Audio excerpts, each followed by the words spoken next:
Amid the High Hills by Sir Hugh Fraser. Read by Joe DeNoia, Chesterfield, New Jersey. October 30th, 2021. Preface. For many years past, from time to time, I have contributed articles on sport and natural history to various journals. It was recently suggested to me that I should publish these articles in book form, and I was fortunate enough to have friends who kindly offered to illustrate them. I have accordingly selected some of these articles and have included others which have never been published before. Amongst the former are some which in the same or slightly altered form have appeared in The Field, Country Life, The Scottish Field, the Salmon and Trout Magazine, and the Saturday Westminster Gazette.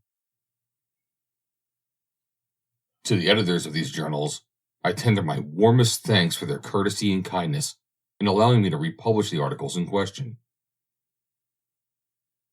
To my friends, Mr. Finlay McKinnon, Mr. Vincent Balfour Brown, and Mr. Frank Wallace, I am greatly indebted for the pictures in color and black and white, and the pencil sketches which they have contributed.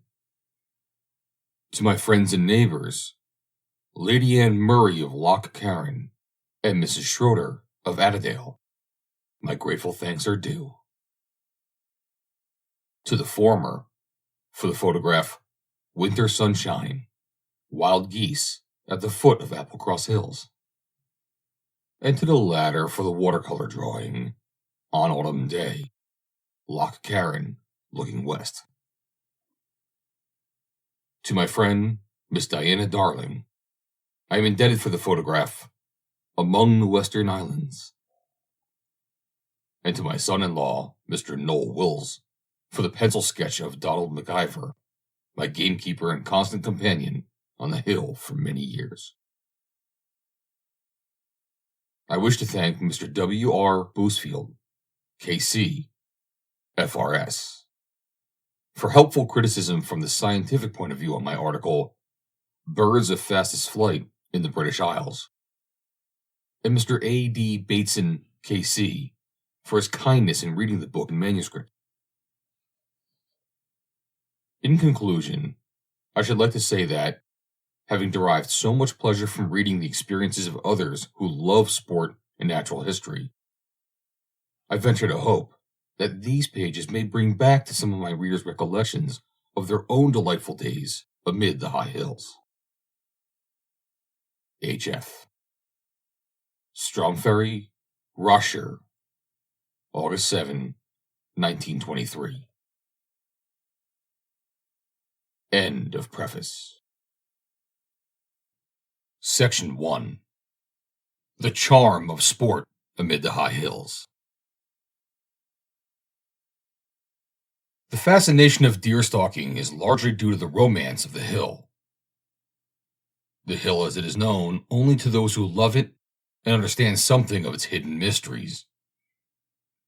The long day, all too quickly ended with the silent but sympathetic stalker, alone with nature in its most inspiring and elevating form. The ever-changing beauty of sky and hill. The joy of watching deer when they have no suspicion that they are being watched. The opportunities of seeing rare birds and finding rare plants. All these things apart from the difficulty and interest. And the greater the difficulty, the greater the interest of trying to outwit. In other words, trying to get within shot of the particular stag one is after. Go to make up the attractions of what some of us think is the very best of true sport. I well remember a famous statesman who had himself owned one of the best deer forests in the Highlands, saying to me that the greatest attraction of stalking is that it takes one to places where otherwise one would never go, and enables one to see the most wonderful things which otherwise one would never see. Further, there is probably no form of sport where less pain and suffering are inflicted, assuming that anyone who stalks will take the trouble to know his rifle well and will not take a long or risky shot. The shot itself, after all, plays only a small part in the pleasure of the day's stalking. I have friends, first-class rifle shots, who delight in stalking, and who, when they have arrived within shot of the stag they have stalked, will sometimes not shoot at him at all. This will not always be easily accomplished by those who have strongly implanted within them the instincts of the hunter. Or perhaps I should say, the primitive man. Again, to pass from stalking, what is the real explanation of the intense enjoyment of ptarmigan shooting on the high tops after the close of the stalking season? I have more than once heard this described as the most enjoyable of all kinds of shooting. As it is well known, on a still clear day, the ptarmigan is the easiest of birds to shoot. But on a wild, windy day, one of the most difficult, twisting and turning with extraordinary rapidity. Neither this latter fact, however, nor the exhilarating and bracing air at the altitude where these birds are to be found, wholly explains the enthusiasm of those who have had the sport. I have no doubt that the environment of the high hills and all that this means are largely the cause of this enthusiasm. The delights of grouse shooting, whether in the case of driven birds or over dogs, are greatly increased by the same cause. Without entering upon the well-worn controversy as to the respective advantages and disadvantages of these two forms of sport, is there anyone who has enjoyed both of them amid the hills who has not ineffaceable memories of the vistas of marvelous beauty which he has reveled in again and again while waiting in his butt for the first birds of the drive? And, to change the scene, of the pleasures of many a glorious twelfth in the company of an old friend with whom he was in perfect sympathy, watching the dogs at work amidst the purple heather on the side of the hill or along the heather-clad banks of a burn? It is also true of salmon and trout fishing in the highlands that the angler's sense of peace and contentment is largely due to the influence of the hills. This is especially so in the golden days at the beginning of August, those glorious days before the serious fun begins, when the trout in the loch are more of an excuse than a serious ploy, when one discusses the growing antlers of the big heart on the home beat, when one basks in the sunshine of the high hills. Whilst writing what I have already said about stalking, I recollected the few verses, which I intended to keep and read for my encouragement in days to come. Days which are, I hope, still very far off. Northward bound, once more. Does your heart still beat with the old excitement as you wait where the Scotch expresses are? Does it answer still to the old indictment of a fond delight in the sleeping car, as it did when the rush through the autumn night meant the gates of desire ajar? Or has the enchanting task grown tougher, and has that arrow beyond you flown? For the hill that was rough enough is rougher, the steepest climb that was ever known, and the forest appalls a veteran duffer, sorely beaten and blown. Oh, the years, they be rusty and mothy. Oh, the flesh it is weak that once was strong. But the brown burn under the stone falls frothy, and the music it makes is a siren's song. Then the pony'll take you as far as the bothy, and that will help you along. See, from the tops the mist is stealing, out with the stalking glass for a spy. Round crag and erin and eagles wheeling, black in the blue September sky. A fig for the years. Why, youth and healing at the end of your journey lie. Reprinted from Punch, September 14, 1921, by kind permission of the proprietors. End of Section 1. Section 2.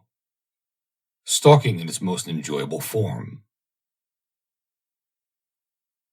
By far the most enjoyable form of stalking is to be one's own stalker. But this can only be done satisfactorily in a forest with which one is thoroughly familiar. It is astonishing what tricks the wind will play in certain quarries, and as a result, what mistakes even a good stalker will make in a forest which is new to him. Moreover, anyone stalking by himself, unless he has experience, may easily make another kind of mistake. He may think that he has missed a stag, when he has in fact killed him.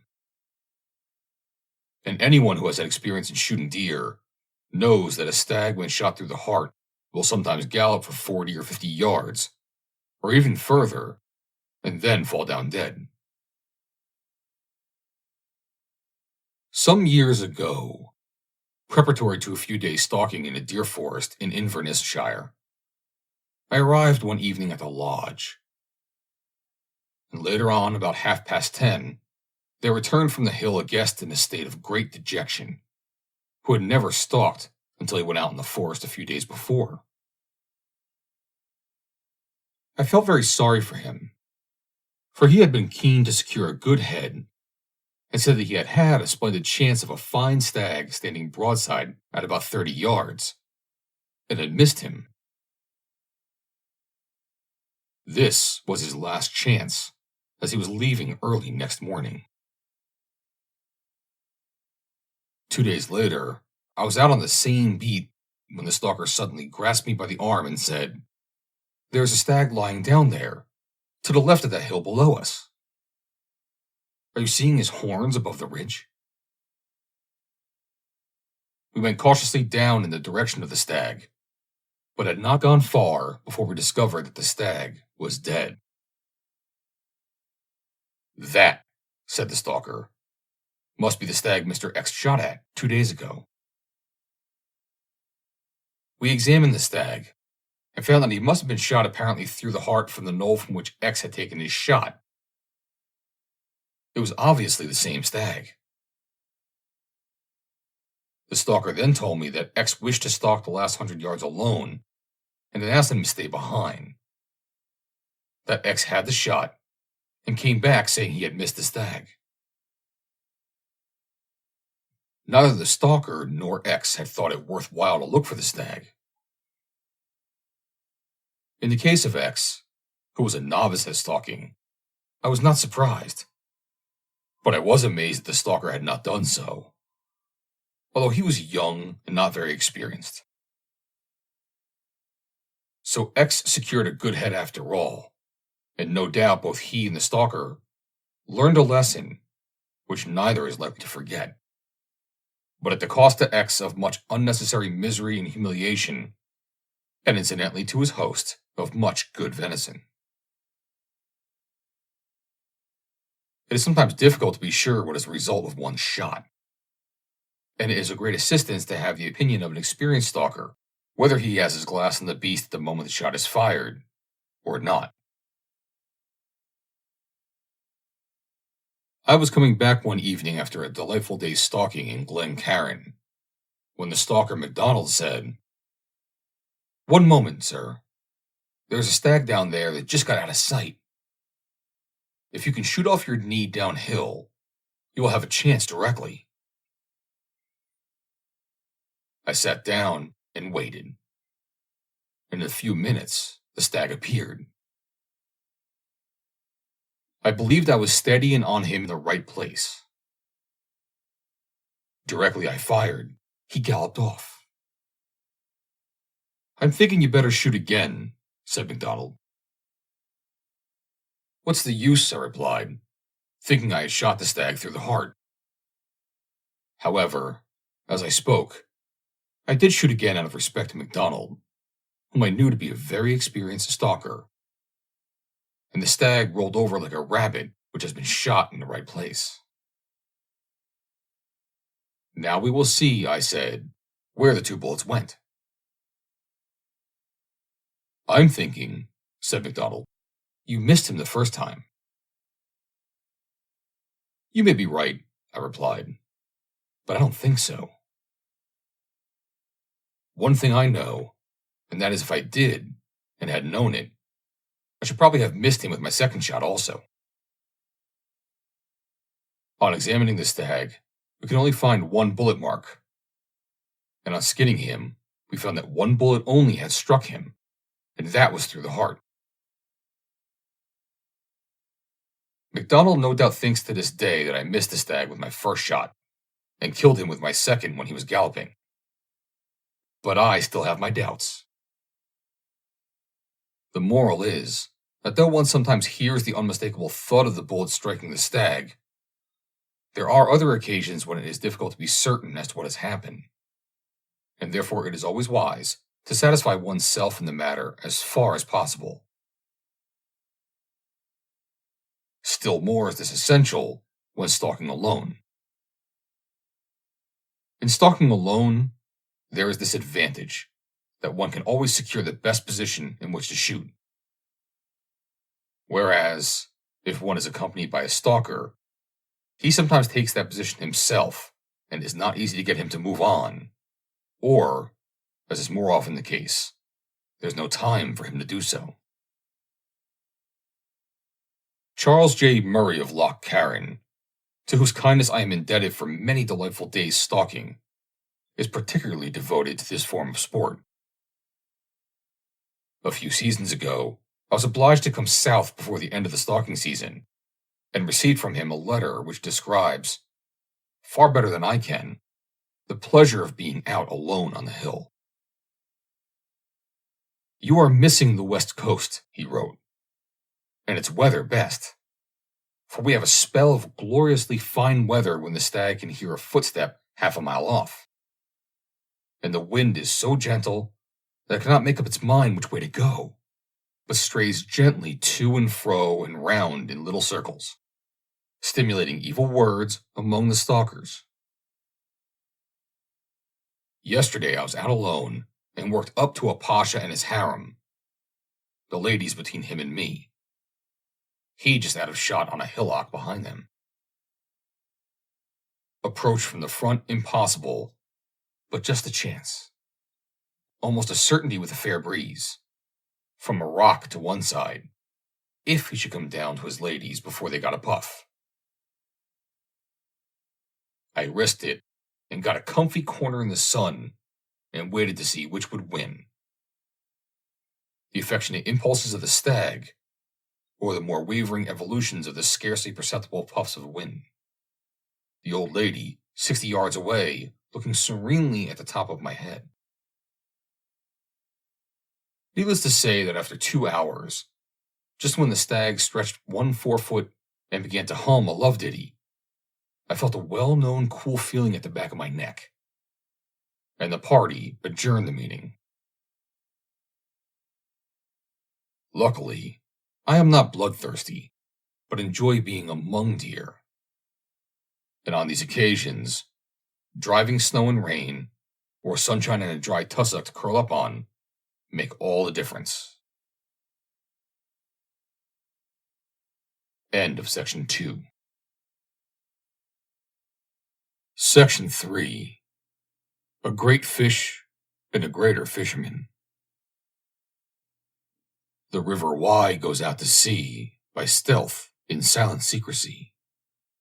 Among the hills she winds and wends and wanders by the somber woods, and cleaves her way in circling bends through mountain solitudes. Towards the end of March 1921, I received an invitation to fish the River Wye, which, as everyone knows, is famous for its heavy salmon. My own rods and tackle were in the north of Scotland, and there was not sufficient time to send for them. I knew that in the spring, the fishing in this particular river was almost entirely by spinning with the minnow. I arrived at my destination on Monday, March 28, and had 5 days fishing before me. There had been a good deal of rain before I arrived, and the river was both too high and too much color. The fishing on my host beat had so far been very disappointing. During the preceding 6 weeks, the river had been fished almost every day by my host and one or other of his friends. But although hardly any fish had been lost, only 5 had been killed, all with the minnow, the largest being 29-pound. My kindly host, who was a past master of all things connected with salmon and trout fishing, fitted me up with first-class equipment. I had never used a Nottingham or Silex reel before, and it took me the greater part of my first day to acquire the art of throwing the minnow effectively. For the next 2 days, I fished with the minnow from morning till night without getting a pull or seeing anything. I have been a keen fly fisher all my life and have killed a good many salmon and many trout. And on Friday morning, as the river had fallen considerably, I told my host that if I might do so, I should like to try the fly. He readily assented and said that I should have one of his own fly rods. And before we started, he kindly gave me several salmon flies and said that his butler, C, who was an experienced hand at gaffing salmon, should come with me. Among the flies which my host had given me was a marlodge, size 4-0. And with this I fished all the morning and up to about 3 o'clock in the afternoon without, however, seeing or touching anything. C said that he was afraid the day was going to be a blank again. I said that I would like to try once more a particular spot below a rock in the upper part of a pool higher up the river, which I had fished in the morning, and which I thought looked a very likely place for a salmon to lie. In order to fish this pool, it was necessary to use a boat. It was a beautiful afternoon, and the sun was still shining.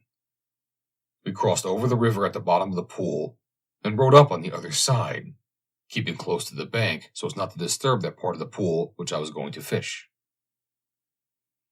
C worked the boat with great skill, and on my first cast, I managed to place my fly exactly where I wished it to go, below the rock. As the fly swung round with the current, I suddenly saw for a second a huge silvery fish in the clear, transparent water upon which the sun was shining. At the same moment, the line tightened. "I have him," I said, as the line went screeching off the reel. The fish ran straight upstream for about 90 yards, and then leaped twice, high into the air. It was by far the largest salmon I had ever seen. Clean run and glittering like a silver coin fresh from the mint. This first danger safely passed, I gradually persuaded him to come back again. C said, "He must be well hooked, and he's a very big fish." That fish of 29-pound which the Major got would look quite small beside him. For some time after this, the fish moved about the pool, but made no attempt to run. He then made a violent rush of about 60 yards and lashed about on top of the water, once more showing himself and giving us a fair idea of his size. Again I got him well under control, and for a considerable time he adopted the same tactics as before, moving slowly and steadily backwards and forwards at varying depths. I had been thinking for some time that perhaps I had been rather too easy with him, and that I had not acted on the maxim that which, I suppose, almost every salmon fisher will agree, that one ought never to let a fish rest, and that a big fish may take hours to land if he's not worried enough. The line and cast had been thoroughly tested before we started, and I felt that I might depend upon them. C told me, and as soon as I had hooked my fish, he had looked at his watch, and I had now had him for over an hour and 20 minutes. This greatly astonished me, as I had not realized how the time had gone. But it was nevertheless the fact, and I felt that we must do something to stir the fish. We accordingly decided to move a little way upstream. C had hardly begun to move the boat with this object in view when the salmon suddenly moved, and moved to some purpose. Neither I nor C had ever seen anything in the movements of any fish to compare with the strength and rapidity of that rush. The salmon went at a terrific pace, straight up the river as hard as he could for about 110 yards, and then leaped twice, straight up into the air, about a couple of feet above the surface of the water, broadside on, showing that he was a tremendously thick fish. At the very moment he was in the air, the reel fell off the rod, and at that moment I became conscious, although, of course, I had lowered the point of the rod when he leapt, that the great fish had parted company with me forever. "He has gone," I said, as with a sickening sense of disappointment, I reeled in the slack line, in the faint hope that he might still be on, having turned and come down the river again. But no, it was not to be, and the line soon came back to me, the cast having been broken about a foot from the end. C said not a word, nor did I for a time. No mere words are appropriate on such an occasion, and cannot diminish the loss of a fresh-run spring salmon, so marvelously brilliant and beautiful. And in this particular instance, probably half as large again, perhaps twice as large, as the biggest fish I have ever landed during the time, now more than 40 years, that I have been a salmon fisher. Within a short time, I started fishing again, but the day was done and we saw nothing more. After the catastrophe, I found that the reel had been loose, and that the wedges used to make it fit closely to the rod had shifted and had finally fallen out in consequence of the rushes made by the fish. I also learned later on that the rod did not belong to my host, and that by a misunderstanding, this rod, which happened not to have been taken down, but was among the other rods ready for use, was given to me. Probably, had I been warned about the reel, I could have prevented it from falling off. Though whether this would have made any difference, it is impossible to say, as many a good fish has broken the cast by falling back on it after jumping at the end of a long rush. And the more line there is out, the more danger of losing the fish when he jumps. In the words of one of the most experienced of fishermen, Mr. Horace G. Hutchinson, there is one antic that a fish may perform which may, if you are unlucky, defeat you, however quick and skillful you are.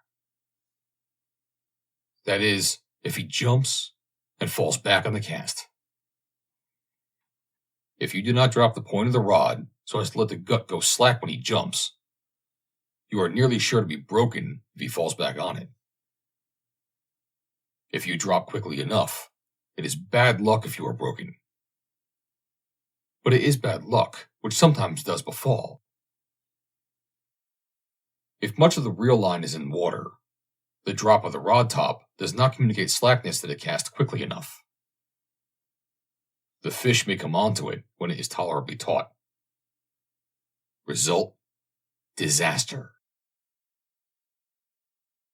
Being a Highlander, and therefore of a superstitious race, need I emphasize the fact that the day of this, the greatest tragedy of my life as a fisherman, was a Friday, and that Friday, the 1st of April. In this connection, it is worth recalling that no references to April Fool's Day have been found in our earlier literature. And it seems that this country has derived the fashion from France, where April Fool's Day is a very ancient institution, and where the dupe is known as Poisson d'Avril. The April Fool in this story was the fisherman, not the fish. The following day, Saturday, I tried to make the most of my last chance and fished all day long, but without a sign of anything. Of course, there was a great discussion as to the probable weight of the fish, which had given both C and myself several opportunities of forming some estimate on the subject. We both agreed that it could not have been less than 35 pounds, and was more probably round about 40 pounds. But my story has an interesting sequel. On the following Monday, I returned to London, and on the Tuesday, when fishing the pool which was the scene of the catastrophe, my host made a discovery which I can best relate by quoting from a letter which he wrote to me on the following day. "Yesterday afternoon," he wrote, "when fishing your famous pool, I found what I feel pretty sure were the mortal remains of your big fish. He had fallen a prey to an otter, which after your long fight with him is easy to understand. He lay on a rock just above the place where you hooked him, and considerably below where you parted company. A large stake from the middle had been removed by his ultimate captor, but the head and tail portions were there. From examination of his head, he had certainly been recently hooked firmly on the right side of the upper jaw. He was extremely thick, and he must have been a most handsome fish of at least 35 pounds. I took home 2 or 3 scales, and his age appears to have been between 4 and 5 years.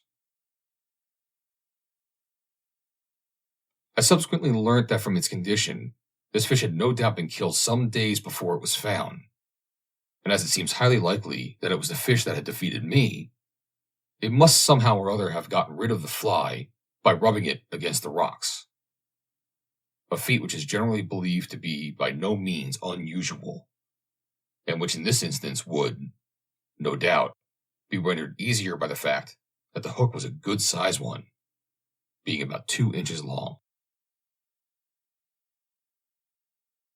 C, who was with my host at the time, said that he also felt sure that it was the same fish.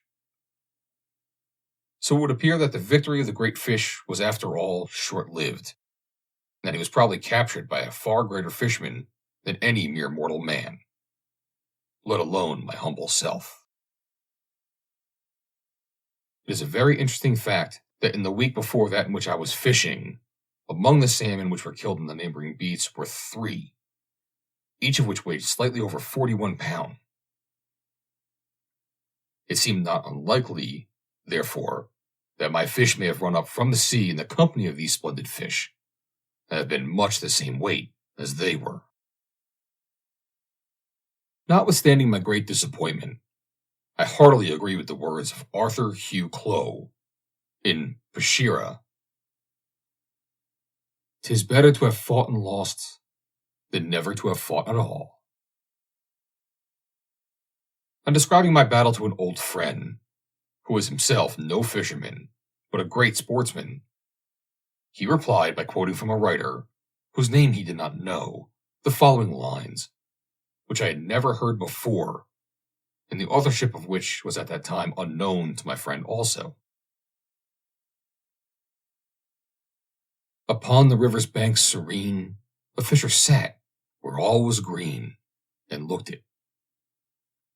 He saw when light was growing dim, the fish, or else the fish saw him, and hooked it. He took with high erect comb the fish or else the story home, and cooked it. Recording angels by his bed, weighed all that he had done or said, and booked it." End of Section 3. Section 4. The birds of fastest flight in the British Isles. Some little time ago, a correspondence appeared in the Observer and the Field as to which is the quickest bird in flight. Various correspondents, some of them well-known naturalists, writers of repute, and sportsmen of experience, expressed their views, by no means unanimous, on the question.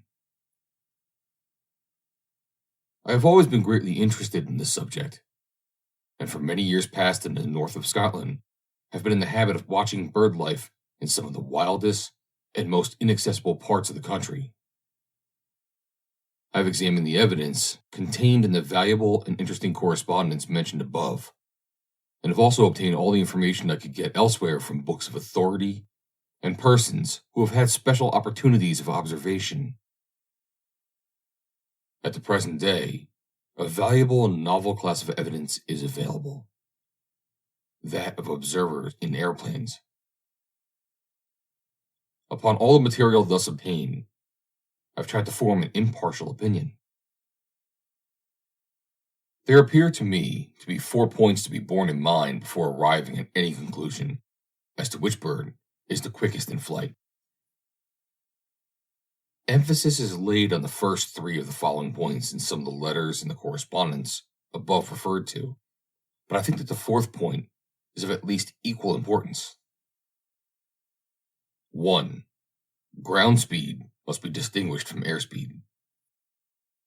2. The path of flight must be horizontal. 3.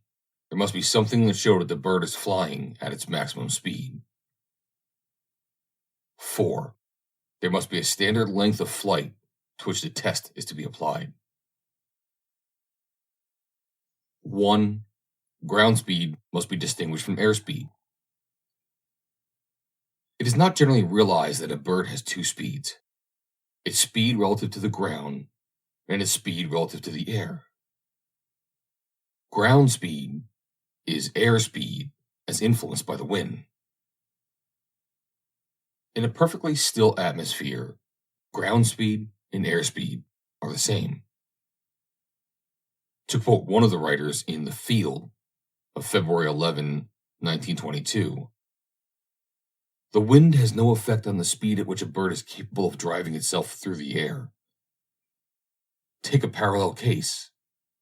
Substitute for the bird a caterpillar, and for the atmosphere in which the bird is flying, a sheet of paper.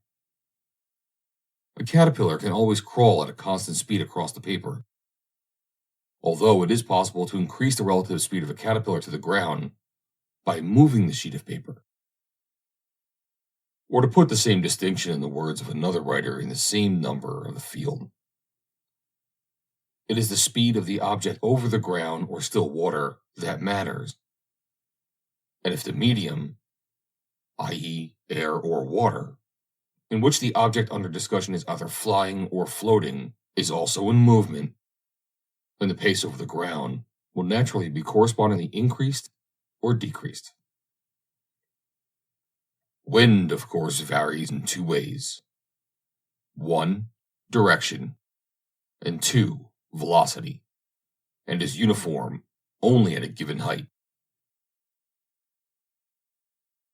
The direction of the wind must necessarily be either along the line of flight of the bird, against it, or at an angle with it.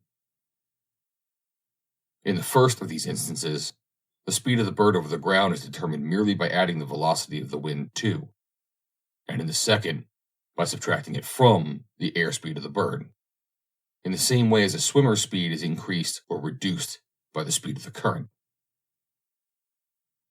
The third case is more complicated, as in this calculation, allowance must be made for drift, i.e., the tendency of a bird under such circumstances to deviate from its desired course. It is, however, unnecessary to say anything further as to the third case, as the comparisons of speeds of various birds can only be made satisfactorily by ascertaining their speeds under identical conditions in horizontal flight. 2. The path of the flight must be horizontal. In the words of Captain C.F.A. Portal, DSO, if anyone has seen a peregrine stooping from 1,000 feet at between 150 and 200 miles per hour at a partridge, and has later seen the same peregrine chase the same partridge from a standing start, he will appreciate the importance of considering only level flight. In the first instance, the hawk is nearly 100 miles per hour faster than the quarry. In the second, he can only just overtake it at all. There is no conceivable way of measuring the speed of these downward flights accurately, but no one who has done any hawking will deny that 120 miles per hour is within the power of a great many species. When we come to consider level flight, there is a very different story. 3. There must be some evidence to show whether the bird is flying at its maximum speed or not. As was recently pointed out in an interesting article by Colonel R. Menerthagen, DSO, birds have two speeds: a normal rate, which is used for everyday purposes and also for migration, and an accelerated speed, which is used for protection or pursuit, and which in some cases nearly doubles the rate of their normal speed. Some of the heavier birds can probably only accelerate to a slight extent. In this conclusion, I am naturally accepting courtship flight, which is usually of an accelerated nature. To quote the words of Major C.R.E. Radcliffe, the only possible test we can accept is where two birds are matched one against the other, and we are certain they are both trying their hardest. No better test than this is the case of the hawk pursuing its quarry. What it means to one of them its food, and to the other its life. The same writer draws attention to a common fallacy.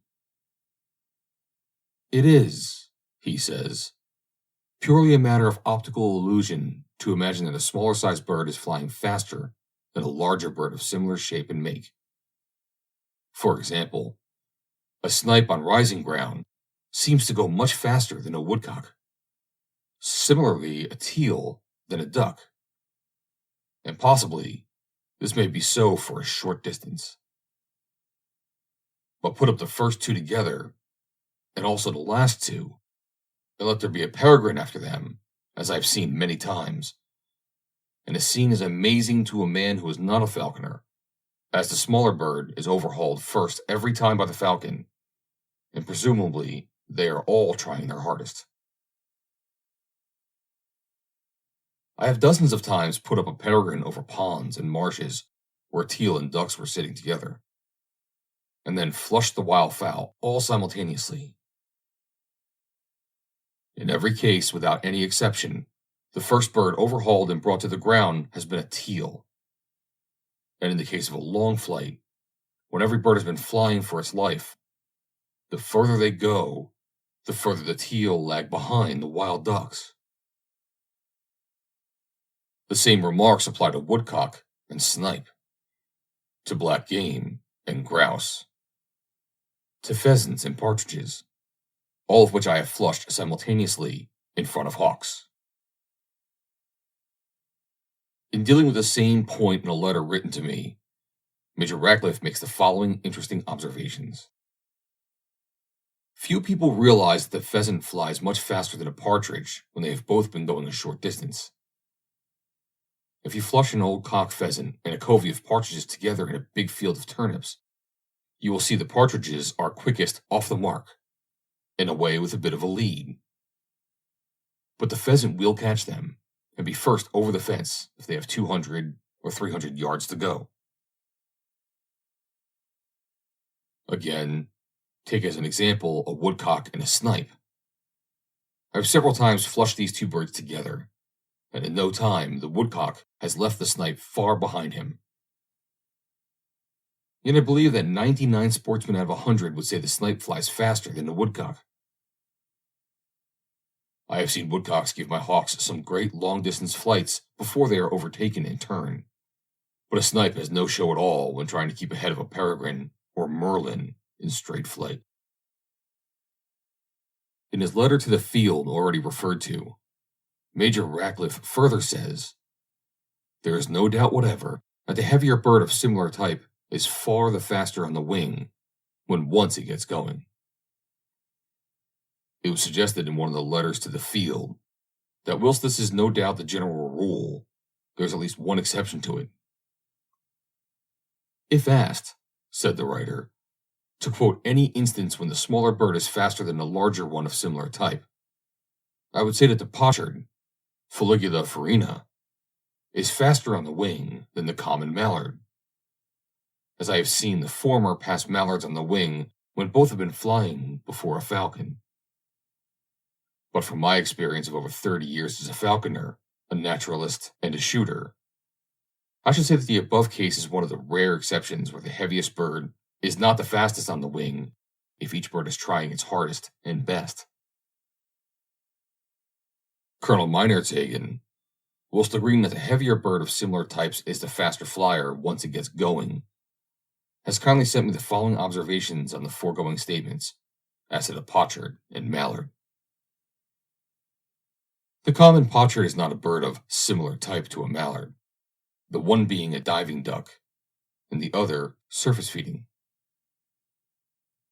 They differ in the proportion of wing area to body weight, also in bone structure. The pochard and all diving duck probably fly faster than surface feeding duck under similar conditions, having heavier bodies in proportion to the wing area than is ever found among the surface feeding duck. The eider duck, which is even heavier than the ordinary diving duck, Nyroca, probably flies faster than them all when once started. 4. There must be a standard length of flight to which the test is to be applied. If the question were asked, who is the faster runner, A or B? The reply would surely be, to what distance are you referring? A short or a long distance? Applying the analogy, it is obvious that a bird might be much faster than another for a short distance. But if the flight has to be prolonged, it may not have the lasting powers of another bird, and therefore would be beaten on a longer course. It seems likely that the fact of not considering one or other of these points may account for the difference in regard to some of the views held by observers of experience. For instance, may it not account for the fact that there is such a marked difference of opinion as to whether the peregrine is faster than golden plover?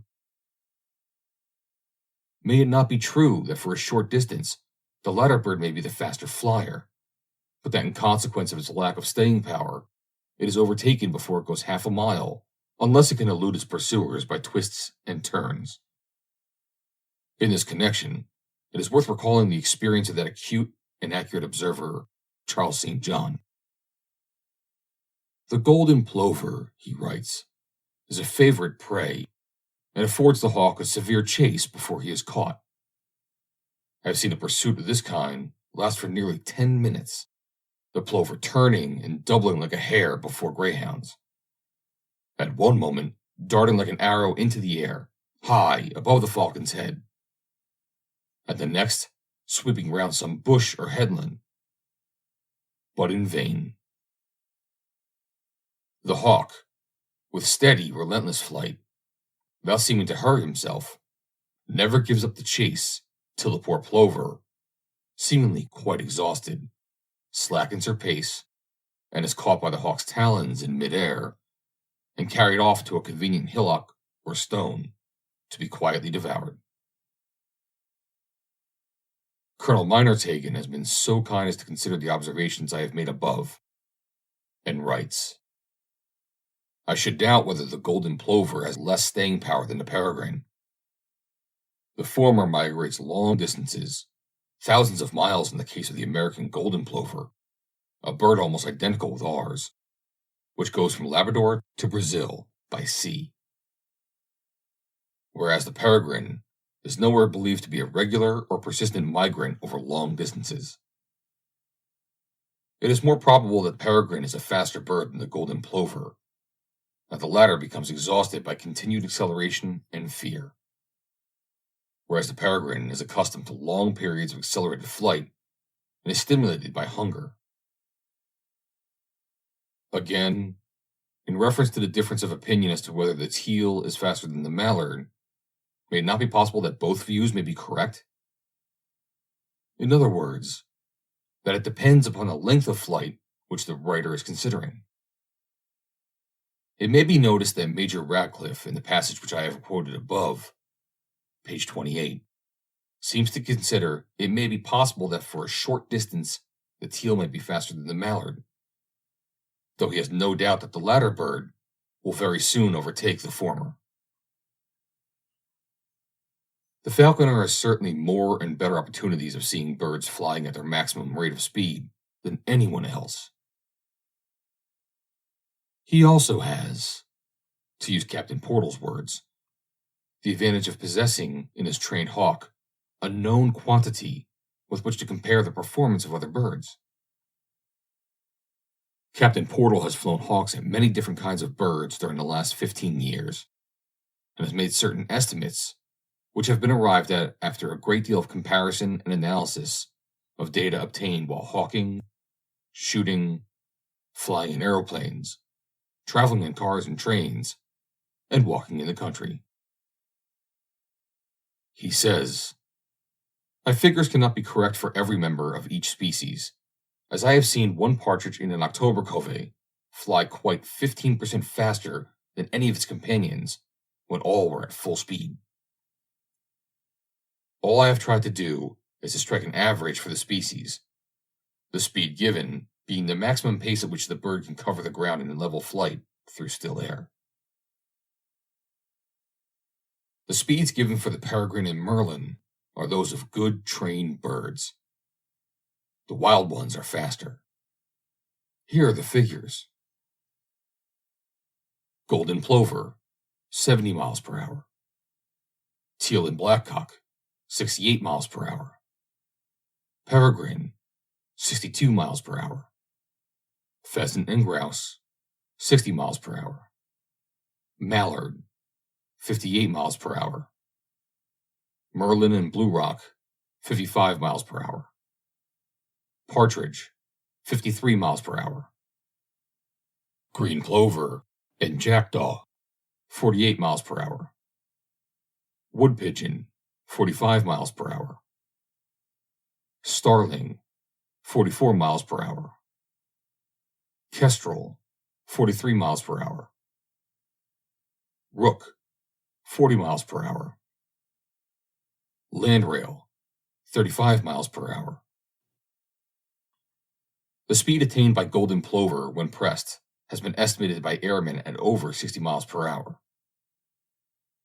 Colonel R. Meinzerhagen, from whom I have also quoted above, states that he finds, after eliminating abnormal conditions and observations based on meager evidence, that the normal and migratory flights in miles per hour, ground speed, is as follows.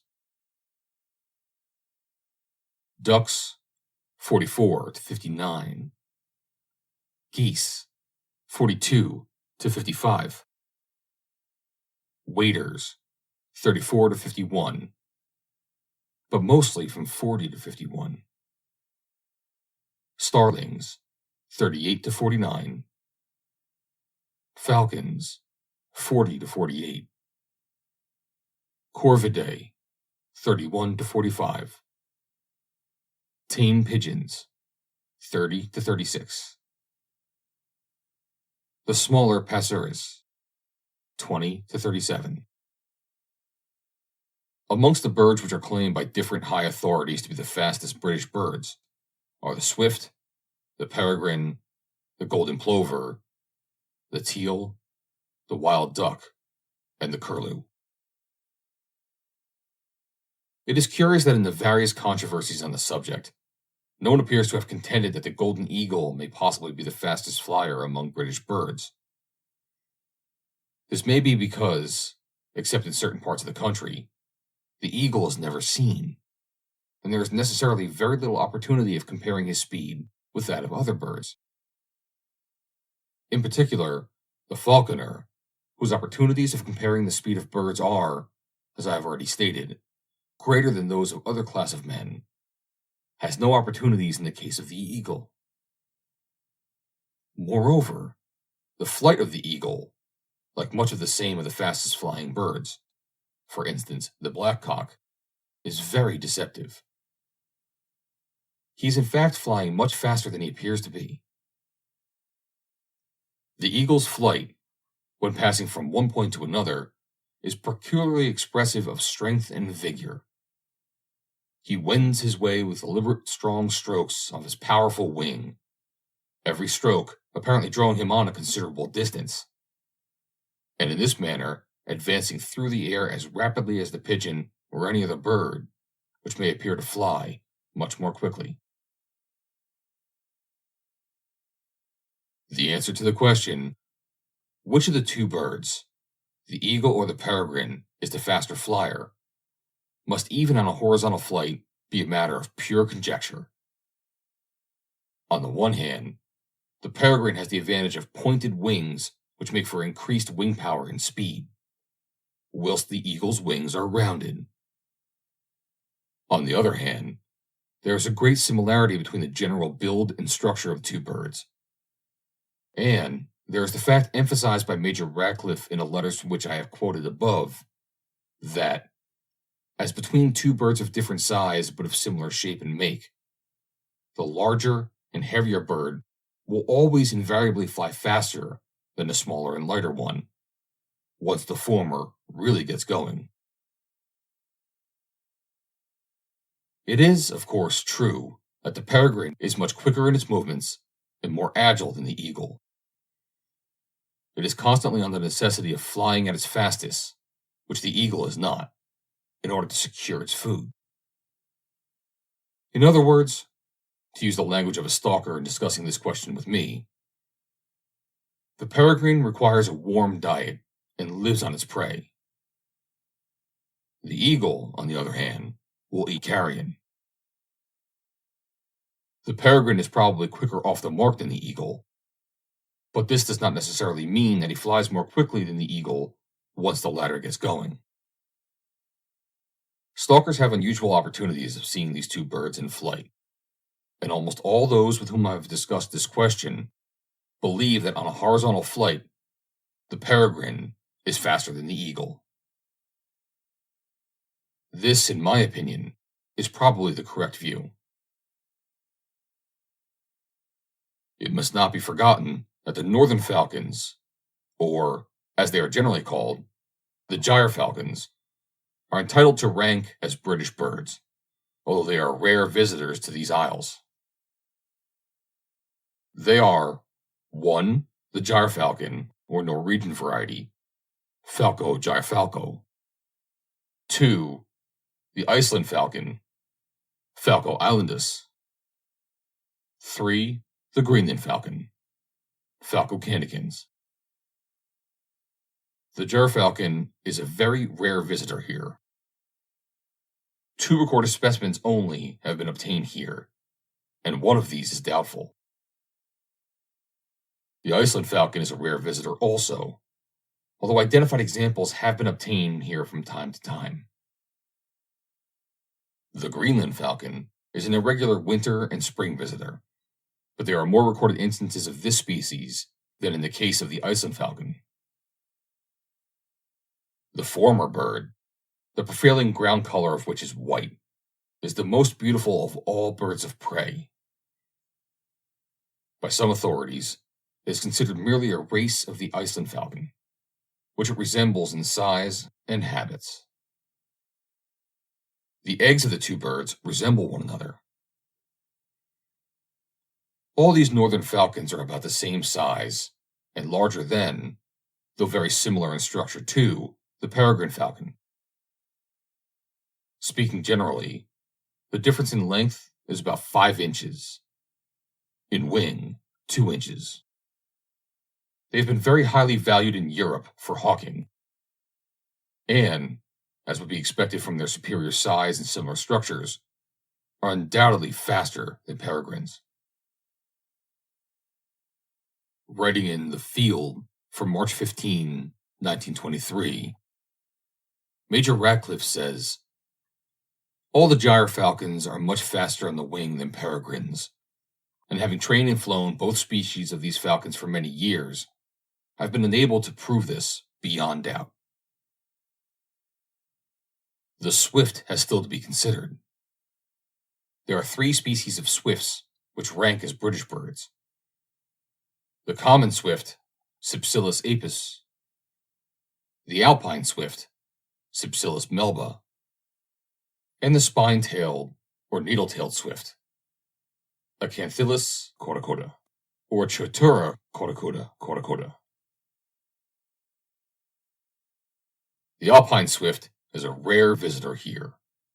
Only about 30 have been satisfactorily identified at different times from April to October in different parts of these islands, but chiefly in the southern part of England. It breeds in mountains throughout Central Europe and eastwards to India. The spine-tailed swift is even a rarer visitor here, only 2 recorded instances of specimens having been obtained. One in Essex in 1846, and one said to have been in company with another in Hampshire in 1879. It breeds in the mountains of northeastern Asia, and in winter goes as far south as Australia. Swifts are perhaps the most powerfully winged in proportion to their weight of all British birds. Their form is that which has been found to make the fastest sailing vessels, full forwards in lengthen and tapering backwards. The difficulty in regard to these birds, and particularly in regard to the Alpine swift and the spine-tailed swift, is to obtain the necessary opportunities and conditions for comparing their maximum speed with that of other very fast birds. It is difficult to realize, merely from a consideration of the description and measurements of these 3 swifts in the authoritative works of ornithologists, how much larger the Alpine swift and spine-tailed swift are than the common swift. I've had opportunities of handling and examining the stuffed specimens of these birds in the British Museum, Natural History, at South Kensington, and should like to acknowledge here the courtesy and assistance given to me at the museum by Mr. W. P. Pycraft, Dr. P. R. Lowe, and Mr. N. B. Kinnear. The actual measurements of the 3 birds are as follows. Common swift. Length, 6.75 inches. Wing, 6.8 inches. Alpine swift. Length, 8 inches. Wing, 8.45 inches. Needle-tailed swift.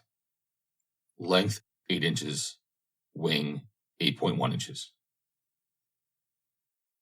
It is not generally realized that the common swift, so well known in this country, which looks so imposing in flight as it glides overhead with wings extended, is hardly so large, when plucked, as a man's thumb joint, and weighs slightly over half an ounce.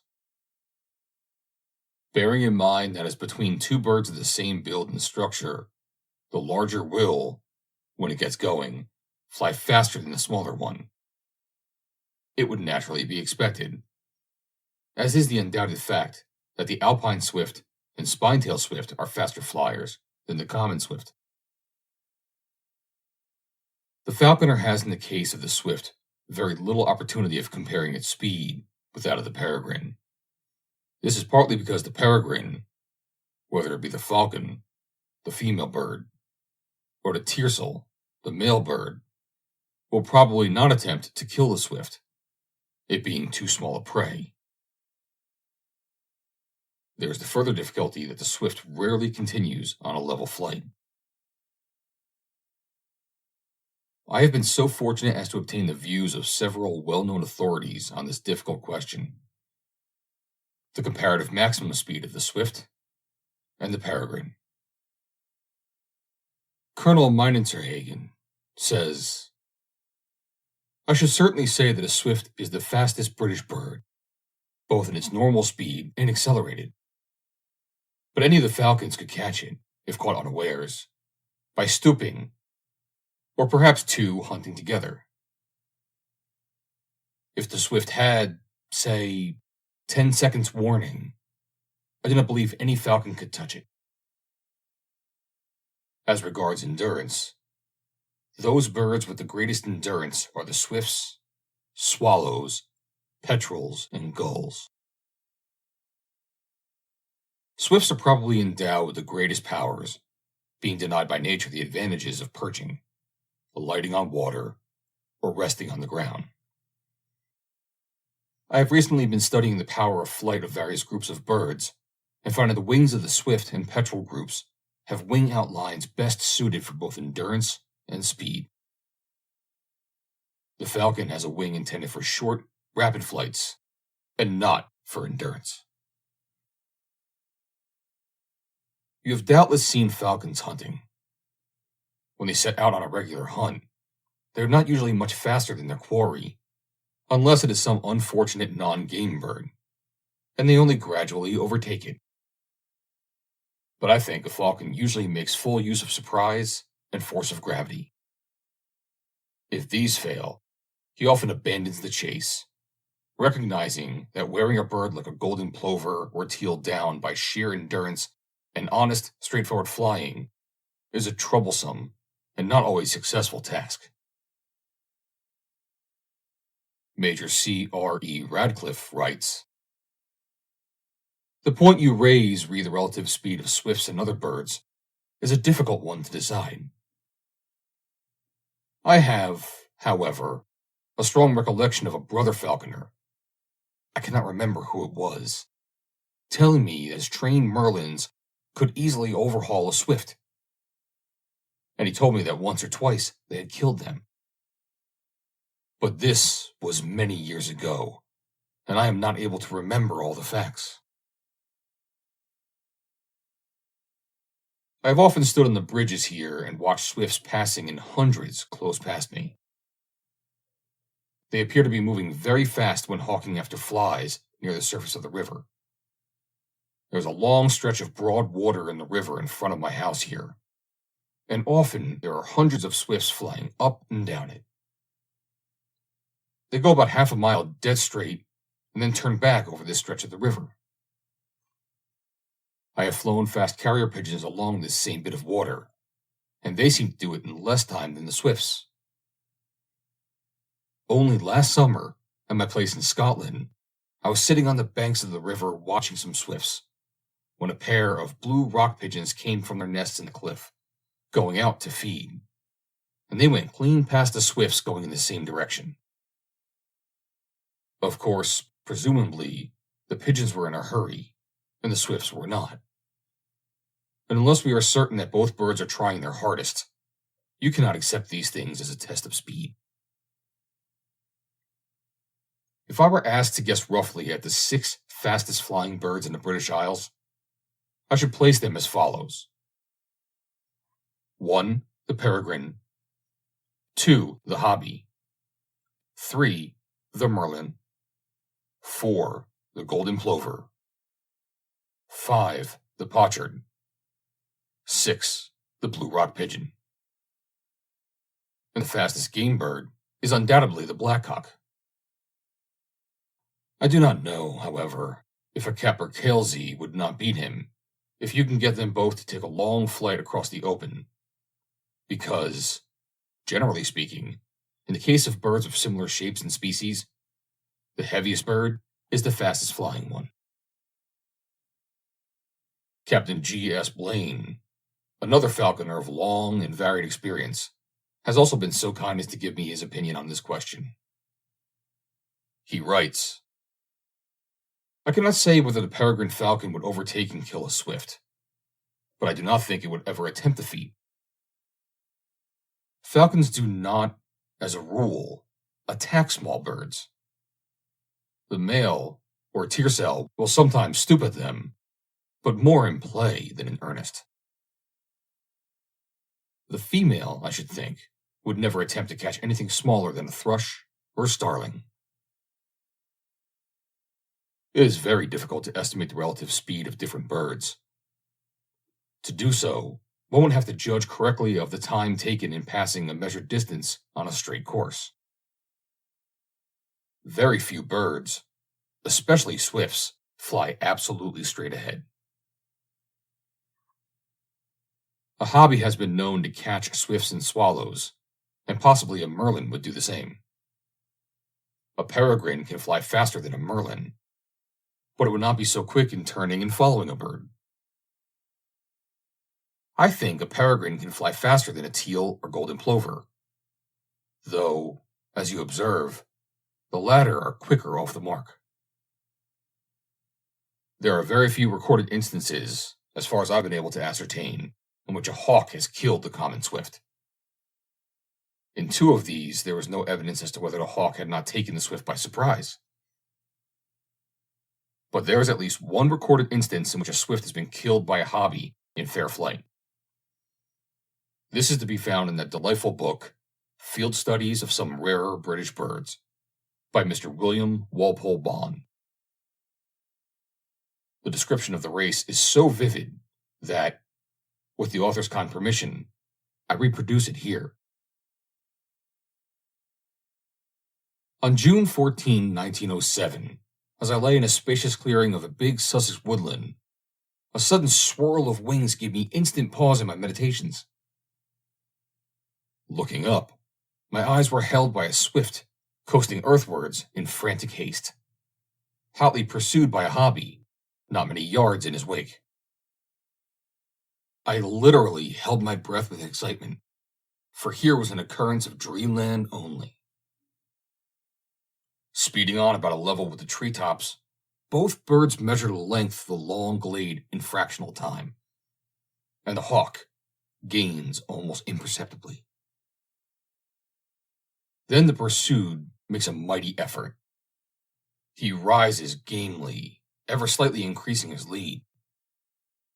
Indeed, it seemed he might shake off his deadly courser. Alas, my friend, it is to no purpose. The hobby has responded to your challenge, and now exhibits speed for which, glorious flyer though he be, I should never have given him credit. Mounting with ease above his prospective prey, the lithe hawk compels him to describe an arc, and once again to start a life, or death, struggle in a headlong slant across the clearing. That flight is his last. The swift has shot his bolt. Now inches only separate the birds. You could cover both with a very large handkerchief. Next instant, the hawk rises straight and stoops strongly. Pursuer and pursued become one. Binding to his quarry, the hawk is away over the trees at my back, without so much as the most momentary pause in the continuation of his eminently successful shikar.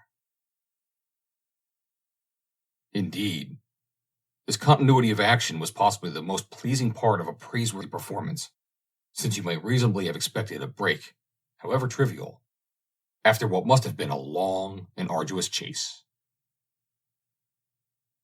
As a fact, the death stroke was so featly and rapidly administered that, except that where a moment before there had been 2 birds, there was now only 1, and that a muffled clap and a few dusky feathers twirled aimlessly in the summer breeze suggested some sort of untoward happening. It was difficult to realize that anything unusual had taken place. I have seen the irresistible death swoop of the peregrine, the lightning rush of the tiny merlin. I have watched the earthward plunge after prey of buzzard, eagle, kite, and harrier. I have reveled in the agile snatch of the sparrowhawk, in the silent hovering of the kestrel, and all have I enjoyed. Here was something quite different, and even far better. Never have I seen skill so superb as was displayed by that hobby. It would therefore seem that the hobby which is a peregrine in miniature, flies faster than the common swift even on a horizontal flight. But it is worthy of note that in both stoops referred to in this delightful description, the hobby gained by reason of gravity. True, he also gained altitude, but this may have been better maneuvering for position and not necessarily a greater speed. As the peregrine flies faster than the hobby, being a bird of the same structure but larger, the peregrine could no doubt overtake and kill the common swift if it would take the trouble to pursue so small a bird. Next, as to the Alpine Swift. This bird is much larger than the common swift. In length, 8 inches as compared to 6.75 inches, whilst the wings are 8.45 inches and 6.8 inches respectively. And as the two birds are the same structure, one would naturally expect that the Alpine Swift would be much the faster flyer. The flight of the Alpine Swift, like that of the blackcock, which is probably the fastest flyer amongst the game birds, with the possible exception of the capercailzie, is very deceptive. Colonel Meinertagen, in the article already mentioned, describes some observations from an airplane in regard to the flight of a large flock of common swifts, feeding at an altitude of 6,000 feet over Mosul in Mesopotamia. He describes how they circled around the airplane, which was flying at 68 miles an hour, and easily overtook it. In commenting on this case, he says, "The case of the Mosul swifts is interesting. The birds are probably not on passage, but simply feeding. It is known that swifts travel great distances in search of food and ascend great altitudes. In the Middle Atlas of Morocco, in the Himalayas, in Crete and Palestine, 4,000 or 5,000 feet and 50 miles or so in distance seems nothing to these incomparable flyers. I have had splendid opportunities of observing the alpine, common, and spine-tail swifts, Chatura, and it has been a great disappointment to me that I have never been able to get a satisfactory estimate of their rate of flight, as they never continue on a level course. On a small island on the coast of Crete, I was recently given a good exhibition of what an alpine swift can do. I was watching some of these birds feeding around cliffs in which several pairs of Eleonora falcons were about to breed. Now, this delightful falcon is no mean flyer, and as these swifts pass their cliff, the falcons will come out against them like rockets. The swifts would accelerate and would seem to be out of sight before the falcons were well on their way. So confident were the swifts in their superior speed that every time they circled around the island, they never failed to draw the falcons and seemed to be playing with them. I may add that these same falcons have little difficulty in overhauling and striking a rock pigeon, itself no mean performer.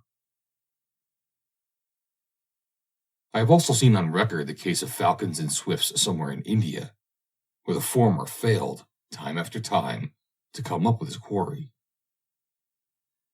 I, unfortunately, cannot trace the reference. I hesitate even to guess the speed to which a swift can attain when the necessity arises. But the main point is that this, the fastest of birds, can increase his feeding speed of, say, 70 miles per hour to a velocity which must exceed 100 miles per hour. In the tables given above, Colonel Meinertagen estimates the speed of the normal and migratory rate of flights of falcons at 40 to 48 miles an hour, whilst Captain Portal estimates the maximum speed of the Peregrine Falcon in level flight through still air at 62 miles an hour. Captain Portal adds that the speed given is for a good trained bird, and that a wild bird is faster. In view of Colonel Meinertagen's observation from his airplane and the figures given above, it would appear to be certain that the Alpine Swift is faster than the Peregrine Falcon in horizontal flight. We have now to consider the speed of the spine-tailed or needle-tailed swift. There seems to be no doubt that this bird is a much faster flyer than the Alpine Swift, though at first sight, and without a careful examination of the skeletons, it is difficult to state why this should be so. I have compared various specimens of the two birds, and there appears to be little difference in their size. Colonel Meinertagen, who has been so kind as to discuss the subject with me, agrees that the spine-tailed swift is the faster flyer, and tells me he thinks that it is probably the heavier bird of the two, and that this may account for its greater rapidity of flight. The wing of the Alpine Swift is 8.45 inches. That of the spine-tailed swift is 8.1 inches. The length of both birds is 8 inches, although Dresser gives the total length at 8.5, and that of the spine-tailed swift at 8.1 inches.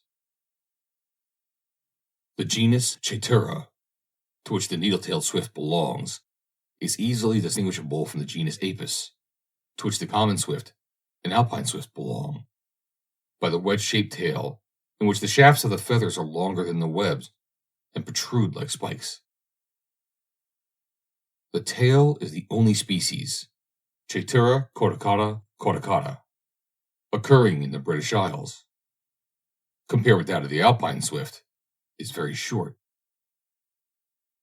It is almost square and has 10 feathers, which are very stiff, and the shafts of which project 4 to 6 millimeters, 0.156 to 0.234 inches, beyond the web in a stiff point like that of a needle or spine.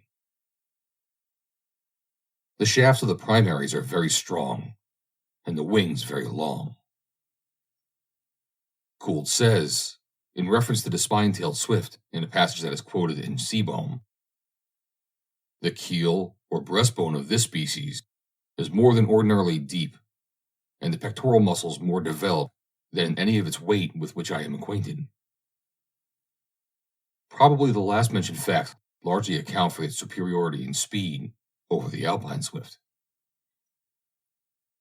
In an article entitled The 12 Swiftest Birds of Australia, in which Mr. E. S. Sovenson gives the views of himself and various friends of his as to the relative speed of Australian birds, he said that after long observation, he and they have no hesitation in stating that the spine-tailed swift is the swiftest Australian bird, and states that its speed has been computed at 180 miles an hour.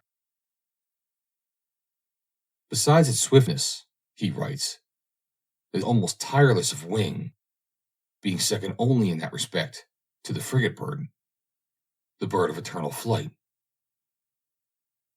Both have very long wings in relation to the body, an indication of rapid flight. The swift, a bird of passage which crosses the wide sea after breeding in Japan, is not known to alight in Australia, where it spends a considerable time hunting its insect prey in the upper air. In A History of Birds of Europe, Dresser writes, the present species, Acanthilus cordicata, or Chaetura cordicata cordicata, and Acanthilus gigante, are said to be the swiftest birds in existence. Tickle says that he never witnessed anything equal to the prodigious swiftness of its movements. Chaetura cordicata cochinchinensis, which is to be found in Malacca, Sumatra, and Cochin, China, is a form of the spine-tailed swift allied to that species, Chaetura cordicata cordicata, which is so rare a visitor here. I have examined and compared numerous specimens of these three species of spine-tailed swifts, and it would seem practically certain, in view of their similarity in size and structure, that their speed must be similar. Mr. E. Stuart Baker, who has made experiments as to the speed of the Chaetura nudipes and the Chaetura cochinensis, writes, both these species have a normal fighting speed of something very nearly approaching 200 miles an hour, enormously in excess of the powers of any other bird with which I am acquainted. In North Cachar, Assam, these birds used to fly directly over my bungalow in Haflang, flying thence in a straight line to the ridge of hills exactly 2 miles away, and went over the ridge, at once dipping out of sight. We constantly timed these swifts, and found that stopwatches made them cover this distance in from 36 seconds to 42 seconds, i.e., at a rate of exactly 200 miles an hour to 171.4. Writing of the Chatura nudipes, Mr. W.T. Blandford, FRS, says, this and the other large spinetails are, I believe, absolutely the swiftest of living birds. Their flight far exceeds that of the Alpine Swift, and I doubt if any falcon can approach them in speed. They are generally seen in scattered flocks that play about for a time and disappear at a pace that must be seen to be appreciated. The same ornithologist refers to the Chatura indica, or brown-necked spine-tailed swift, which is a larger species. Length about 9 inches, tail 2.6, wing 8, tarsus 6.8, as being equal or possibly even superior in speed to the Chatura nudipes. So wonderful is their flight that Mr. H.R.P. Carter remarked that a flock of Alpine swifts, passing over immediately after some of the present species, seemed to fly like owls after the arrow-like speed of the spinetails. I think, therefore, that if the speed in horizontal flight is alone to be considered, the spine-tailed swift is the fastest bird which flies in the British Isles. That the Alpine swift comes next. Then come the northern falcons, or as they are usually called, gyrfalcons, and the peregrine falcon, in the order named, except in the case of a very short flight, in which case the golden plover and teal, being faster off the mark and better sprinters, will fly more quickly than the falcons, though they will, when the latter really get going, be gradually overtaken. There remains for consideration the speed of the golden eagle and falcon in their downward flight, when stooping at their prey. There is no certain method of comparing their respective speeds in this unique kind of flight, either with one another or the speed of other birds which never fly in this way. In considering the question of the relative speed of the two birds in this particular kind of flight, I will first deal with the matter on principle, and then consider such evidence of eyewitnesses as I have been able to obtain. The falcon has, of course, one great advantage over the eagle as regards equipment for swift flight. He has the long, pointed wings typical of the true falcon, whereas the eagle has rounded wings. As between birds of similar size and spread of wings, the bird with pointed wings is faster than the one with rounded wings. Thus, a blackcock is undoubtedly faster than a pheasant, though their bodies are about the same size. Or to be more accurate, the blackcock is rather smaller than a pheasant. A striking instance of this was recently given in The Field by Mr. G. Denholm Armour, who wrote, some years ago, a friend of mine asked me to come to Argyllshire late in the autumn to shoot some black game, which lived in the birch and fir woods hanging along the lower parts of the hills. Our method was to place ourselves in a break in the line of the woods at the bottom of the hill, sending 2 or 3 men to drive the wood towards us. The result was usually very high birds flying downhill and very fast. On several occasions at the same time came a blackcock and a cock pheasant, of which there were a few in almost every drive.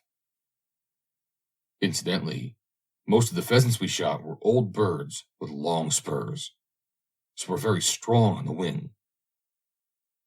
In each case, and I noticed several, the blackcock outflew the peasant by what seemed to be about 50% in pace, leaving him, as a racing car would, a runabout,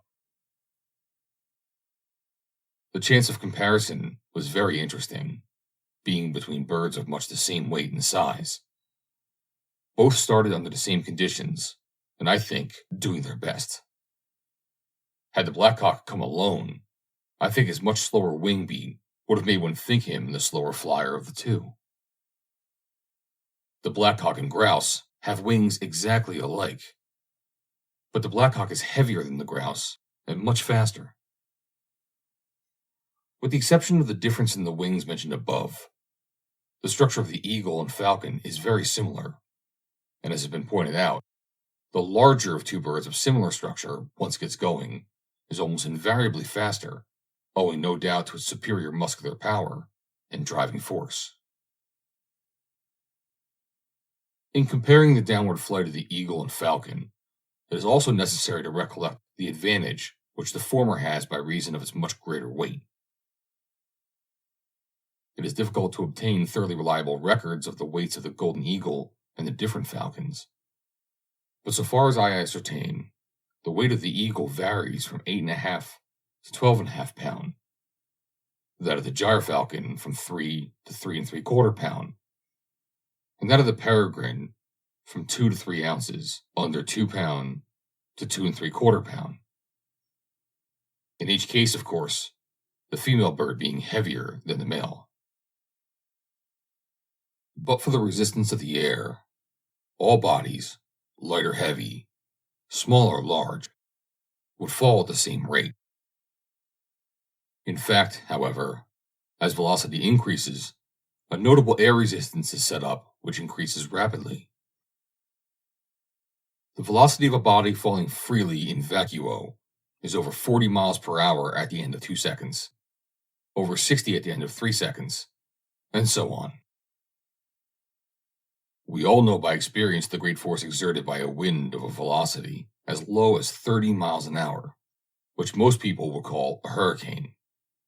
But it is not perhaps so generally known that in proportion to its weight, other things such as shape and specific gravity being similar, a small body experiences much greater resistance than a large body. The resistance of the air to the fine particles of vapor which constitute a cloud is such that they only fall at the same rate of a few feet per hour. And in the case of two birds of similar shape and specific gravity, but one 8 times the weight of the other, the larger bird would ultimately attain a velocity roughly twice as great as the other, if both fell for sufficient distance to attain their limiting velocities, i.e., the velocity at which the resistance offered by the air is equal to the attraction of gravity. Similarly, if one bird were 4 times the weight of the other, the velocity ultimately attained under the conditions mentioned would be roughly 1.5 times as great as the other. In Notes by an Old Stalker in the Field for September 9, 1922, page 370, there appears the following interesting account of a duel between a golden eagle and a peregrine, which the writer himself witnessed. Although by a long way our most powerful bird, the eagle is by no means a match for some much smaller combatants. Once I saw an eagle soaring placidly along when from a range of precipices immediately below him, a falcon shot up into the air. Without a moment's hesitation, he attacked the giant bird. The eagle at once joined combat, and through the telescope, I could see his efforts to hit his adversary with beak and wing. One blow from either, and it would be all over for the falcon. But the latter evidently realized this and regulated his tactics accordingly. The movements of the eagle were slow and cumbrous compared to the rapid action and lithe activity of his adversary. Every time he dodged the eagle's stroke and, wheeling rapidly, got in his blow before the huge bird could recover himself. That the eagle was in a great rage was evident, for I could hear him emitting sounds that resembled nothing so much as the bark of a terrier. Finally, realizing the hopelessness of the contest, he took to flight. I previously knew that the eagle was fast on wing, but the speed he now exhibited was a revelation to me. With half-extended, half-curved wings, showing never a tremor. He cleft the air straight as a bullet.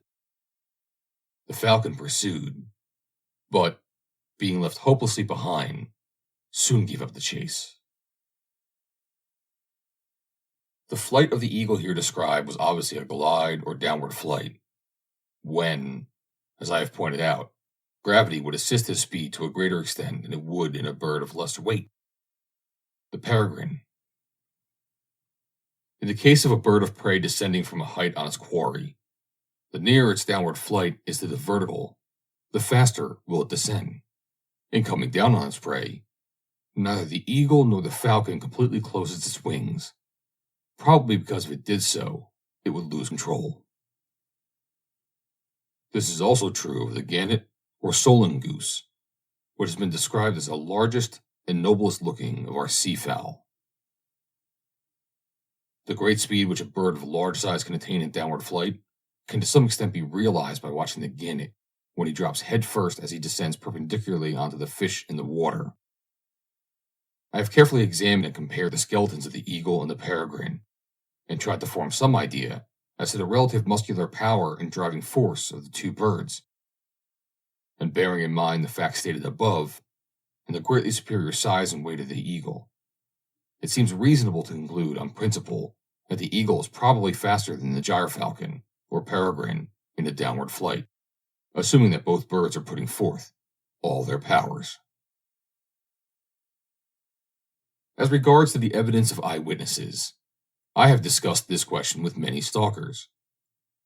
The majority of them have never seen the eagle stoop at its quarry and strike a blow which sends it to the ground as the peregrine so often does, though they have seen the eagle seize its quarry in the air or pounce on it on the ground and carry it off. Only a few of these, however, have any doubt as a result of what they have heard from other stalkers and keepers that the eagle on occasion does adopt the former method. It is, however, an undoubted fact that although the eagle generally captures birds which he is pursuing by seizing them in his talons, or, to use the falconer's term, binding on them, he occasionally stoops on and strikes them in the air, sending them hurtling to the ground in the same way as the peregrine does. The reason why the eagle so rarely adopts this method is probably because it can secure its prey without doing so. And further, if it were to exert all its powers when descending from a considerable height at an angle near the vertical on a grouse, blackcock, or ptarmigan, which do not usually fly very high above the ground, it would incur a serious risk of injury in consequence of being carried on by its impetus and dashing against the rocks or ground after striking its prey. The interesting, and I think significant, fact is that although some of these stalkers with whom I have discussed the question think the peregrine probably flies faster than the eagle, every one of them who has seen the eagle kill its quarry in this way, and I know several, has told me that in his opinion, the eagle in its final rush is faster than the peregrine. It is also important in this connection to bear in mind the fact on which Major Ratcliffe lays such stress. That is an optical illusion to imagine that a smaller sized bird is flying faster than a larger bird of similar shape and make, and that, as he says, 99 sportsmen out of 100 would probably tell you that a snipe flies faster than a woodcock, whereas the converse is true. An old keeper in the north, whom I have known for many years, told me that he has seen the eagle stoop at and strike his quarry on this way on 2 occasions, and that it moved in its final downward flight with the same lightning-like rapidity as the peregrine. John Finlayson, the head stalker at Killilan, wrote to me last February as follows. I have once plainly seen the eagle driving after grouse and striking it down very similar like what the peregrine falcon does. It happened at the north end of Corioch. I was going up to Pat from Milby Way. A covey of grouse came tearing down from the low end of a knockbu in front of me, about 300 yards away, and an eagle in hot pursuit, wings gathered up and making a swishing noise. Going through the air, it struck one down, with a cloud of feathers knocked out when it did so. The eagle glided up a little, then balanced and dropped down where the bird fell. It was a little over a ridge out of my view. When I got up to the place, I saw the eagle well up the glen going fast, with the bird in his talons. My gamekeeper, Donald MacIver, who has lived all of his life in Rossshire, on one occasion saw an eagle strike and kill a blackcock. This is his account of it. In the forest of Strathconan, where I was for a number of years, I once saw a very fine sight of an eagle pursuing a blackcock. The blackcock got up at the head of a very deep quarry and came over at a very great height. The eagle was about, and soon after it. I could see him overtake the bird, and I would say that he struck him the same way as the peregrine does with his claw. I saw something drop, but could not make out what it was at the time.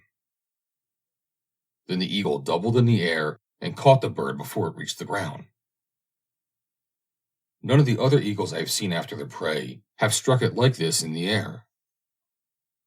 They have always clutched at their prey, but this time the eagle struck the bird and went right past him. I was not far off and could hear a tremendous noise of the wings. When the eagle double backed and caught the bird in the air, I would judge that the bird would be as high up as 300 feet, and when he doubled back, I should think he was not 50. Perhaps the narrowness of the quarry might be the reason for him taking the bird the way he did. I went to the place and found the head of the blackcock. There was about 3 inches of skin hanging to the head. A tear like that would be done with the claw. This is the only time I ever saw an eagle kill a bird in the air, but it was a grand sight. This happened in January 1895, in Corryvullen, Strathconan.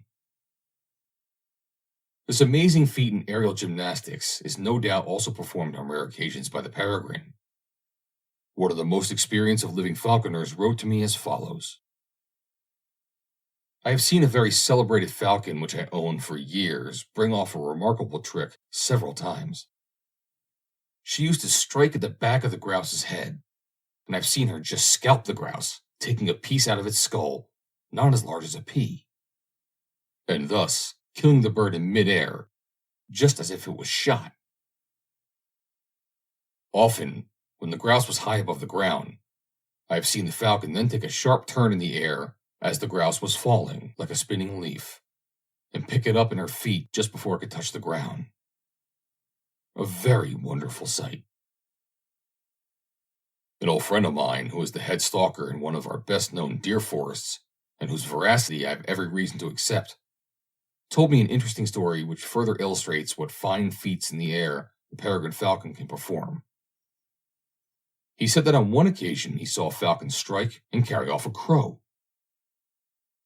As the falcon was circling higher and higher up, carrying off this crow, it was mobbed by a considerable number of other crows.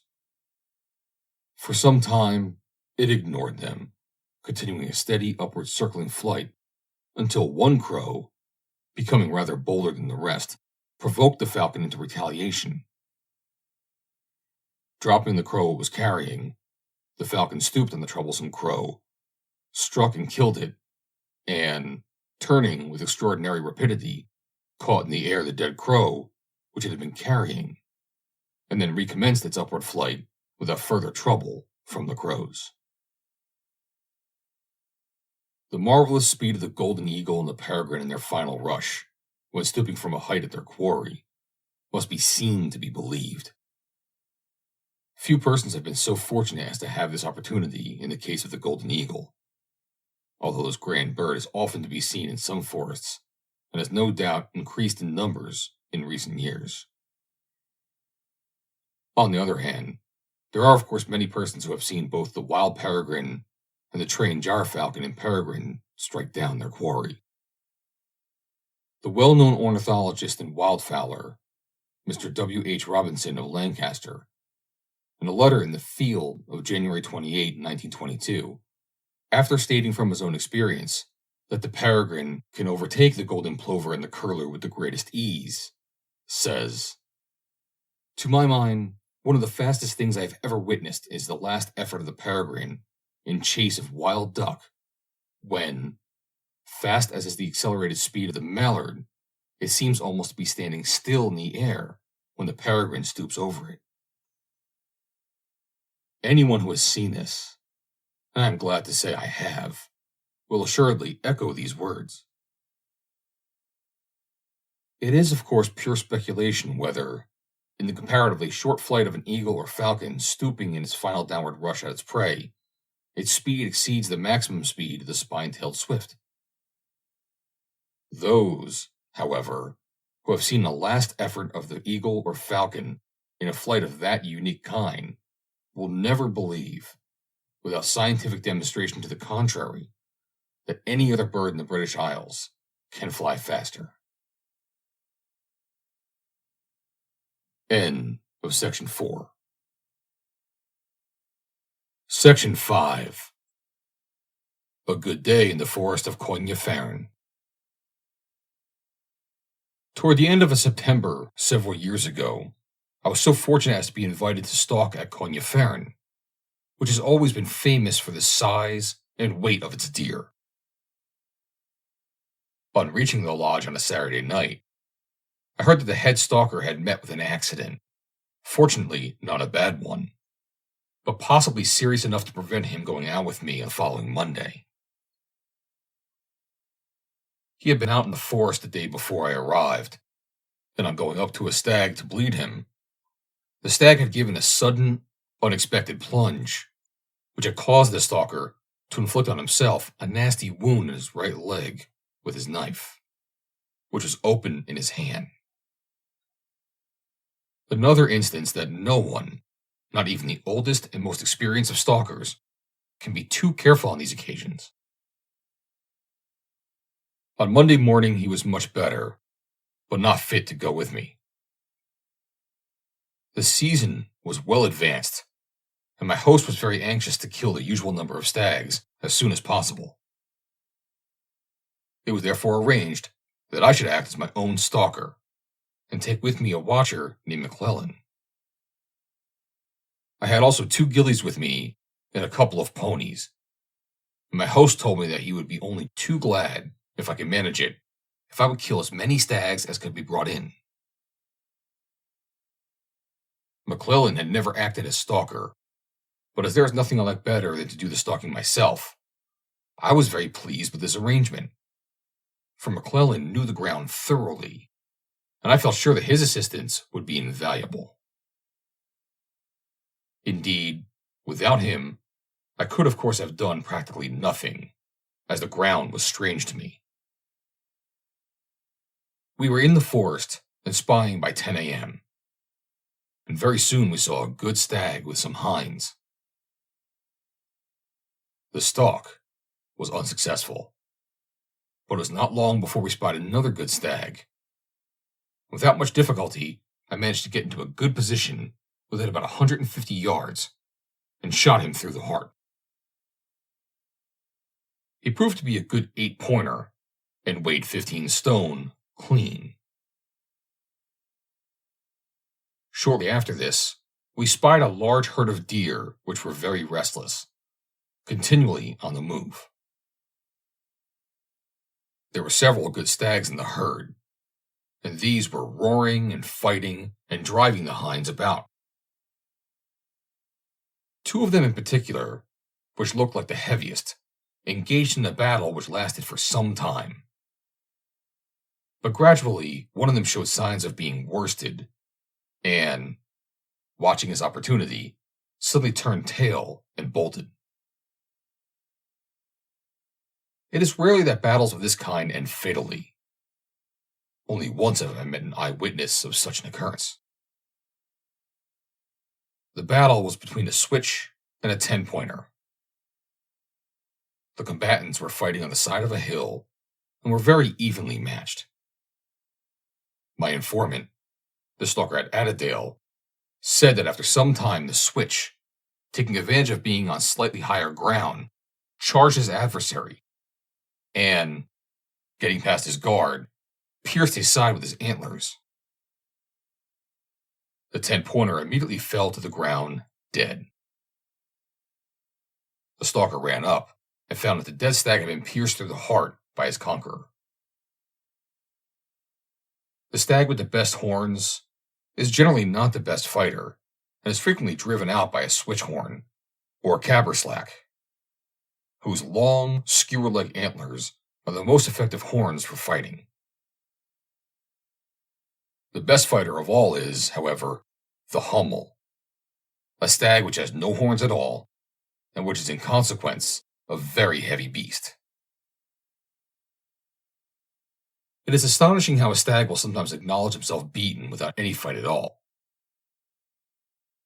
I remember when stalking at Fialar that I had been trying without success for nearly 2 hours to get a shot at a big black stag which was in pursuit of a large number of hinds and was constantly on the move, skirmishing with smaller stags and driving them away.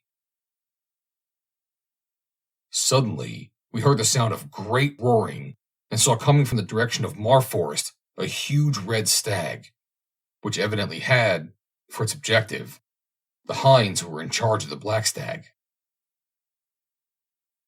The newcomer kept running for a short distance, and then stopped to roar and grunt.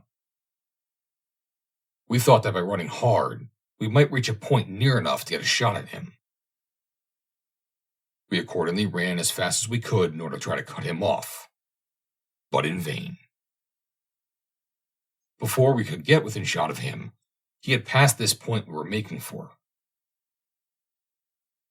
As soon as he got within 60 to 70 yards of the black stag, who was waiting, and every now and then roaring defiantly in answer to his challenge, the latter seemed suddenly to realize that the contest would be hopeless, and turned tail, and bolted ignominiously, being pursued only for a short distance by his adversary, who then rounded up the hinds and drove them off. But to return to my story. We tried to stalk the victorious stag, which seemed to be the best beast in the herd, but found it extraordinarily difficult to get within shot of him. There always seemed to be several hinds in the way, and, as it was now getting toward 2 o'clock, we decided to have luncheon, in the hope that in the meantime the deer would settle down, and that we should have a chance at the stag we were after. We did not waste any time over lunch, and very soon again had the deer in view. They were still on the move, and we followed them for some time. The stag which we were after, which we made out to be a 9-pointer, was evidently much troubled by 2 other stags only a little smaller than himself, and presently, after chasing away first one and then the other, these 3 stags were between us and the herd. Now at last it seemed there was some chance of getting a shot at the 9-pointer. But before we can get up to him, he began again to chase off the other stags, and then turned, and at a good pace followed the herd, which was moving away from us.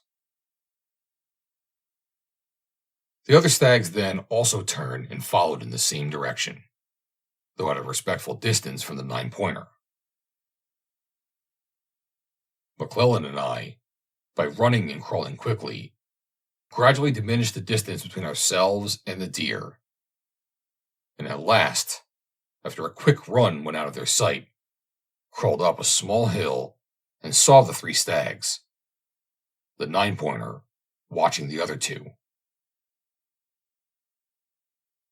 The 9-pointer was nearly 200 yards from us when he suddenly stopped and turned, standing for a moment about 3/4 on.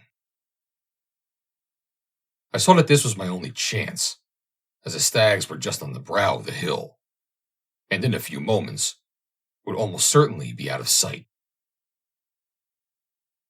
I therefore decided to take the chance and fired.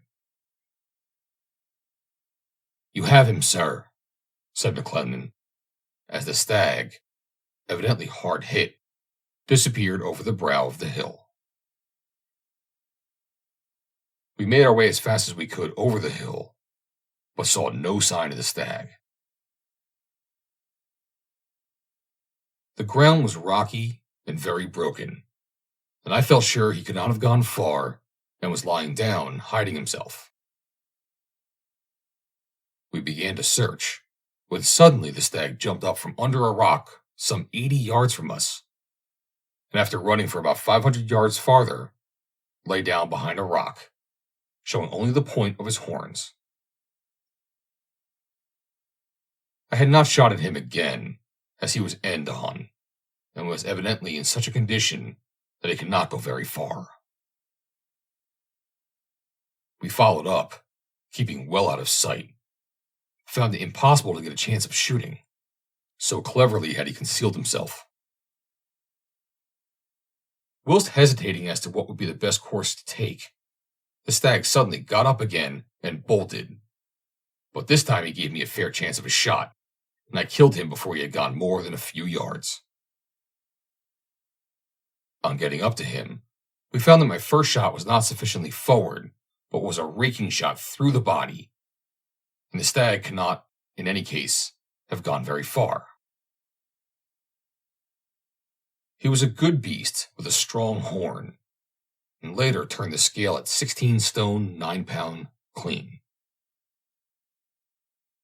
After grollicking the stag, one of the ghillies went off to signal the ponyman, and McClellan, the other ghillie, and I proceeded to work our way back to the lodge, hoping to get another shot on the way home. We soon spied a good stag with a number of hinds, and after a long stalk, I got a chance of taking a quick shot at a little over 100 yards, and fired. The stag disappeared. McClellan thought I had hit him, but I was very uncertain, and I think I must have shot over him. A long and careful search on the ground, which was very broken, showed nothing. There was no sign of the stag, nor were there any marks of blood to be seen, and I felt satisfied I must have missed him, though McClellan and the ghillie had thought otherwise. We again started to work our way back, and had not gone very far before McClellan suddenly stopped and brought his glass to bear on the face of a hill about half-mile away. He then said there was a stag with a fine wide head lying down, and that we ought to be able to get close to him without difficulty, as the ground was very broken. I proceeded to stalk this stag, and got without great difficulty within about 180 yards of him, when I saw that he was up and looking very suspicious. Then I should have to take my shot as soon as I could. We quickly got the rifle out of the cover and crawled to another hillock about 100 yards from where the stag was. Arrived there, I pushed the barrels of my rifle over the top of the hillock and slowly raised my head. The stag was standing nearly broadside on, looking straight at me. I fired. There was a thud as the bullet struck him, and he turned and galloped off, disappearing round a corner of the hill. I felt confident that the bullet had gone home, and we found the stag, who had been, as I thought, shot through the heart, lying dead about 60 yards from the place where he had been standing when I fired at him. He was a 10-pointer, had a fine wide head with a good horn. When we got him home, we found, curiously enough, that his weight was exactly the same as that of the first stag I had shot. 15 stone clean.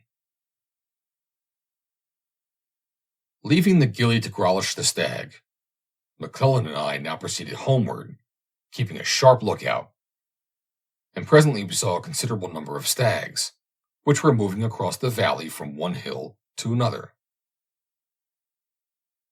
We saw that if they were not disturbed, they would probably cross a little hill not far from us, at a point from which we could, if we move quickly, get to within shooting distance. So, running and walking quickly, we reached a spot about 140 to 150 yards from the point on which we expected the stags to pass, and arrived just in time. The stags were moving slowly, almost broadside to us, in single file, and were passing over a little knoll, at which point I had a fine chance of a shot. "Take the second one, sir," said McClellan, who had his glass on them. I was just about to fire when he said, "No, not that one, but the third. He's better." Again, I was on the point of shooting when McClellan said, "Wait, sir, wait. Take the fifth. He's the best." Directly the stag topped the knoll, I fired, and he ran a few yards and fell down. On coming up to him, I found it necessary to give him another bullet through the neck. We found that this stag was by far the best we had seen that day. He was a royal, in splendid condition, and weighed 17 stone, 6 pound, clean.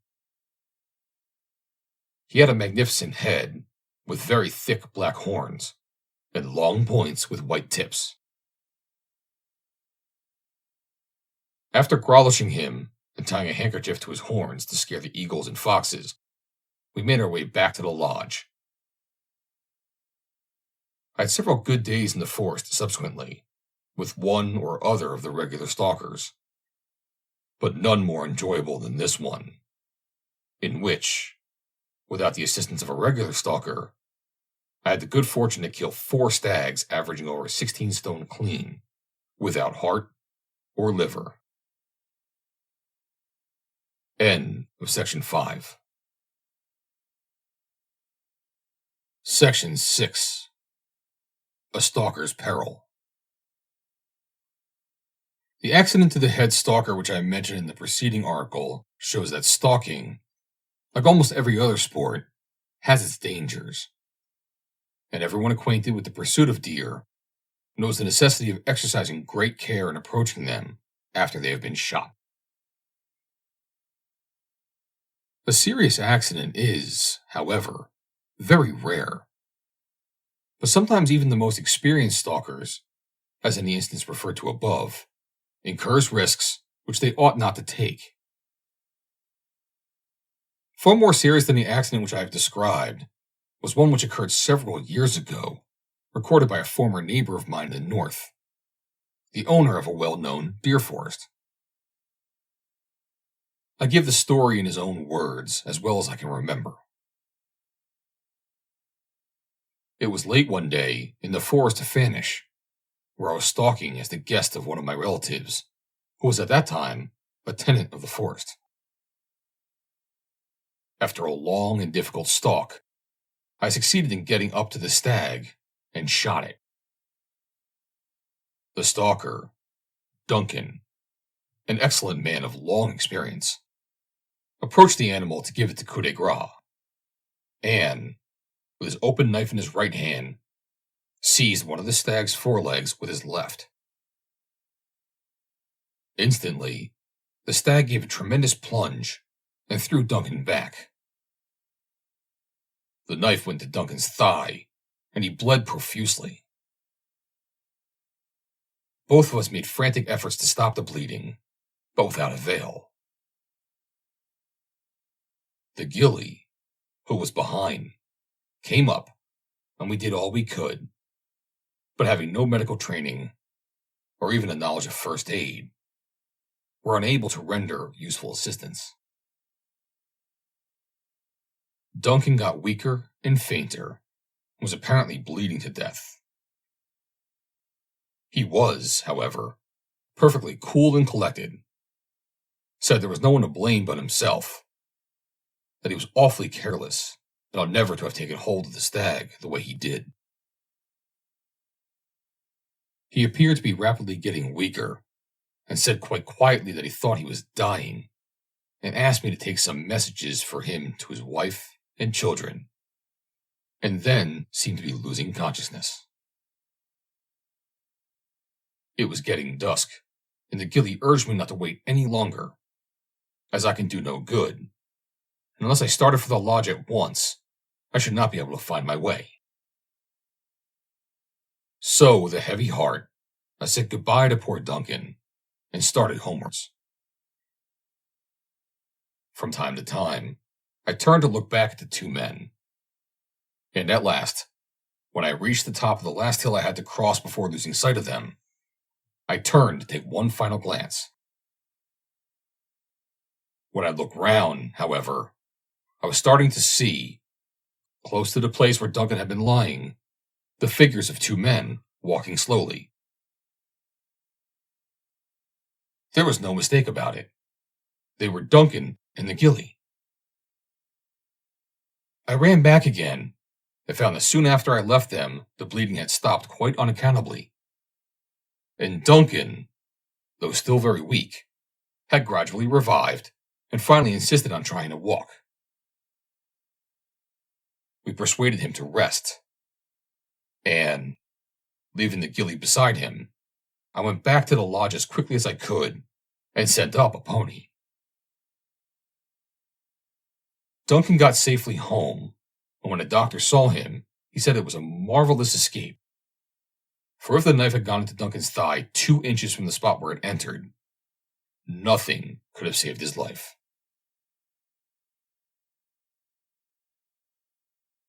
End of Section 6.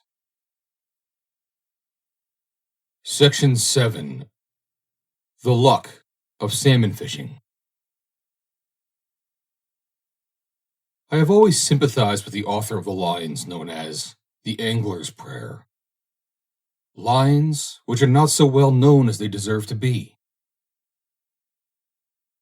Lord, suffer me to catch a fish so large that even I, when talking of it afterwards, may have no need to lie. In the spring of 1921 came the tragedy of my life as a fisherman. I had 5 days fishing in the famous River Wye. The river was dead low, and my chances of success very small. But I kept steadily at work during the time at my disposal, and on the 4th day had the good fortune, by means of the attractions of a Mar Lodge, size 4-0, to hook a salmon, which was not only the largest salmon I had ever seen, but also the largest seen in that year on the beat I was fishing. A most exciting struggle of over an hour, terminating in a wild rush of over 100 yards. The wildest rush I, or the keen fisherman I had with me, had ever seen. A grand leap high up into the air of this splendid clean-run fish, and the line came slowly back, the cast having broken a foot from the end. Elsewhere, pages 12 to 22, supra, I have told of how this splendid fish, no doubt exhausted by the struggle, was shortly afterwards killed by a far greater fisherman than any mere mortal man. An otter. Its estimated weight, as far as could be judged by its remains, was about 40 pounds. The day was Friday, April 1st, an appropriate day and date for such a catastrophe. In the early part of the following year, I received an invitation from the same kindly host to try my luck again in April on the same river, but on another and more famous beat. I gratefully accepted the invitation and set forth in high hopes and, curiously enough, with a strong sense of expectation. I might almost say the assurance of great events. For several days after my arrival, the river was so high that fishing was hopeless. But on the morning of April 18, though still high and colored, it had run down to such an extent as to be in fair condition. My host was most kind in wishing to give me every possible chance of getting a good fish, and had arranged that I should take with me his butler, C, a first-rate hand at gaffing salmon, who had been with me in the preceding year when I was so unfortunate, and was very keen to help me kill the big fish. My host sent me to try, first of all, a pool which had a great reputation. This pool is about a mile long and has to be fished from a boat, trees and bushes running throughout its entire length along both sides of the bank. My host had the fishing on one side of the river only, and on reaching the head of the pool, we found someone fishing from the other side. After waiting until this rod had fished some way down the pool, we began operations. I fished the whole morning with the fly, but with no success. And about 1:30, as the river was still so high, we decided to try the minnow, a much more favorite lure than the fly on this particular river in the spring.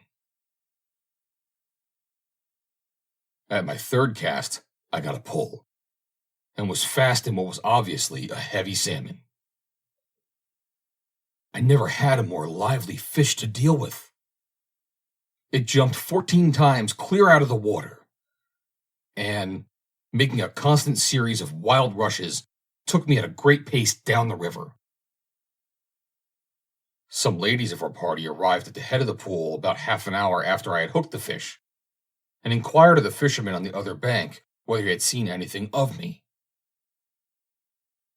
The reply was, "I saw him fast in a big fish about half an hour ago, going round the bend of the river on his way to Hereford." Though I did not get to Hereford, which was nearly 30 miles distant, the fish took me about 3/4 of a mile down the river before I succeeded in killing it, after over an hour's battle.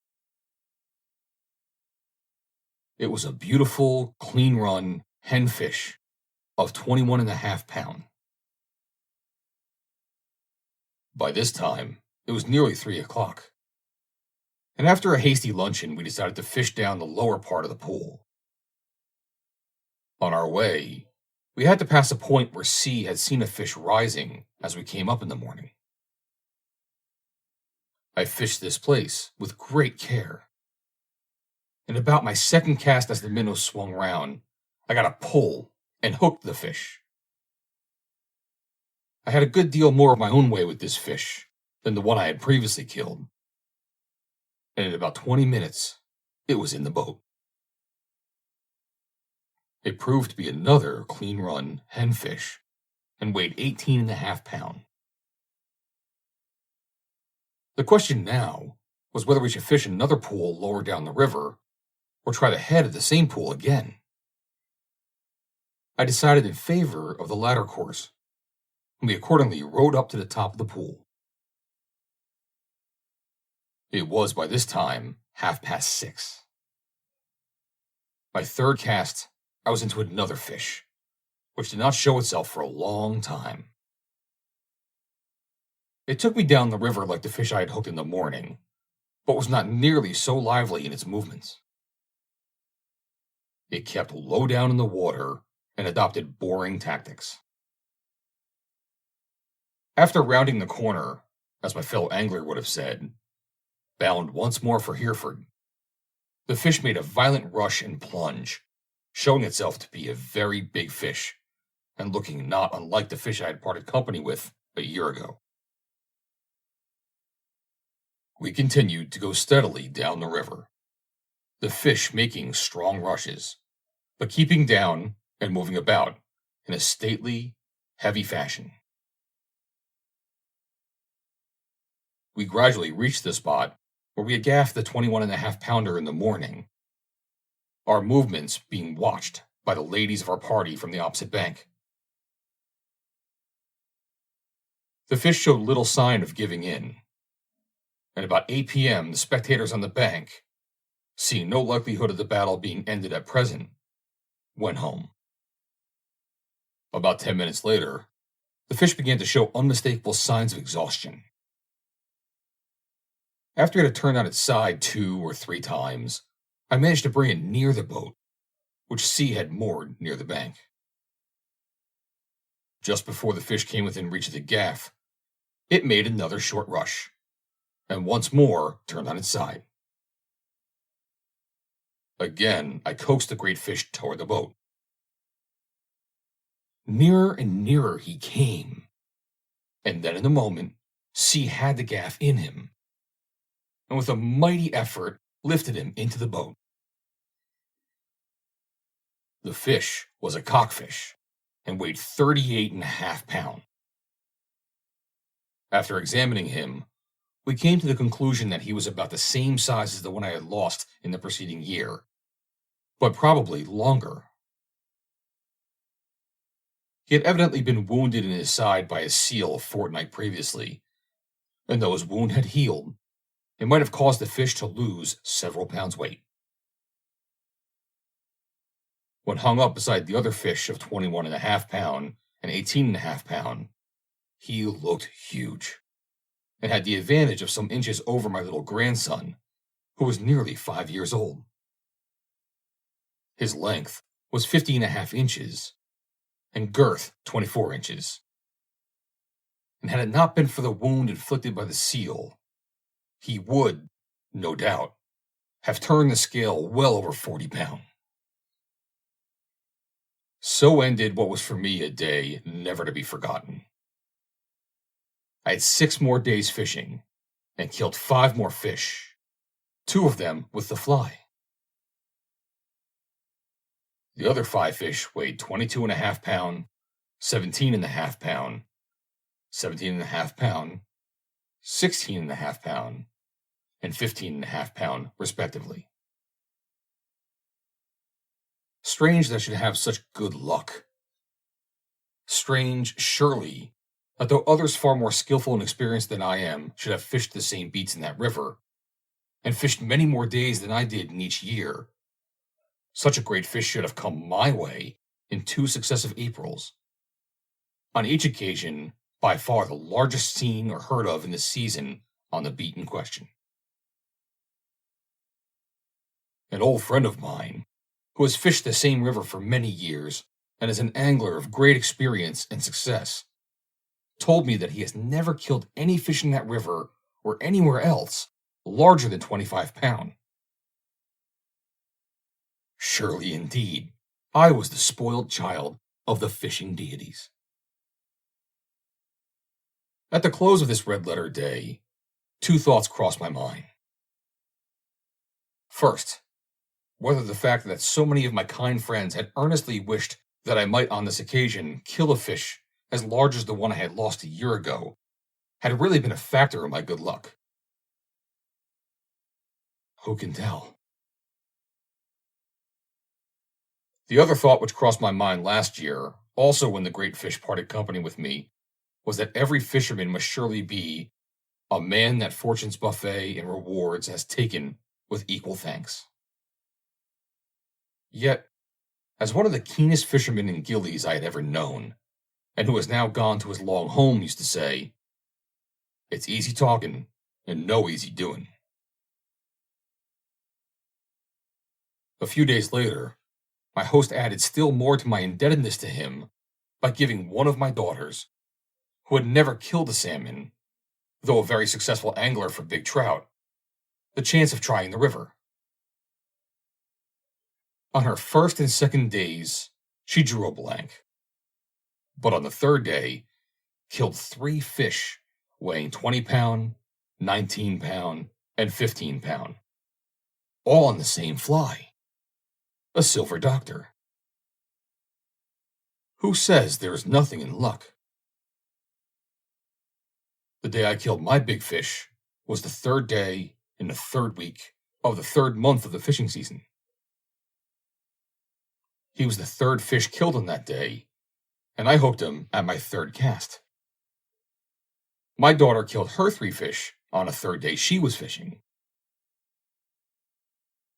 Well might Falstaff, Merry Wives of Windsor, Act 5, Scene 1, say, This is the third time. I hope luck lies in odd numbers. My daughter's performance was far more satisfactory in every way than mine. For fishing with the fly is, of course, incomparably superior to fishing with the minnow. At least, nearly every angler I have met says so.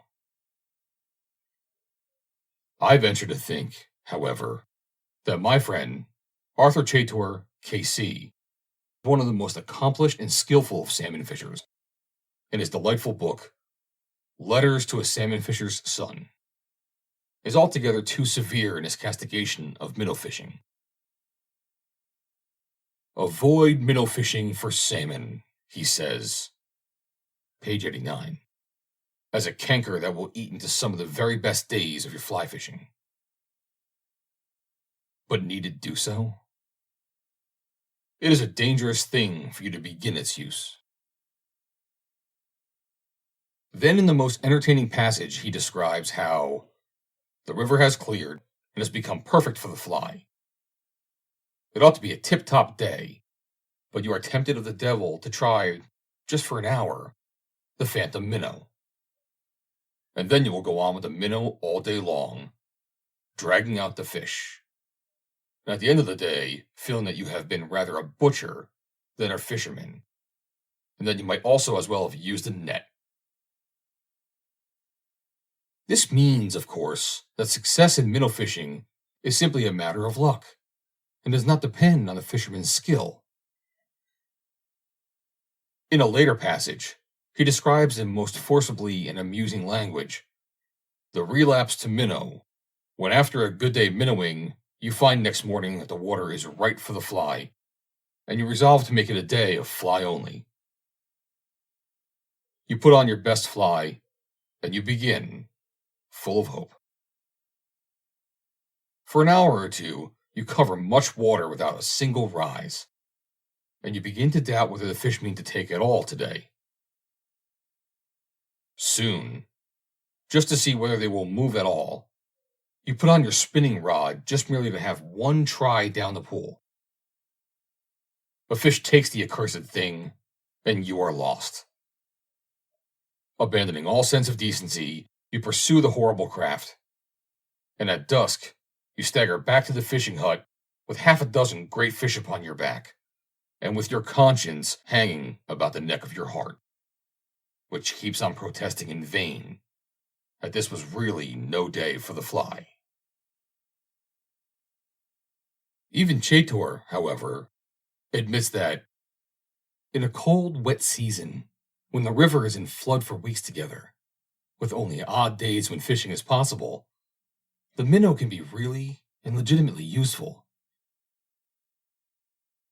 On the other hand, in contrast to the above warnings and diatribes, Mr. J. Arthur Hutton, who is so well known, particularly in connection with the Y, and is, of course, a most experienced and successful salmon fisher, as well as one of the most learned in the life history of the salmon, describes spinning for salmon as a form of fishing requiring a very large amount of skill and experience, which may provide one with sport on those many occasions when the fly is useless.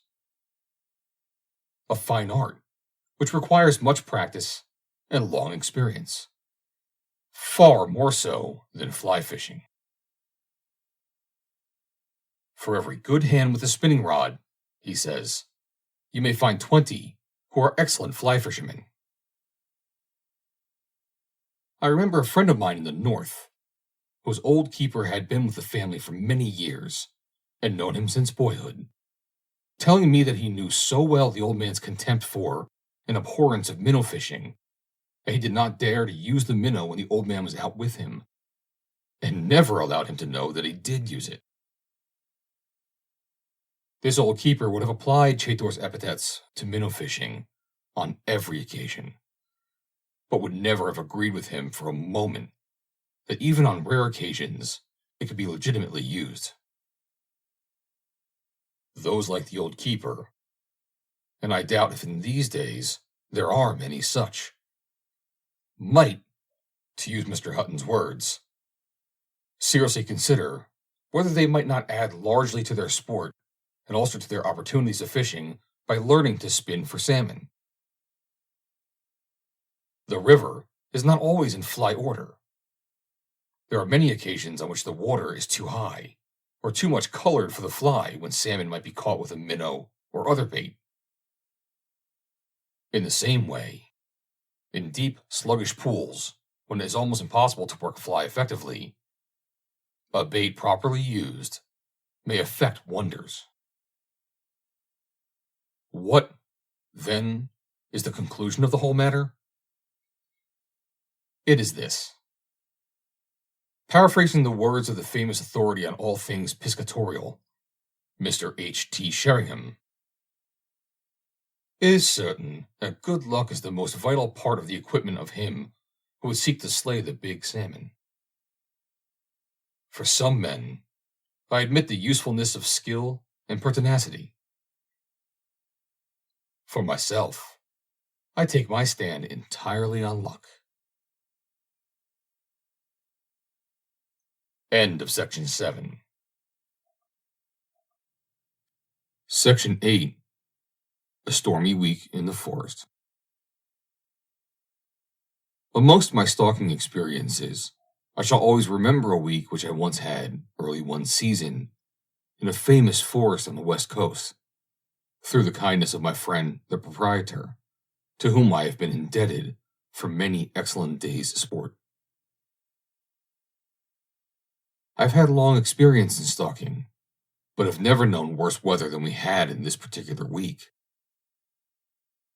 The rifles consisted of my host, Stuart, a fellow guest, and myself. I was out stalking 6 days. On Thursday, our first day, we killed 5 stags between us. My host and Stuart each got 2, while I got 1. So far as my experiences on that day were concerned, I had no opportunity of a shot until near the end of the day, when we came upon 2 stags, one of which I shot. As it was late in the day, and I had only 1 pony, I did not shoot at the second stag. The following Friday, Saturday, and Monday were terrible days of mist and storm.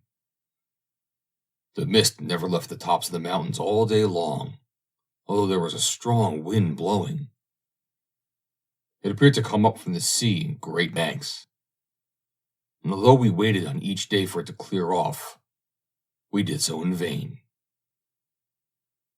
On Friday and Saturday, I never had a shot. On Monday, until late in the day, it looked as though I was to have the same experience. About 4 o'clock, however, having been lying on a ridge overlooking a wide, deep quarry, the mist suddenly lifted for very few minutes, and we spied some deer moving downwards on the far side of the quarry, and amongst them what appeared to be 2 or 3 good stags. There were also a number of hinds rather nearer to us than this lot of deer.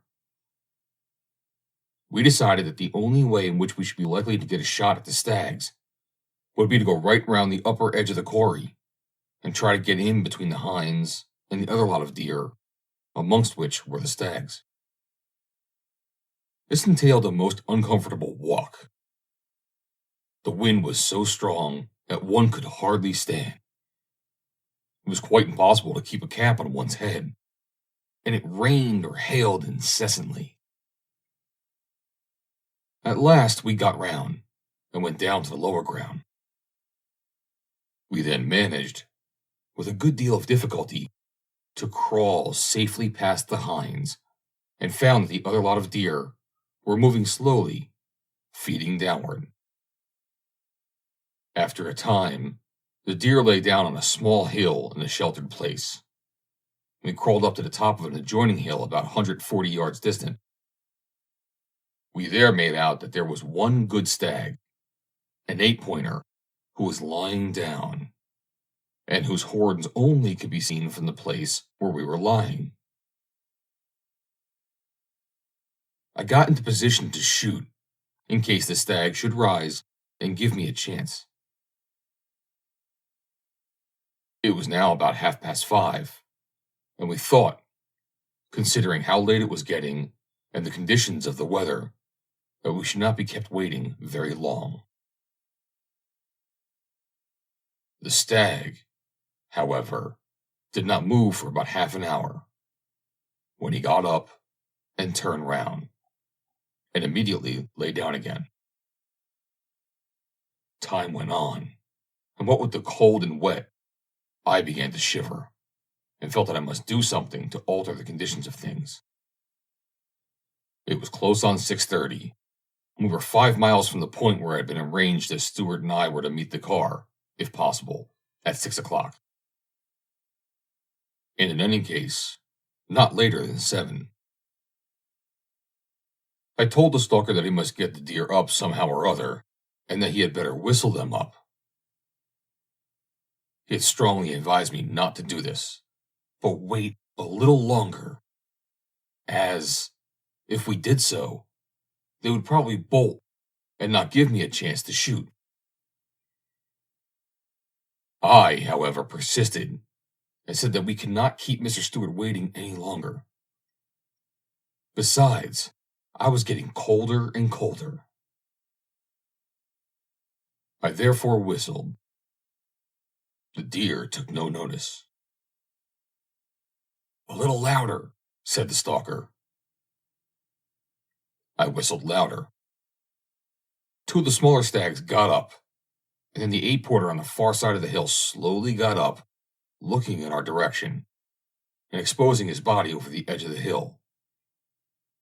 A fair broadside shot, at about 140 yards. I fired. "Just over his shoulder," said the stalker, and the stag still stood, as stags often will do when the bullet passes over them. I fired again, and the stag instantly fell. "Good shot," said the stalker. I loaded the rifle and handed it to the stalker, who began to put it into its cover, when suddenly the stag jumped up and galloped off. The bullet had no doubt grazed the spine, causing temporary unconsciousness. When a stag drops instantaneously, as this one did, he is often only stunned, and it is well to be on the alert and get up to him at once, ready if necessary to shoot again. This was no new experience to either of us. The old stalker had been over 50 years in the forest, and had seen the same thing happen many a time. Nor was it new to me. We watched the stag as he galloped away, apparently none the worse for his narrow escape, and I certainly felt very foolish. The old stalker kindly began to make excuses for me. "The line was right, but you were just a little high," he said. "Your position was not good. You have been lying long, cold, and shivering in the wet. Yon cartridges are lighter than your regular ones, and that is why you shot over him." "No, no," I replied. "I missed because I could not shoot straight. It is a bad business.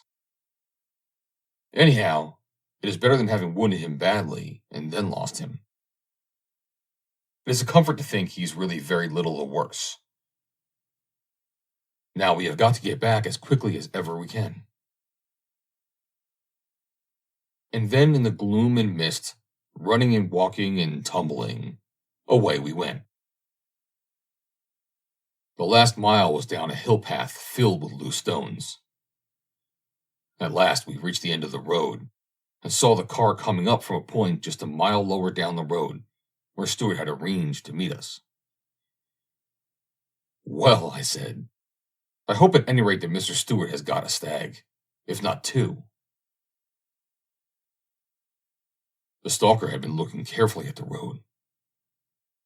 "No," he said, "Mr. Stewart has no stag the day." I said, "How do you know that?" Oh, he said, pointing to the marks on the road. His ponies have come home trotting. Look at the marks of their hoofs. And if Mr. Stewart had got a stag, the pony would be walking. As soon as the car arrived, we found that the stalker was right, and that Stewart, who had only arrived at our meeting place a few minutes before, had got no stag, never having had a shot. On reaching the lodge about 8:30 p.m., we found that our host had not yet returned from the river, where he had gone to try to get a salmon, and it was not until an hour later that he returned. He too had had bad luck, having hooked a large fish, which it was impossible to follow, and which had taken out in its first rush at a terrific pace some 50 yards of line. And then, a strain being put on, broke the casting line, which, it subsequently turned out, had been used in the spring fishing and had not been properly tested before being used again. Thus closed the third chapter in a day which illustrated the truth of the proverb that misfortunes never come singly. The following day, Tuesday, showed no signs of improvement in the weather. Thick mist on the tops, steady rain, and a wind, as usual, in the wrong direction. Stewart was obliged to drive some miles off to see a friend, but I determined once more to try the hill. This time, I was sent out on the home beat. I started off with the stalker and an old ghillie named Angus, who had so much experience that he would have made an admirable stalker, and who was always very keen. I also had 2 ponies and a pony boy. The pony path goes straight up the mountainside for 2.5 miles. By the time we reached the point where the path stopped, we were close to the edge of the mist, and the outlook seemed hopeless. We decided to cross over to the opposite hill and go down on the other side, hoping that by that time, the mist might have lifted. We left instructions with the pony boy to wait for 2 hours, and then if he heard nothing from us, to go back right round to a point on the other side of the hill and wait there. On our way up the hill, I found some beautiful little bastard pimpernel in flower. Not very common in this part of the country. As we worked our way up the mountainside, the wind became stronger and the rain heavier. It was intensely cold and very difficult to see what was in front of us. Having arrived at the ridge, nearly 3,000 feet up, we tried to spot the quarry below. What with the tremulous wind and driving rain, this was a matter of the greatest difficulty, and in conditions of this kind, I always think there is a better chance of picking up deer with first-rate field glasses than with a telescope.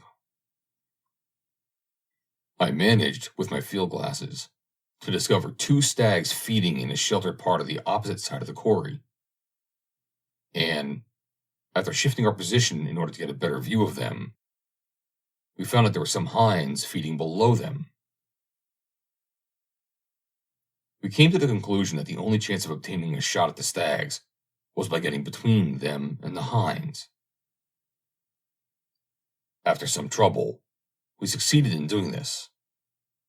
But old Angus, who knew the quarry well, said the wind at this place was very uncertain, and that it was a question whether the stags would not get our wind. We had hardly uttered this warning before there was a fatal puff in the wrong direction, and away went the stags long before we were near them. We decided to go on and try the next quarry. It is difficult to imagine a greater contrast than the comparative warmth and peace which we were now enjoying, as compared with the strife of the elements outside the quarry. The rain, too, had stopped, and I said to the stalker, "No wonder the deer came here. What a haven of rest!" We now worked our way across the ridge and then spied the big quarry below. We discovered 2 lots of stags. Those in the first lot were moving on. The others were lying down in a place where they could be stalked without much difficulty. We therefore crawled some 400 to 500 yards, and, creeping cautiously up to the top of a little hill, saw the stags had got up and begun to feed. There was one quite clean about 50 yards below us, and another also clean about 130 yards from where we were lying. I fired at the near stag, who fell dead at once. I then covered the other stag and pulled the second trigger. Result, a misfire. I hastily reloaded and fired, killing the stag. We then went down to the stags which I had shot. The first was a 6-pointer, whose horns and teeth showed him to be an old warrior. The second, a 9-pointer, was a younger beast, rather heavier. Both stags were in good condition, and weighed 13 stone 9 pound, and 14 stone 3 pound clean. After growlishing the stags, we dragged them down the hill to a point from which we could signal to the pony boy. The ponies had long been used for carrying stags, and stood quietly whilst the stags were put on them. We soon reached the pony path, and after a walk of 5 miles, reached the lodge.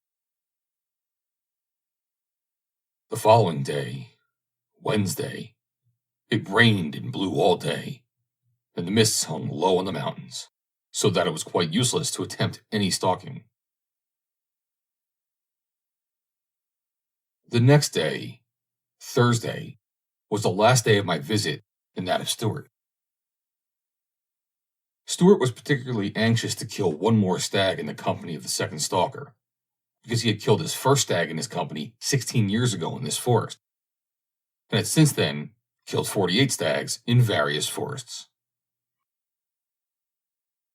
The day looked anything but propitious. There was mist and rain, and the wind was again in the wrong quarter. My host said he would go fishing up in the glen. Stuart was sent to try one of the far beats in the company of his old friend, the second stalker, whilst I was left to try the home beat again. As we went up the hill, the mist gradually lifted, and we saw 2 huge golden eagles circling round and round. We saw no deer up to 2 o'clock, but whilst taking lunch, we suddenly saw several stags coming round the side of a distant hill.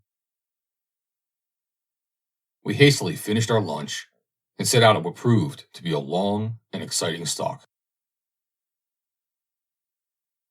From time to time, we had to remain lying perfectly flat, not daring to move a muscle. Once we thought every chance of success was gone, for an old cock grouse rose with his "Go back! Go back!" as we were nearing the rock from which we had hoped to get a shot. The sun, of which we had seen nothing for so long, kept coming out and going in again. On a long stalk of this kind, it is extraordinary what one sees, and how ineffaceable is the memory of these sights. The eagle circling over the high tops not far distant, the blue hare leisurely making off, then stopping, sitting up, and looking back. The ptarmigan, so beautiful in its mottled plumage, running in front of us, stopping now and again and peering round. The old cock grouse rising with its warning described above, which too often brings the stalk to an untimely end.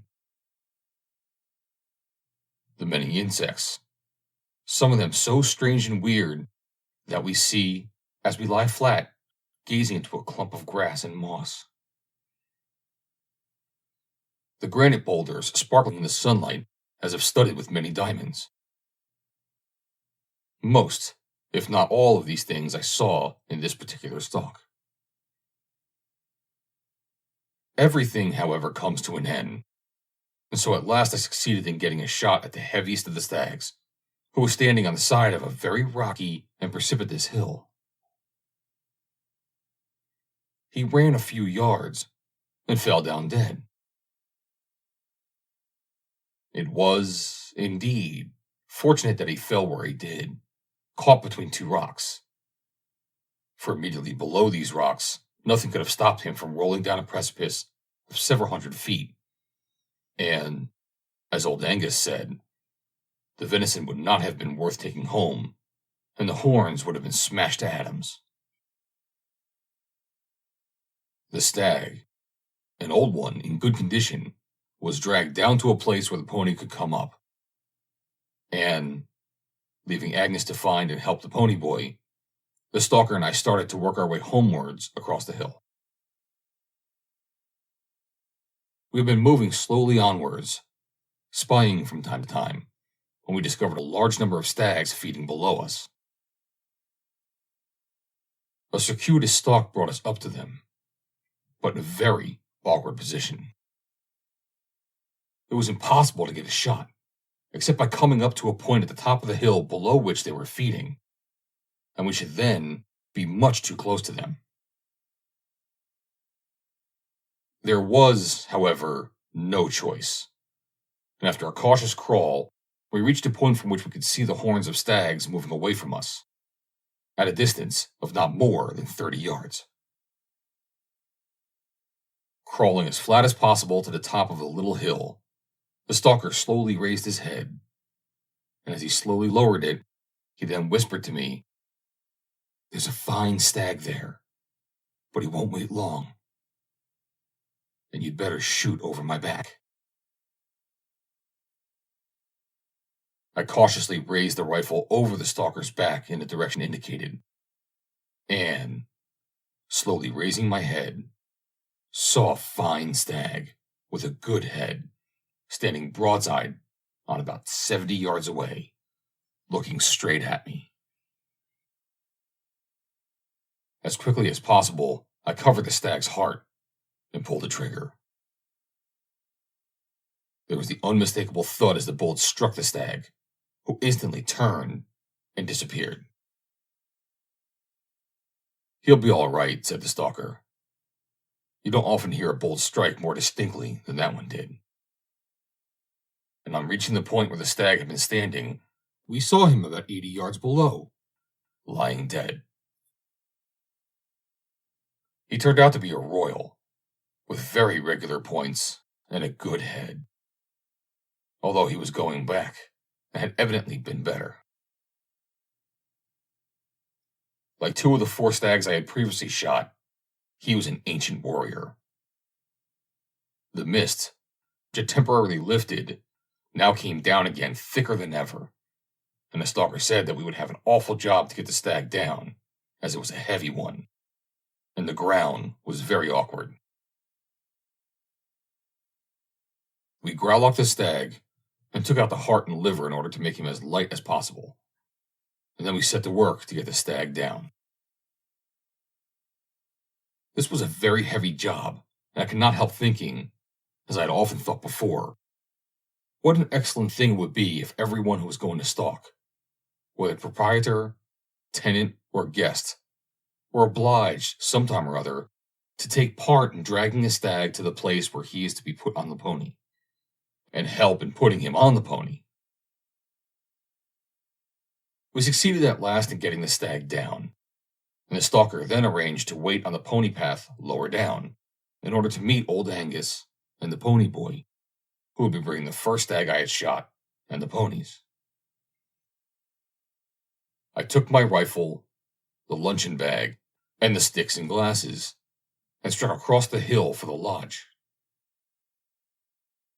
On my way down, I began to speculate as to the age of the 2 old stags I had shot that day, and came to the conclusion that they were probably not less than 14 or 15 years old. The old Gaelic saying, which shows how little was formerly known as to the age of a stag, came into my mind. Tre ish coin, ish hike. Tre ish hike, ish dunya. Tre ish dunya, ish fehe. Tre ish fehe, ish faren. Tre ish faren, ish tabrak. Which may be translated, thrice dog's age, age of horse. Thrice horse's age, age of man. Thrice man's age of deer. Thrice deer's age of eagle. Thrice eagle's age of oak.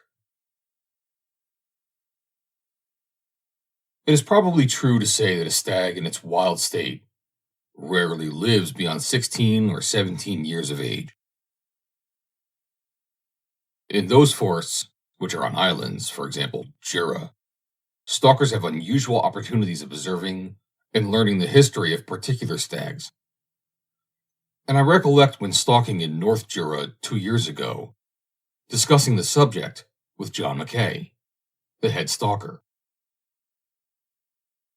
He told me that he had several times been familiar with the stag all through its life, and in more than one instance had seen a stag with a fine head gradually lose its points, until at last it had only comparatively short, upright, narrow horns with 2 short brow points. The stag itself losing steadily, both in size and weight, and becoming very light in color. I reached the lodge about 6:30. The stags weighed very nearly the same weight, 16 stone 2 pound and 16 stone 5 pound clean, the royal being slightly heavier than the other. Our host returned about 8 o'clock, having waited an hour past the time at which he had arranged to meet Stewart. The car was sent back for Stewart, who, however, did not reach the lodge until 10:30, after a very long and strenuous day. He had, however, secured his 50th stag after a most troublesome stalk. He was not able to get a shot till past 7 o'clock, at which time he was about 7 miles from the lodge.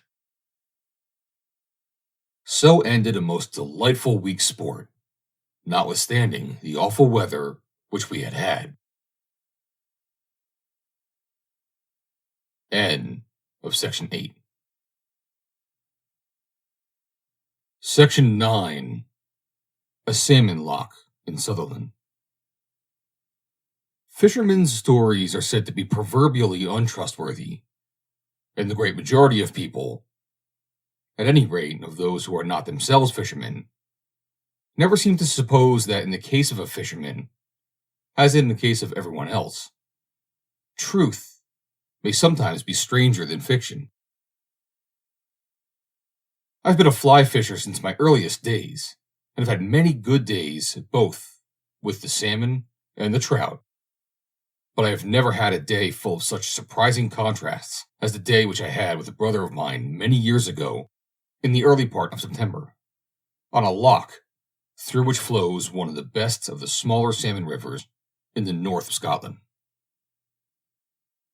Strange as were the events of that day, I can vouch for the absolute veracity of the following story. The loch in question is not very large, and is not deep at any part. It contains a good many trout, about 3 to the pound, and at certain periods of the year, many salmon. We had a long drive from X, where we were staying, and reached the loch around 10 a.m. We had with us a ghillie, a salmon fisher of long experience, and a typical Highlander, in height about 6 foot 3 inches, whose name, like his hair, was Sandy. We had not expected to have any salmon fishing while we were at X, but fortunately I happened to have with me my salmon rod as well as my trout rod, and we arranged on this day that we would fish with the 2 rods alternately, and that as soon as one of us caught a salmon, the other would take the salmon rod. When we arrived at the loch, there was a good breeze blowing from the west, with no sun. We put a medium-sized jock scot on the salmon cast, while on the trout cast we put, as a tail fly, a queer, nondescript fly, which Sandy fancied, and, as a bob fly, a March brown. These two latter flies were the ordinary, medium-sized loch trout flies, and we thought it wiser, as we knew that there were a lot of salmon in the loch, to put only 2 flies on the trout cast. My brother began fishing with the salmon rod in the stern of the boat, while I tried in the bow for trout. I very soon rose 3 or 4 trout and managed to secure 2, but my brother had no luck with the salmon. We had not been fishing for more than half an hour when the wind went down and the sun came out. The surface of the loch became absolutely calm, just like a sheet of glass, and fishing appeared to be hopeless. The salmon now began to jump in different parts of the loch, and, although Sandy said it was perfectly useless, we kept trying to cast over them. At length, however, we gave it up and sat waiting for the breeze. Suddenly, a salmon rose about 20 yards from the boat. I said, "Come on, Sandy, put me over that," and taking up the salmon rod, proceeded to cast over the place where the salmon had risen. With great difficulty, I got the line out, and it was dead calm. I cast once, twice, and for a 3rd time, and just as I was getting to the end of my cast on the 3rd attempt, up came the salmon, rising, apparently, not with the intention of taking the fly, but with the intention of drowning it. I struck at him and hooked him, as we discovered later, by the tail, and a very lively time he gave me. He played for about 25 minutes, during which time he never showed himself, and we all thought he was much larger than he turned out to be. He was a nice, clean fish, about 9 1/4 pounds. By the time we got him in, the wind had risen, and we began to fish again, my brother taking the salmon rod, whilst I fished with the trout rod from the bow. I had not been fishing for more than a few minutes before I rose something which did not show itself. I struck and exclaimed, "I've hooked him!" Away went the line off my reel for about 30 yards. At the end of this run, the fish, a salmon which looked considerably larger than the one we had already caught, jumped right out of the water, high into the air. Then began the longest and most exciting struggle I have ever had with any fish. The rod with which I was fishing was a light 11-feet trout rod. The cast was a medium-sized trout cast, and I had on my reel about 40 to 50 yards of medium-sized trout line. There is no doubt that I should have several times lost the fish, had it not been for the extraordinary skill and speed with which Sandy followed him and managed the boat. 3 times nearly all my line was taken out, and once I had only a few inches left on my reel. After the first rush, the fish plunged deep down, and for a time adopted boring tactics. I was able to recover most of the line he had taken out, and then he had made another run and a jump, and for some time after that, we followed him over the loch. On 2 occasions, he made the most determined efforts to get into some weeds, and it was only by keeping a very severe strain upon him that I managed to keep clear of them. I never played a fish which jumped so many times or sulked less. On one occasion, after taking a large amount of my line, he suddenly turned and headed straight back again for the boat. And although Sandy did all he could to keep out of his way, the fish startled us at the end of his mad run by jumping suddenly clean out of the water within 3 or 4 yards of the boat, and falling with a tremendous splash. Do what I could, I did not seem to have any real effect on the fish, who seemed to do almost exactly as he liked with me, except on the 2 occasions when he tried to get into the weeds. When, expecting every minute that we might part company, I was determined, whatever happened, that it should come where I wished him to come. We saw that the fish had taken the bobfly, and this added to my apprehensions, as I was afraid, particularly as I knew the loch was not deep, that the tail fly would catch something at the bottom of the loch. And there, then, would be a catastrophe. Time wore on, and my back and arms began to ache most prodigiously. Still, the fish seemed as strong as ever. My brother said he must have some lunch, and whenever Sandy and I got the chance, we managed to eat some sandwiches. I began to wonder how much longer the fly would hold, and whether this fish would prove to be one more of the many good fish lost through the fly working out at the end of a long fight. I could do nothing except hold on for all I was worth, keeping as tight a line as I could. And, of course, lowering the point of the rod whenever the fish jumped, as he frequently did. As time went on, however, the rushes made by the fish were not so long, and he seemed, at last, to have abandoned his leaping tactics, which had given me so much anxiety in the earlier stages of the struggle. The fish was gradually becoming exhausted, and the strain on the rod and line seemed to be much greater. "He'll be turning soon, I'm thinking," said Sandy. The end, one way or the other, could surely not be far off now, and we discussed the question whether or not we should try to land. But, on the whole, we thought we had better not run the risk of getting into very shallow water. At last, the fish turned on his side, though he quickly righted himself and made another short run. Sandy had got the boat in about 3 feet of water, a few yards from the bank. He handed the oars to my brother, seized the gaff, and got out of the boat. I slowly reeled in my line. There was another short rush from the fish, and again I reeled him up. Nearer and nearer he came to the boat, and again turned on his side. Suddenly, in less time than it takes to tell, Sandy had the gaff into him and was struggling to the shore. Safely landed, the fish was speedily given his coup de grace.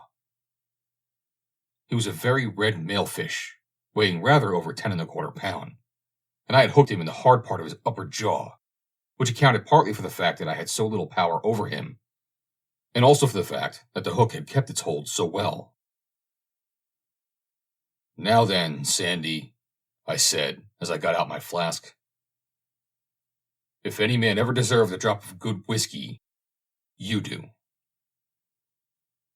"Shlanta," Gaelic for your good health, said Sandy. "It was a grand fight, sir. I've never seen a better." "How long do you think you were playing him?" said my brother. "Somewhere about an hour, I should think," I replied. 4 hours and 6 minutes, he said. "I looked at my watch when you hooked him, and it was then just 1 or 2 minutes before 1:30. And I looked at my watch when Sandy gaffed him. It was then 25 minutes to 6. I counted the number of times the fish jumped, and it was 17. I don't suppose you noticed it," he added, "but there was a cart going off with peats near the loch soon after you began to play the fish. And it came back again not long ago." We heard afterwards that the men in the cart thought I was playing another fish when they passed us on the return journey. The light was going, and we pushed the boat out again.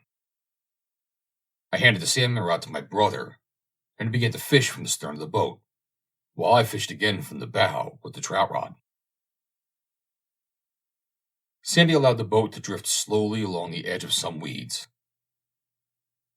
I don't think I had more than 3 or 4 casts when, just as I was nearing the end of my cast, a salmon, which looked as bright as silver and about the same size as the one we had just killed, rose at my tail fly, with a head and tail rise as if it meant business. And, as it turned to go down, I felt the hook go home. The fish did not run, but worked about near the surface of the water, close to the weeds, as if it did not realize that it was hooked at all. "Back the boat quickly, sir," said Sandy, handing the oars to my brother and seizing the gaff. My brother took the oars and backed the boat quickly in the direction of the fish. I reeled up my line.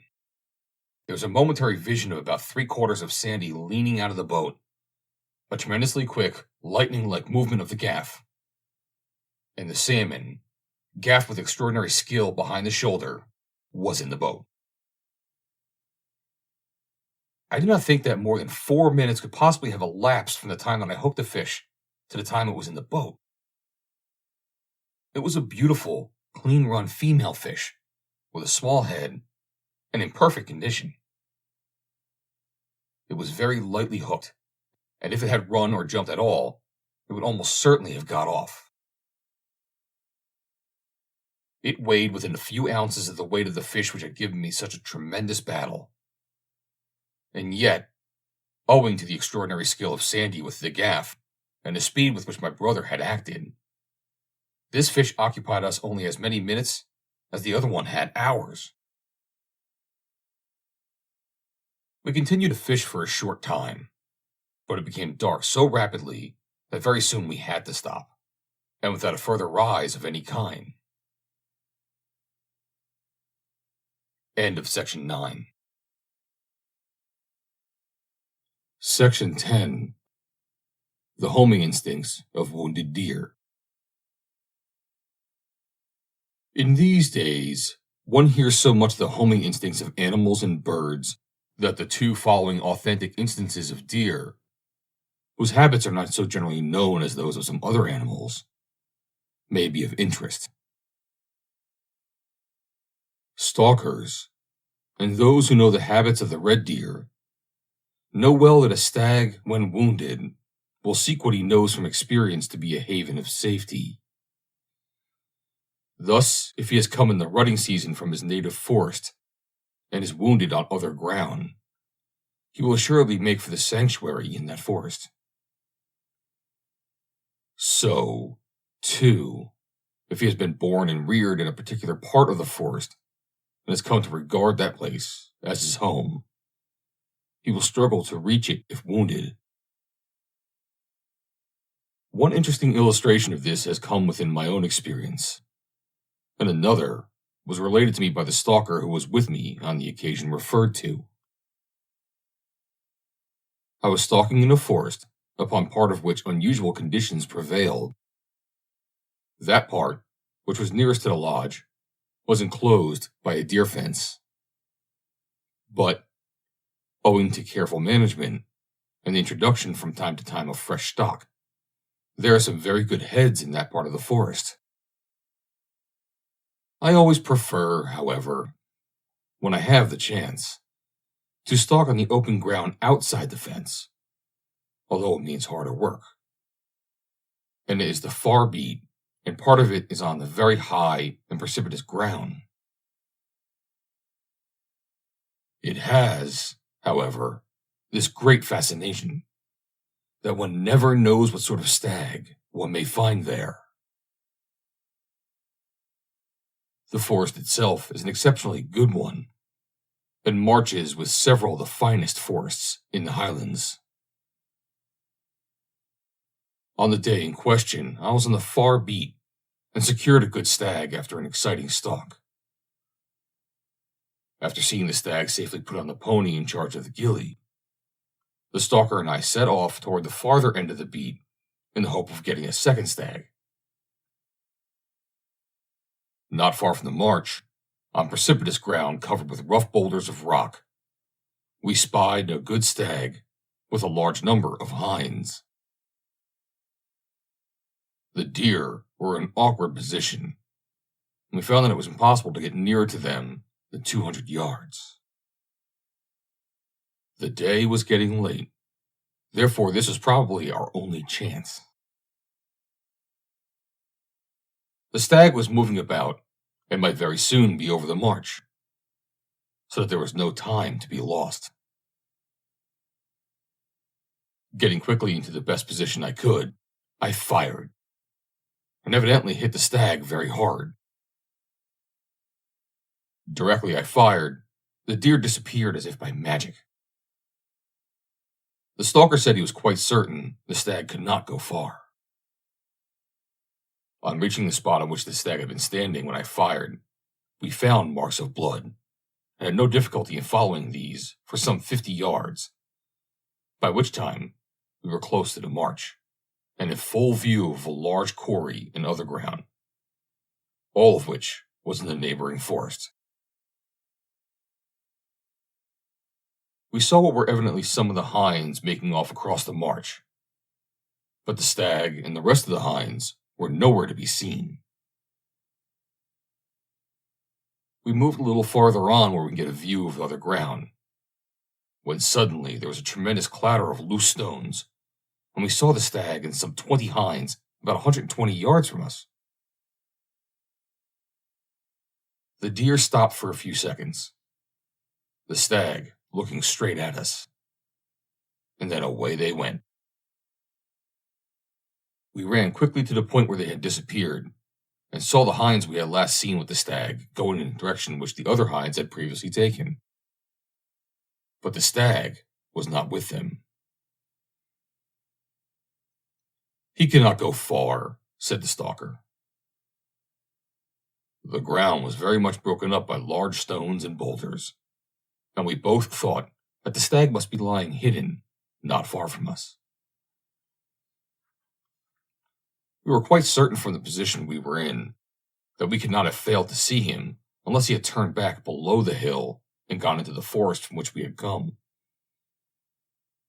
We noticed the hinds stopping every now and then and looking back, as they so often do when one of their numbers has been wounded and is behind them. By following the marks of blood on the stones, we traced the course the stag had taken for about 200 yards. But after that, we lost the tracks. We made the most careful search, and the stalker went some distance into the adjoining forest, but all in vain.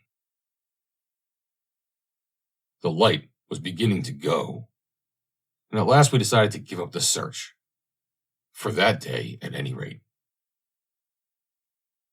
The stalker, who had had his glass on the stag when I had fired at him, said he was quite sure from what he saw then, and from the way the stag was bleeding, that he had been mortally wounded and could not live long. I felt very much depressed, for if there is one thing that distresses me more than another, it is to leave a wounded stag on the ground. And though I thought the stalker with his experience was right in thinking that the stag could not live long, particularly as I knew my rifle, and felt sure that I must have hit the stag somewhere not far from the heart, the fact remained that one could not be quite sure what had really happened. This was the last day of the season, and I was leaving on the following morning. The stalker promised me that he would search the ground on the following day, that he would also tell the stalkers in the neighboring forest, and that if he had heard anything of the stag, he would let me know. "I shall certainly know the head if it's ever found," he said, for when the stag looked straight at me, I could see the space between his forks at the top. It was a 10-pointer, I think. The points were very regular, but as far as the head goes, it is not much to grieve over, for it was on the narrow side. "Still, it is a bad business," I replied. "If we only had had a tracker, we should certainly have had him without any trouble."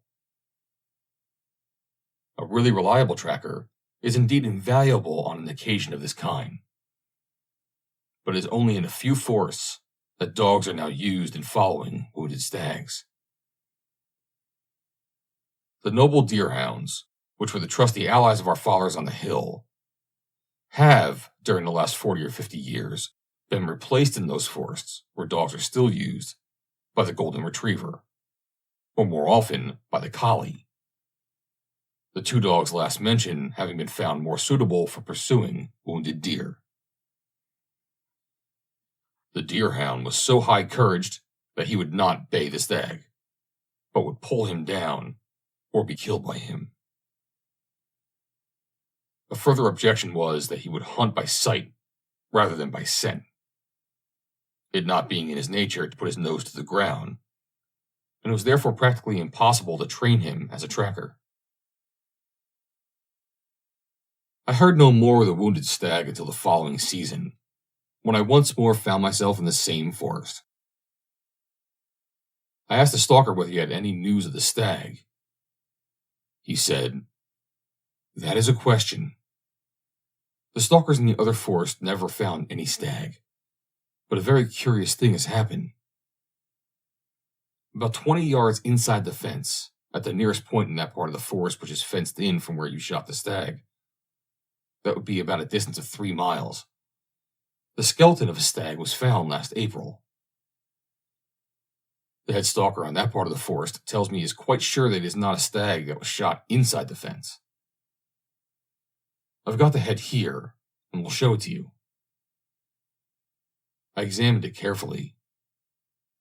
It was a good regular head of 10 points, with remarkably long forks at the top, and I thought it looked a better head than that of the stag I had shot, and said so to the stalker.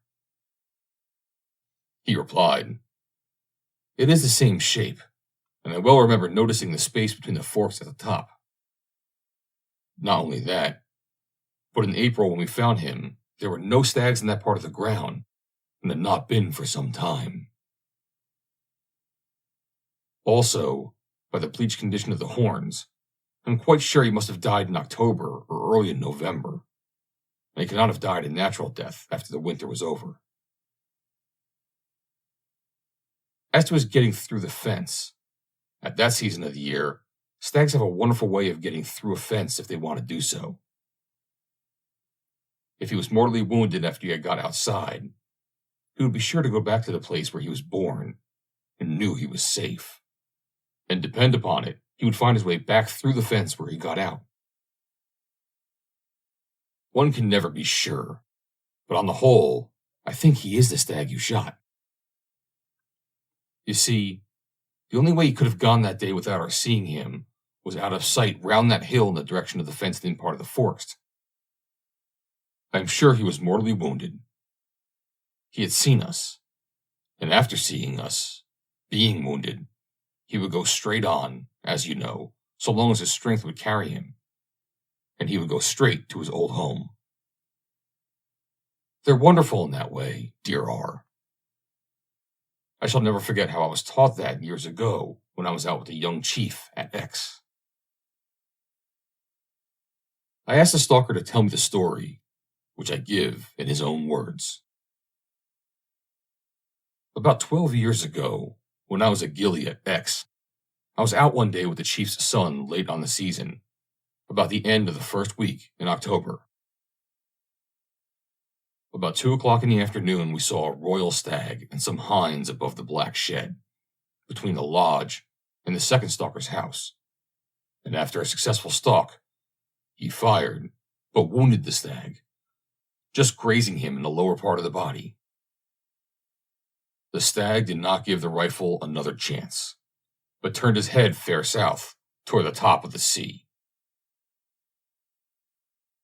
We watched him crossing the top, then we made for where we saw him crossing. And we saw him about 300 yards away as he was going down the opposite side, and he was still going south, then getting out of view into a hollow. The stalker did not lose his chance, but made a sprint to get up to him, which he managed to do.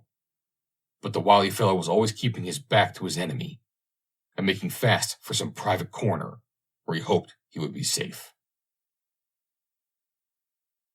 The trigger was not pulled for him. Being in plain ground there, and the royal stag fast on the move, we could do nothing but wait and watch where he can cross the next ridge, which was fully a mile away.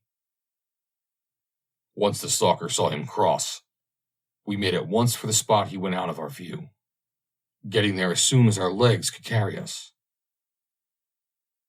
And after spying that part of the ground very carefully, we failed to pick him up. That was in the center of the glacier, a piece of ground about 1.5 miles square, very level, with shallow peat bags, and guarded on 3 sides with slightly rising ridges. The distance between where the stag was wounded and where we lost him was about 7 miles. By this time, the light was failing, so we had to make tracks for home. One evening, a few days later, when it was beginning to get dark, the head stalker was out about the larder and noticed a stag with some hinds above the lodge. And putting his glass on him, at once he knew the stag he had run after a few days before. I was just after getting home from the hill, and he ordered me to go and shoot him. The rifle I'd never fired before, and the sight, although marked for 100 yards, I afterwards found to be a 70-yard sight.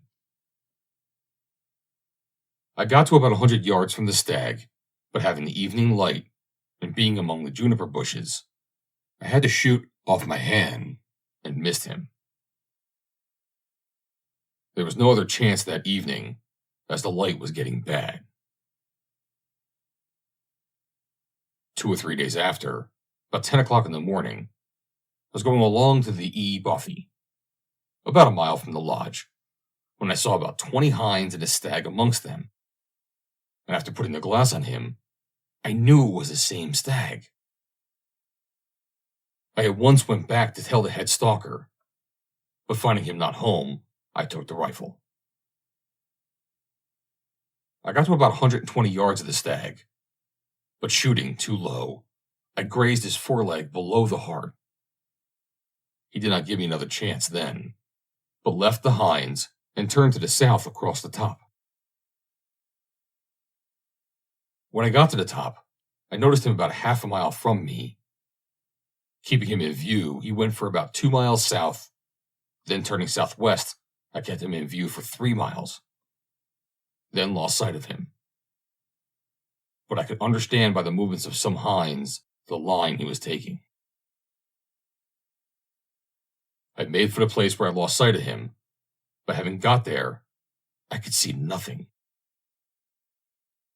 I followed up the burn that rises at Carn and Ness, and after getting halfway up the burn, I came out to the open to spy. I was spying for some time and was putting my glass in its case when I noticed a black object about 1/2 mile away, about the size of a blackcock.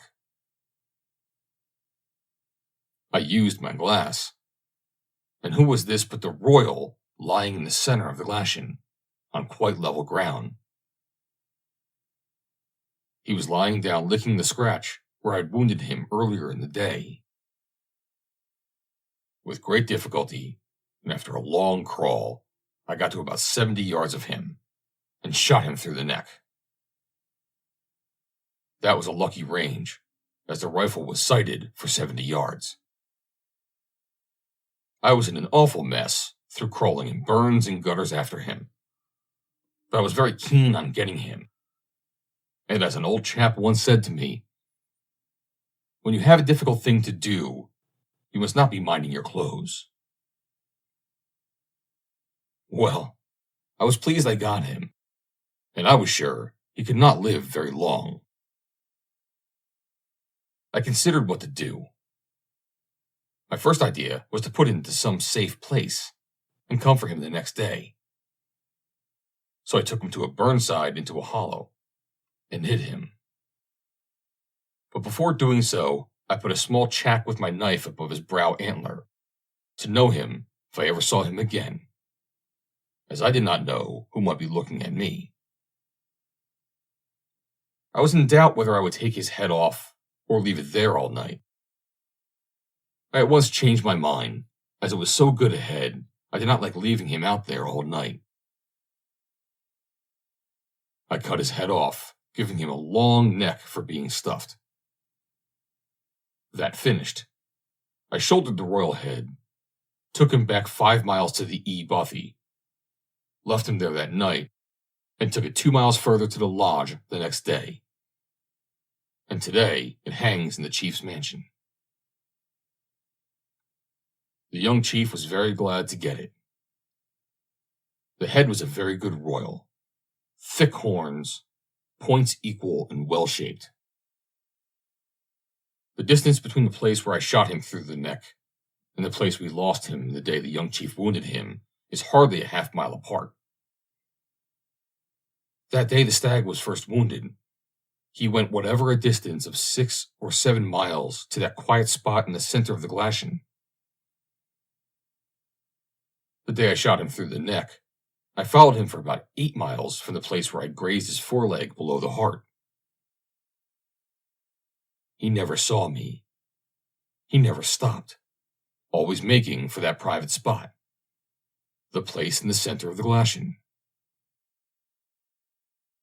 So this stag went 2 times to that same place, as he hoped he would be safe there, and possibly that stag might have been lying in the same bed both nights.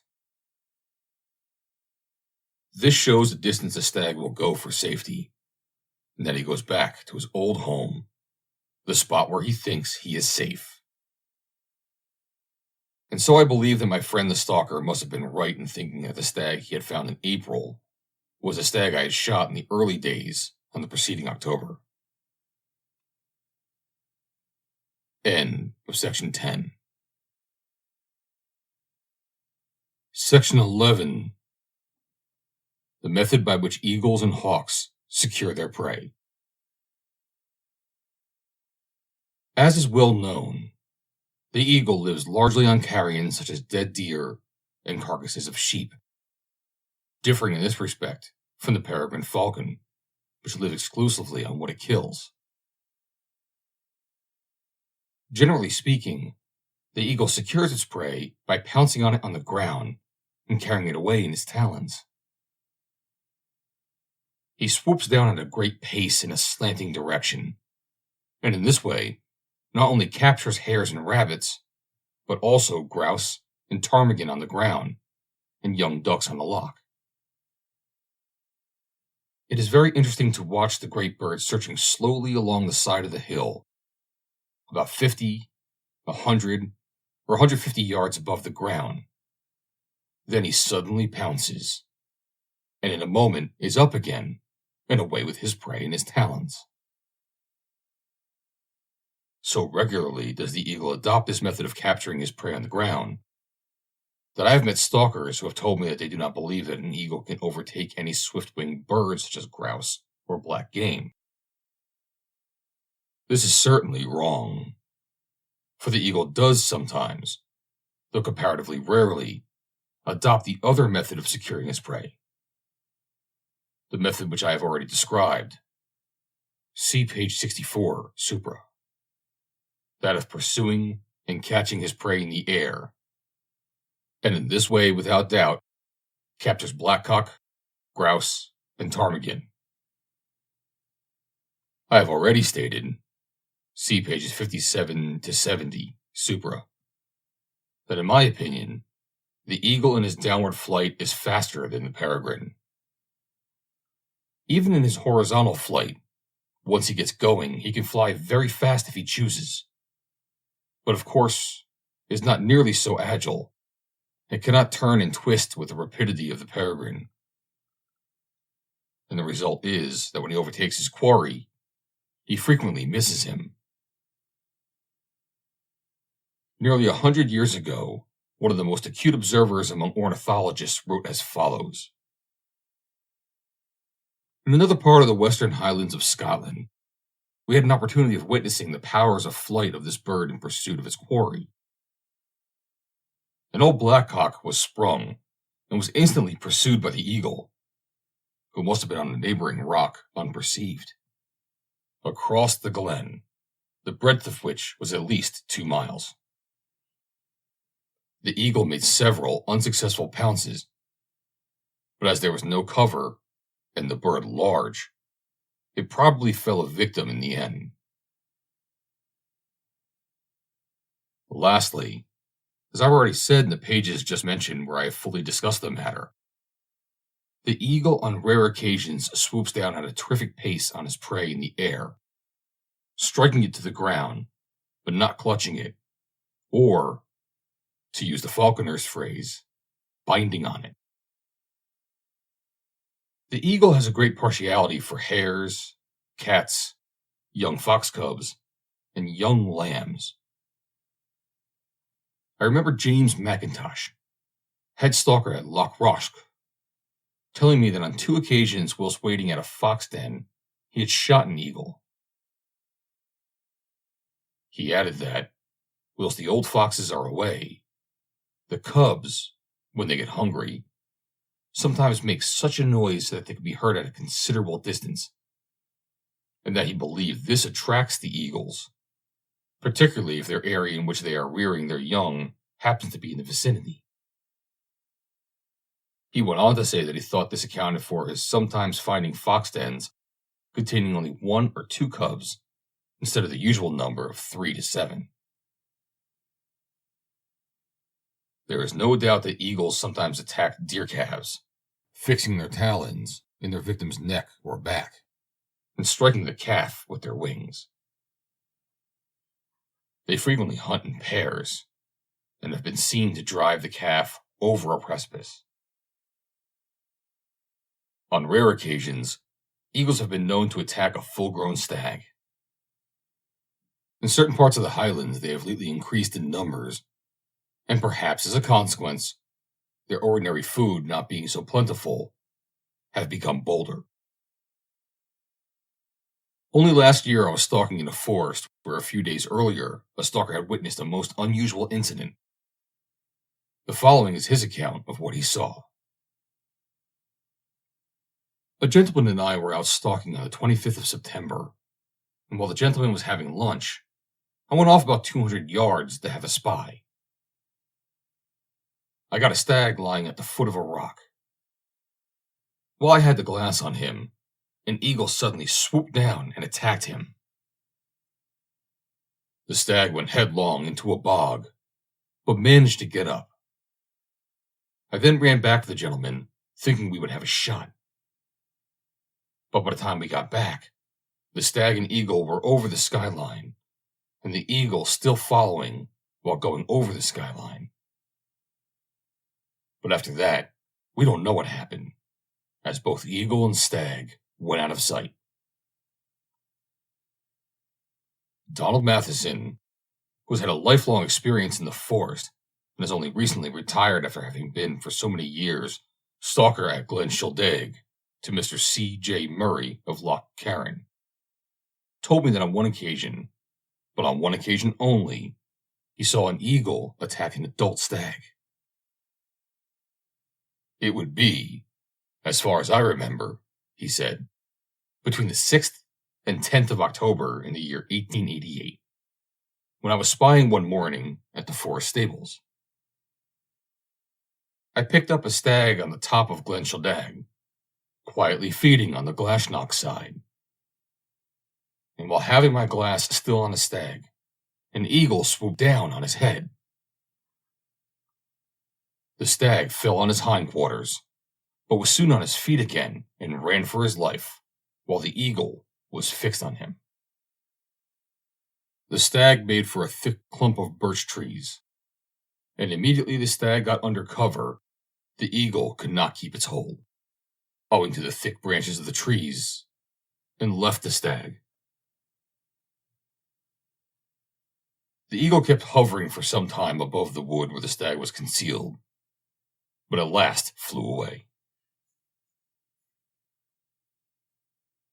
While stalking in the neighboring forest of Applecross 2 years ago, Colonel the Honorary Claude Willoughby had a most interesting experience, a description of which he was kindly given me permission to reproduce here.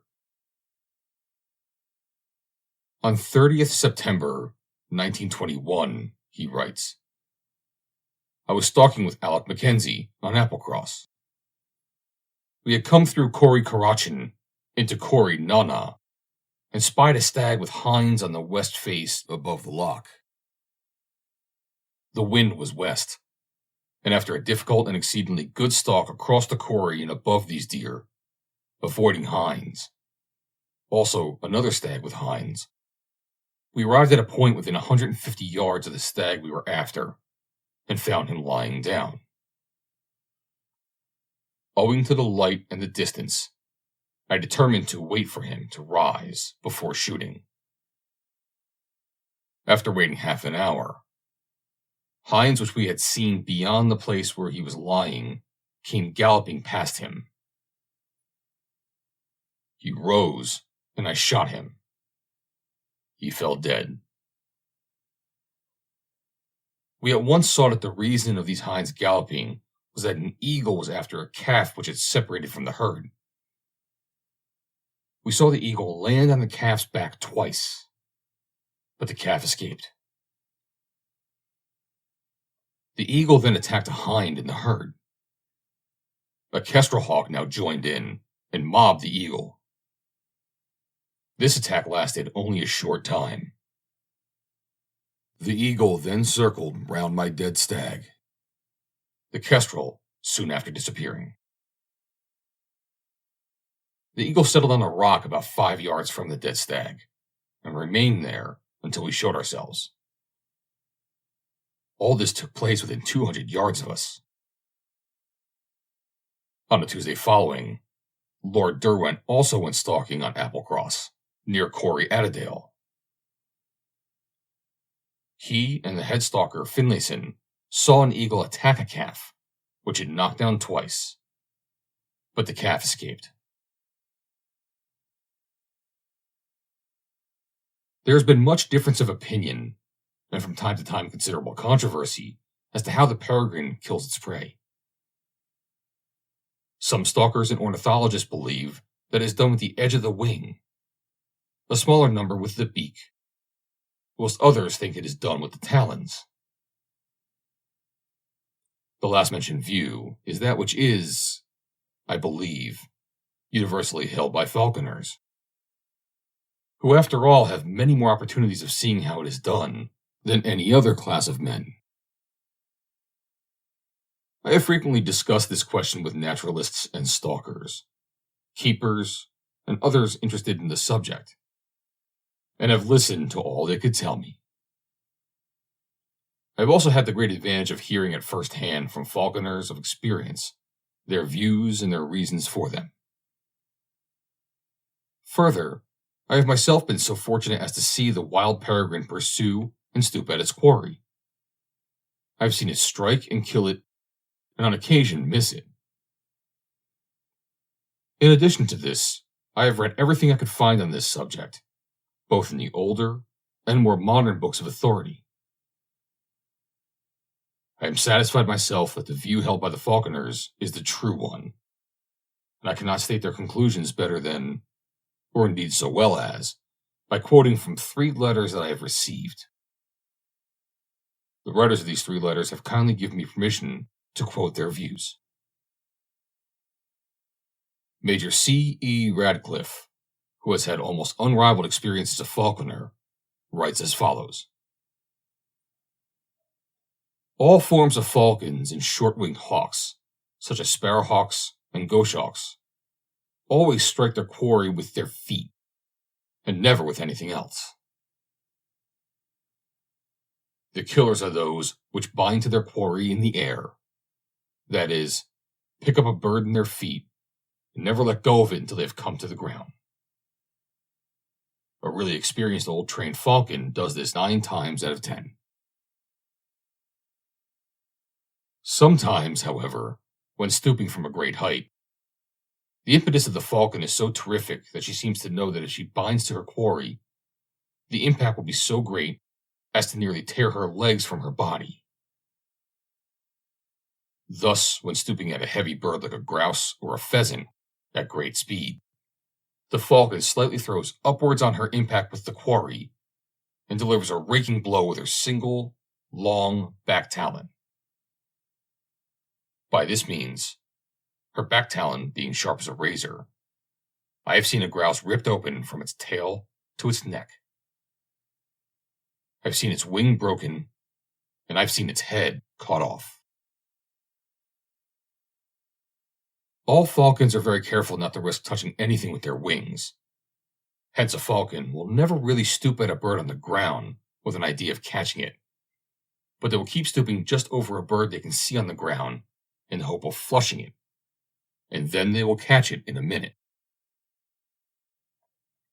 I have seen falcons and hawks break their wings by striking the smallest twig on the branch of a tree when misjudging a stoop at a bird. Therefore, you can imagine how easily a hawk would smash its wing if it attempted this. To hit a heavy bird like a grouse or pheasant, going at terrific speed. If you threw a lawn tennis ball against a falcon's wing coming at you at the rate of over 100 miles per hour, and hit its wing bone, that hawk would never fly again. I have many times in my life, when casting lightly with a very small trout rod, just touched the wing of a swift or swallow with the tip of the rod. I never broke a rod thus, but nearly always broke the bird's wing. I think, when you come to consider these things, you will see that a hawk dare not strike the smallest bird with its wing. It uses its beak only to finish off a bird on the ground, and this she does by breaking the bird's neck with its beak. I have lived amongst wild and trained hawks all my life. I can assure you the above facts are true. The reference in the above letter to the peregrine killing a grouse by striking it with its talon reminds me of the following interesting notes in Birds of Great Britain, 5 volumes, published by the author, John Gould, FRS, in 1873. Evidence forwarded to Mr. James Burdett, keeper to the Earl of Craven. On dissecting a coot I saw taken and dropped by a peregrine falcon, I found the neck dislocated at the third joint from the head, and an appearance as if the sharp point of the hind claw had penetrated the brain at the occiput. Captain C.F.A. Portal, DSO, writes as follows. I've seen many dozens of game birds struck down by trained peregrines within 50 yards of me, and I can definitely state that the hawk invariably aims a blow with the talons at his quarry. So true is a peregrine's aim that he generally gets home with both his hind talons somewhere near the middle of the quarry's back. But often he hits a wing and breaks it, and occasionally he breaks the neck in the same way. I have examined hundreds of birds, partridges, killed by hawks, and I've always found the mark of 2 hind talons, or one of them. The decapitation is generally performed within a few seconds of the hawk's alighting on the dazed or crippled victim. It is performed by one powerful wrench of the beak. No peregrine will eat or even pluck a living bird. In my experience, it is a rare thing for a peregrine to strike a bird dead in the air. It does occasionally happen that the blow falls on the head or neck, but what generally happens is that the bird is thrown violently to the ground with a wing broken, or the back dislocated. The concussion on the ground dazes it, and the hawk quickly drops down upon it and kills it with its beak. The merlin often kills comparatively large birds, e.g., the thrush, fieldfare, golden plover, etc., by strangling them, as its beak is not strong enough to break their necks. It kills larks, etc., in the same way as the peregrine kills his quarry, that is, by sudden dislocation of the neck. The sparrowhawk kills its prey by gripping it with its feet and driving the claws into its body. This is a slow death sometimes, and the sparrowhawk has none of the true falcon's scruples about plucking, and even, I fear, beginning to devour a living bird. I do not like the sparrowhawk for this reason, though. Of course, the falconer can generally prevent cruelty by killing the quarry himself. Captain G.S. Blaine, another falconer of great experience, also has no doubt on the matter. In a letter to me on this question, he writes, "A peregrine strikes with its talons only. Of this I am certain, having seen the blow given to countless quarries at close quarters. How the other idea, that of striking with the wing, could possibly have originated, I do not know. It is quite obviously impractical. If a peregrine administered the terrific blow which she delivers when striking a quarry with her wing, breast, or beak, she would be knocked out at once and permanently injured. A peregrine can easily, after recovering from her stoop, turn over again and catch the quarry in the air. I have seen this often done when the bird had been struck high up in the air. If near the ground, it would fall before the hawk could get hold of it. Many also often catch and hold a quarry without knocking it down. This is the way most successful game hawks catch grouse or partridges. When struck, the blow is delivered on any part of the body. It may be the head, and it may be the back of the wing, which may be broken. In Reminiscences of a Falconer, John Nimmo, London, 1901, Major C. H. Fisher writes, "The blow is given by the falcon's strong and sharp hind talons of each foot, usually sharp as a needle, and driven at great speed by a bird weighing over 2 pounds. As illustrating the falcon's stoop, Mr. Fisher describes how he saw a wild falcon strike a greyhen twice. He says, page 97, as illustrating the force of a falcon's stoop, I may mention an incident which occurred to me on the banks of the River Oren when fishing. From some bracken, I put up 3 greyhens. Down came a wild falcon from the sky at the middle bird. I saw and heard the blow. The greyhen staggered on, leaving the usual tribute of feathers behind her. Up rose the falcon in the grand and stately style so few trained hawks can ever adopt or regain. So much did they lose by captivity. Over and down she came, and down fell the quarry, as dead as though shot by a bullet. Down too went my long rod, and off went I. On this occasion I took possession of the wild hawk's prey. On examining the effect of her 2 blows, I found that 3 ribs on one side were cleanly cut through and separated from the backbone, as by a chop with a heavy knife and a strong hand. And 1 talon had entered and split the base of the skull, from which the brains were protruding. One of the foremost advocates in the contention that the fatal blow was inflicted by a stroke of the wing is Mr. Tom Speedy, who deals with this subject in his Natural History of Sport in Scotland with Rod and Gun, pages 102, 103. He bases his argument first on the supposition that when the fatal blow is struck on the back of the quarry, the skin is only bruised and not torn. He writes, a keeper friend of mine near Kingussie witnessed a grouse struck down by a peregrine, and as there was not a mark on it, he sent it to me. Carefully plucking it, I noted that with the exception of a bruise along the spine, there was no other mark on it. yet the blow had been sufficient to cause instant death. This comports with my own observations, and it is difficult to understand how this blow could be struck by those terrible talons without the skin being torn. As the heads of grouse are frequently cut off when struck by a peregrine, it is the opinion of foresters who have watched them with their glasses that it is done by the wing.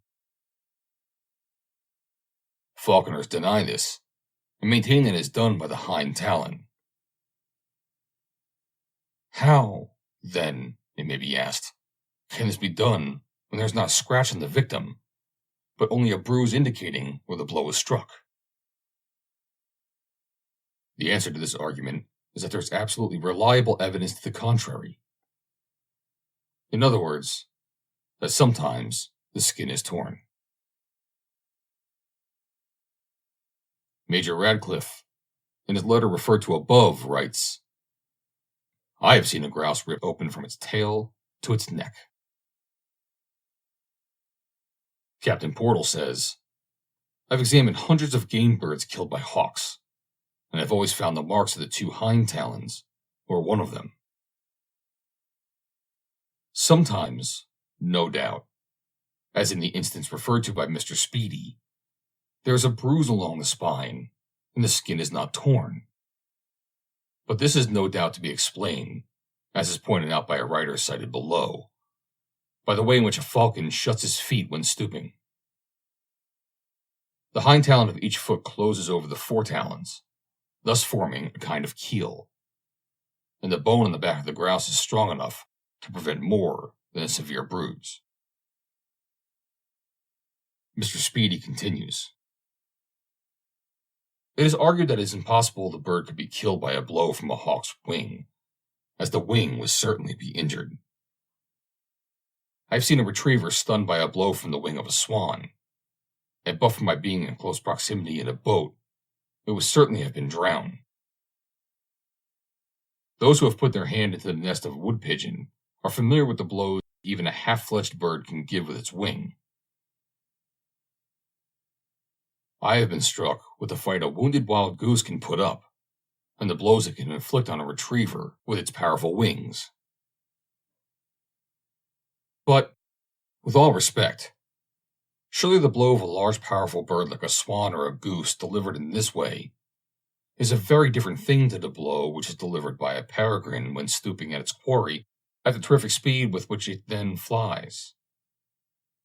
And, in my opinion, the view taken by experienced falconers, such as those quoted above, that the wing would most certainly be broken or badly injured, is the correct one."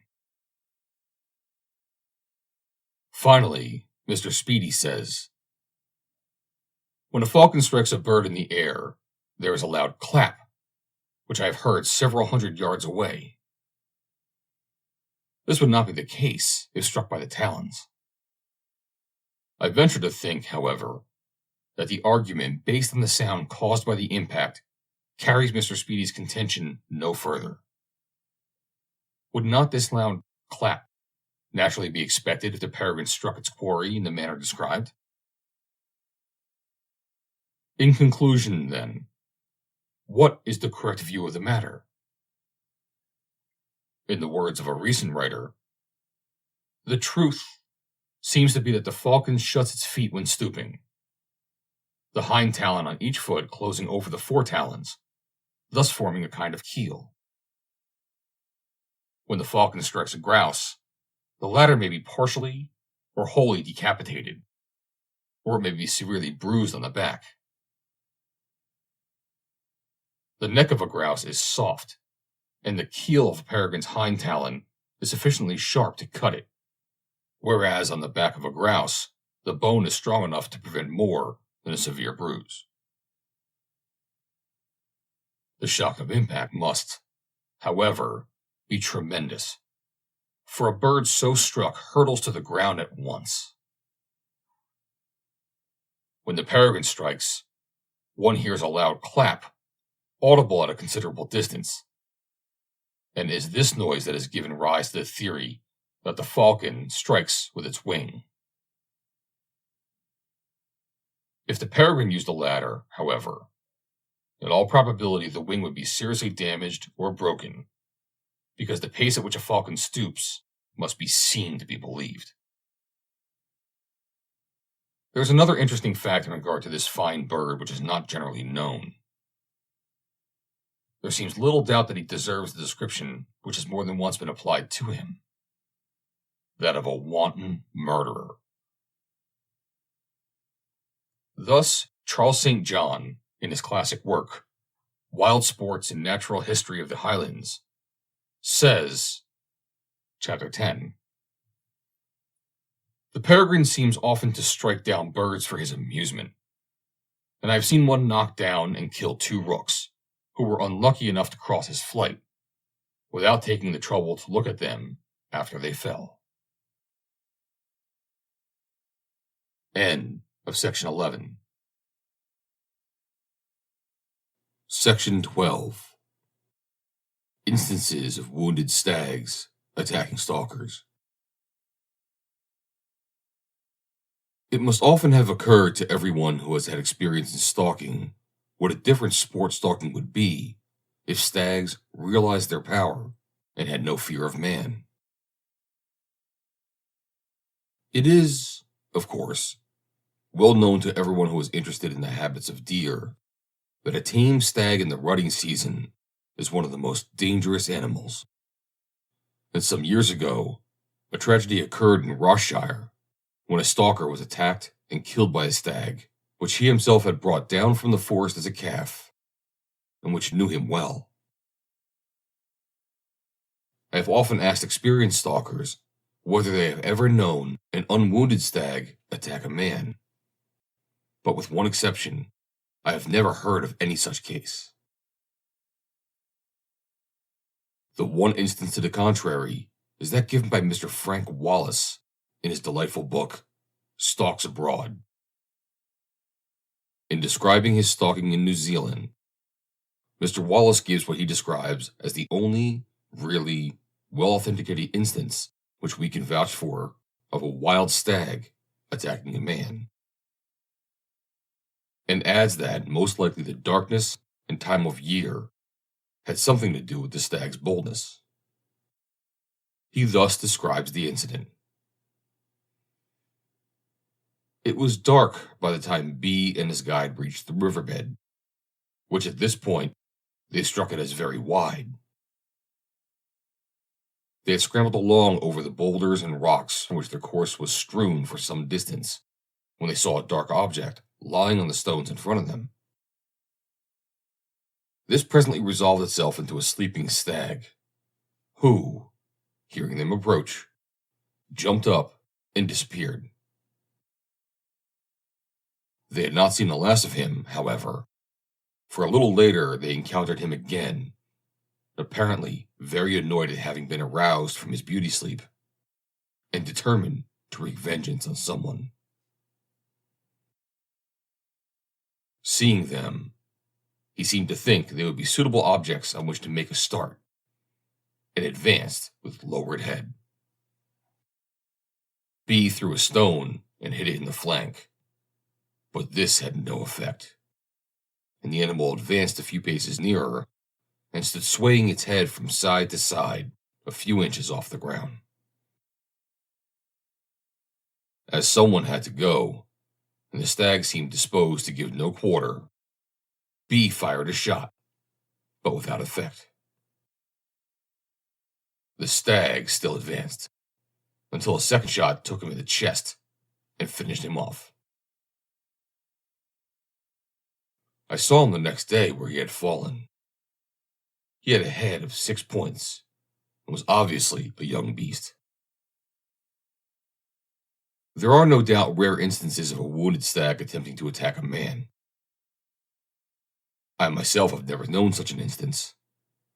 And, although I've often asked stalkers whether they have ever known anything of the kind, I've only once met with anyone who has had such a personal experience. The head stalker of a well-known forest recently told me that on 2 occasions he had known of wounded stags attacking a man.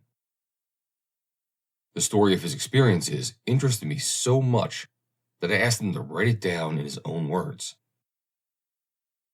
This he did, and the account he sent me was as follows.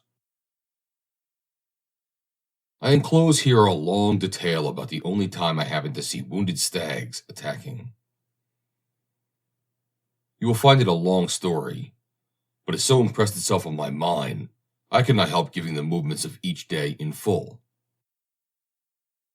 Twice in my experience of 24 years, I have seen a wounded stag attacking a man. The first happened on September 25, 1902, when I was stalking with Mr. A. In our start in the morning to the first spying place, we usually on the way moved some hinds, but did not trouble about this, as seldom stags were seen so low down until October and stormy weather came. But this morning, when near the spying place, what was my surprise to see to our right, lying on a flat mossy bank, a fine big stag with 10 points. He did not see us, and we were preparing to stalk him when some of the hinds we moved passed a little beyond and carried him away. So we sat down and kept our glasses on them for a long distance till they settled and began to feed. But the stag kept on walking slowly and climbing till he went out of sight over the ridge beyond. We had to make a long detour to get past the hinds, and when we got to the top and spied, we found our stag some 2 miles away, lying with a few small stags, close to the march, in a position fairly easy to stalk if we waited for about half an hour. We at once dipped down into the corrie at his right and moved along till opposite him. We then climbed to within 80 yards.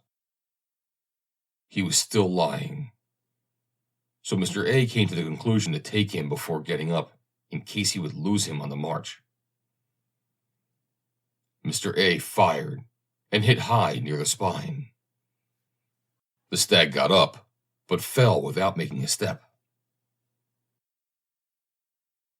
I ran up to bleed him, and, crossing below, I noticed his head up again and hurried up when he made a straight bolt at me. With a quick jump to one side, I got clear of his head by a few inches. He toppled down the face and fell in a hollow. I think it was then he broke his back, and he could only raise his forepart. I called on Mr. A to come up and finish him, as he was a dangerous beast. When he came in sight to one side and raised the rifle, the stag half turned towards him and gave a loud, defiant roar, which was cut short by a bullet through the neck. He weighed 18 stone, 2 pounds. The head had a wide span and long, but the horn was rather thin and smooth, which showed he was past his prime. Whether he roared because he could not manage to get at the man, or had fright when he saw the rifle, it is hard to guess. But I remember thinking how like his roar was to the roar of 2 stags at each other on opposite sides of the corrie. The second time was in 1907, about October 1st. This season, we got some heavy stags on my beat. The heaviest was 20 stone, 5 pounds. And Mr. B, with whom I was then stalking, was keen to make a record average weight. One day we were spying near the far end of the beat and saw a stag traveling onto our ground. At first, we could not make out what he was until he joined a bunch of hinds and showed us his broadside, when at once we saw he was a fine big beast. And, although neither of us said so, I believe we both thought at the time it was bigger than our 20-stoner. The day was getting late, and it was hard to stalk him where he was, and so near the march, if a failure. So we left him in peace, hoping for favorable wind and weather next day.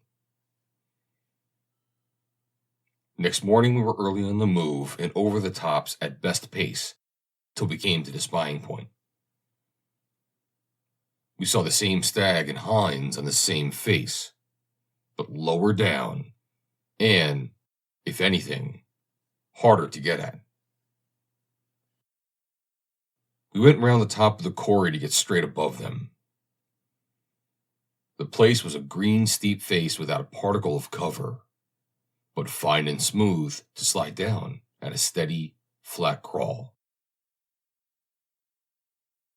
When within 300 yards, I raised my head up to spy out the best way. What did I see right in our path and under a small bank, and not over 5 yards away, but a small knobber? To pass to either side without him seeing us was impossible. I turned to Mr. B and asked him what he proposed we should do, but got no answer. And I then said I would pitch a small stone to make him move somewhere. I saw Mr. B nod his assent. Then, after having a look to study the little stag's position, I lowered down and pitched a stone on a guess, when I heard a sharp click, like as if I hit him on the horn. He got sharply up and ran down at a terrific pace toward the near hinds, and they ran for a short distance down, when they suddenly all stopped and began to look sharply up toward us. I may admit I got palpitation, and for what I heard at my back, I was getting no praise for my aim. Then we noticed the big stag, which was lying below on the far side, rise, and, giving a loud roar, he made straight for the knobber and drove him out and up towards us. But the little fellow got round him and ran again into the hinds with the big stag in hot pursuit. The big stag drove him down and across the river, which was the marsh. He stood on the bank and gave a parting grunt, and then began to drive his hinds up towards us. We at once began to crawl slowly down so as to get the cover of a small hump that was between us, which we managed to do in good time and get the rifle ready. For shortly we saw the first of the hinds appearing about 15 yards to our left. They at once noticed us, but as we were then turned into two stones, they only shied off a little and moved slowly uphill, except one, which began to circle round to get into our wind. I kept my eye on her to see if she would give the alarm, when we were to move over the hump and chance the stag being within shot. But before anything happened, I felt the touch from Mr. B, and looking round, saw the top of the big stag's horns appearing quite close. When he noticed us, he stood with a ferocious look towards us. Mr. B quickly took aim and fired. I saw the blood gushing from the stag's throat, low and near his foreleg. He staggered and fell.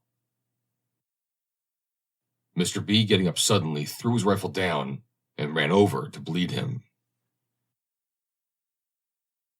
I went to pick up the rifle, and then, turning to have a look at our trophy, lo!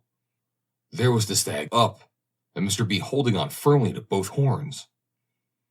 His arms well out and rigged, and kept well back close to his shoulders.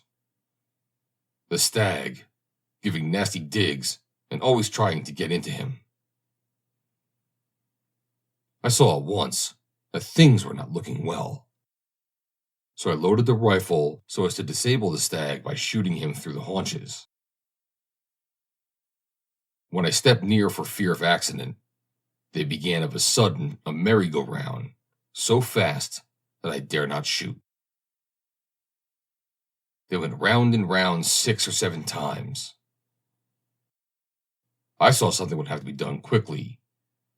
So, putting the rifle away, I stepped close and plunged down the opposite side, taking hold of his horns.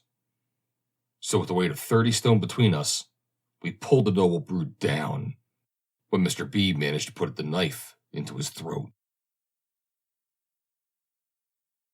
Now this stag was losing a lot of blood all the time, and must have been losing his strength, which I consider saved us.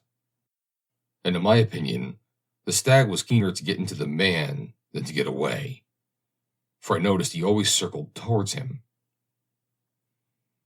Mr. B, as a rule, always bled his own stags, and this time, after taking hold of the horn to bleed him, the stag got up suddenly, and Mr. B stuck to him. And then Mr. B found he could not safely let him go, and he saw at once the stag would turn on him if he got the least chance. He said to me after it was all over, "That was a very near thing." And so it certainly was. My friend Vincent Balfour Brown has reminded me that the latter instance of a wounded stag attacking man is similar in some respects to Charles St. John's thrilling story of the Muckle Heart of Ben Moore in his Wild Sports and Natural History of the Highlands. In which case, to use Balfour Brown's words, the stag was certainly keener to get into the man than to get away. End of Section 12. Section 13. Trapped. I never hear anyone mention springtide without thinking of an experience which I had whilst duck hunting on the northwest coast of Scotland. On the afternoon of a certain autumn day, I went out to try to shoot wild duck.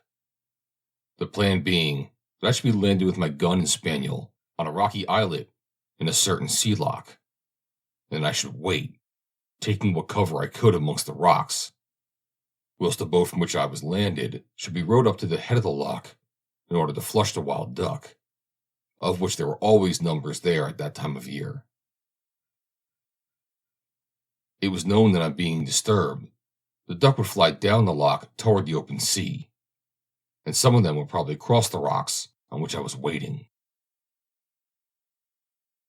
It was a fairly quiet, though misty day when we set out, but there were clouds gathering in the east, and it looked as if there would be a storm before long. In due course I was landed on the little island, which was quite small, and consisted of low-lying rocks. I said to my old fisherman, who with another man was rowing the boat, "Are you sure that these rocks are never covered by the sea?"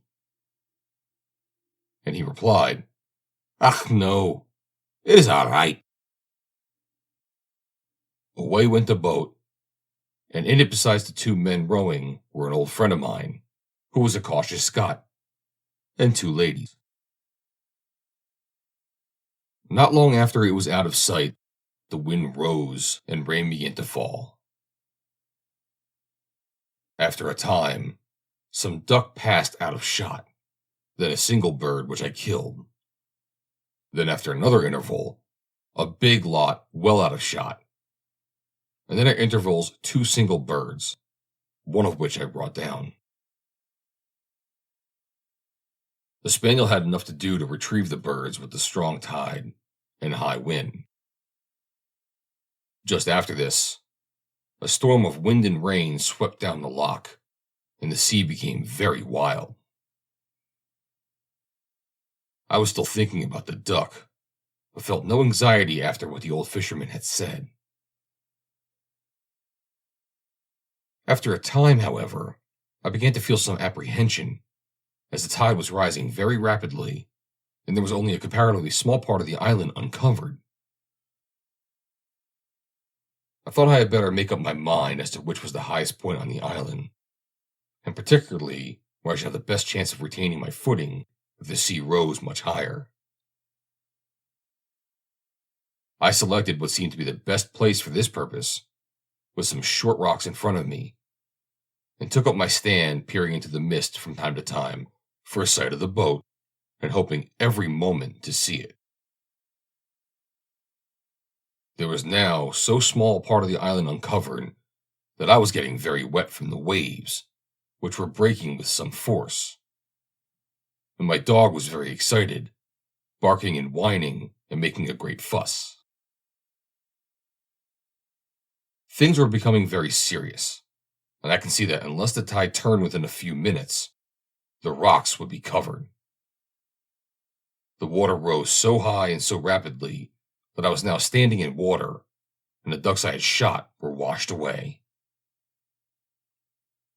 Still, no sign of the boat, and the tide still rising. The waves by this time were breaking over the rocks, and for a few moments I was thoroughly alarmed, as I realized that if the tide rose a little higher, I should probably be washed off. And though I could swim, I had no reasonable hope of being able in that sea to swim the considerable distance which separated me from the mainland. However, the feeling of fear was very short and was followed by a grim determination to hold on for all I was worth. And, strange as it seemed to me afterwards, a pleasurable excitement in what I realized was going to be a desperate effort to keep my footing. There were very few points in the rock left uncovered now, and the tide was still rising, when suddenly, out of the mist, I saw the boat coming, rising and falling in the angry sea. To cut a long story short, it was a most dangerous and difficult job to take me off the rocks without upsetting the boat. But it was managed all right by the two men, the older of whom was a very experienced seaman. In less than 3 minutes after they got me off, the point of rock that I had been on was covered, and there was nothing of the island to be seen. My friend, to whom I shall be ever grateful, declares that he saved my life, and this, I think, was the fact. For when the wind got up, he insisted on the men going back to the island at once, feeling very nervous on my account. And they had a tremendous pull to get back in time, as the sea was very rough, and the tide was running strongly against them. The cause of the rocks being covered by the sea, a very rare occurrence, was an unusually high spring tide, coupled with a strong gale from the opposite direction, which made the waves much higher than they would otherwise have been in the loch, which had the reputation of being one of the most dangerous lochs on the west coast for squalls. End of section 13. Section 14. The last stalk of the season. It was the last day of the stalking season in the forest of Filar, where it had been my good fortune to spend the first 10 days of October. I had been out stalking for 8 days, during 2 of which I did not get a shot. But, with the exception of the preceding day, which had been a Black Friday for me, I had been very lucky, having shot 8 stags, and 3 of these I had stalked without the aid of a stalker, which had added greatly to my pleasure. But it was a melancholy fact that the last day had arrived, and what had it in store for us? On the preceding day, I had a series of misfortunes. When I got up and looked out of my bedroom window, the prospect was not a cheery one. A thick mist enveloped everything all round the lodge, which is one of the highest, if not the highest, of all the shooting lodges in the Highlands. 1,764 feet above the level of the sea. On coming down to breakfast, my host said to me, "Well, I don't think it's any use going out today. What do you say?" But I knew quite well that my host, one of the keenest and best of sportsmen, was only poking fun of me on this, the last day of the season. By 10 o'clock, the mist had slightly lifted. There was a steady drizzle. The high tops were still covered, The wind was east to southeast, the wrong wind for this forest, and the prospect was certainly not inviting. However, we determined to make a start, and I was sent out on the beat of the head stalker, McDougal. We had not gone more than a mile from the lodge when we saw a shootable stag with some hinds, and after a stalk up a burn and a considerable crawl over a peaty bog, we got to a point within shot of them. McDougal was just getting the rifle out of its cover when something disturbed the deer, and away they went. McDougal said he thought I must have shown myself, though I was not conscious of having done so. At any rate, I succeeded in getting wet through in all my efforts to keep flat and out of sight. The weather continued thoroughly unsatisfactory. It was impossible to spy, and for the following hour we saw nothing. About the end of that time it cleared up a little, and we spied about a mile off a large herd of deer, between 200 and 300, and amongst them what appeared to be some very fine stags. We had to make a little detour, and then, by walking and crawling along the side of a burn, we succeeded in getting within what we thought must be a very short distance of some of the stags, judging from the sound of their roaring. We crawled up the bank of the burn and found ourselves within 200 yards of one end of the herd, where there was a fine 10-pointer continually on the move, rounding up the hinds. McDougal said he thought we could get in much nearer by going back into the burn and crawling further up it. This we did, and then, after crawling a little way up the side of the hill, we got to within 100 yards of the 10-pointer. Almost immediately after I got the rifle into my hands, the stag, which had been perpetually on the move, stood for a moment broadside on, giving me a splendid chance. I fired, and the stag bounded forward a few paces, and then fell dead. He had a fine, regular head of 10 points, certainly the best head I obtained this season, although I've been fortunate in shooting a good many stags. It was by this time just 12 o'clock. McDougal said we had better have lunch in order to allow the deer to settle down, and added that he did not think they would go very far. He said he was quite sure that there were at least 2 other very fine stags among the deer that had gone forward. The stag was grollished, and the ghillie was sent back for the pony. We did not take long over lunch, and then set off in the direction in which the deer had gone, being guided by the perpetual roaring of the stags. After going some little distance, we located the deer on the face of the hill, rather less than 2 miles from us. Though there was still a drizzle, and the light was bad, the wind had risen, and the mist had to some extent cleared from the lower ground.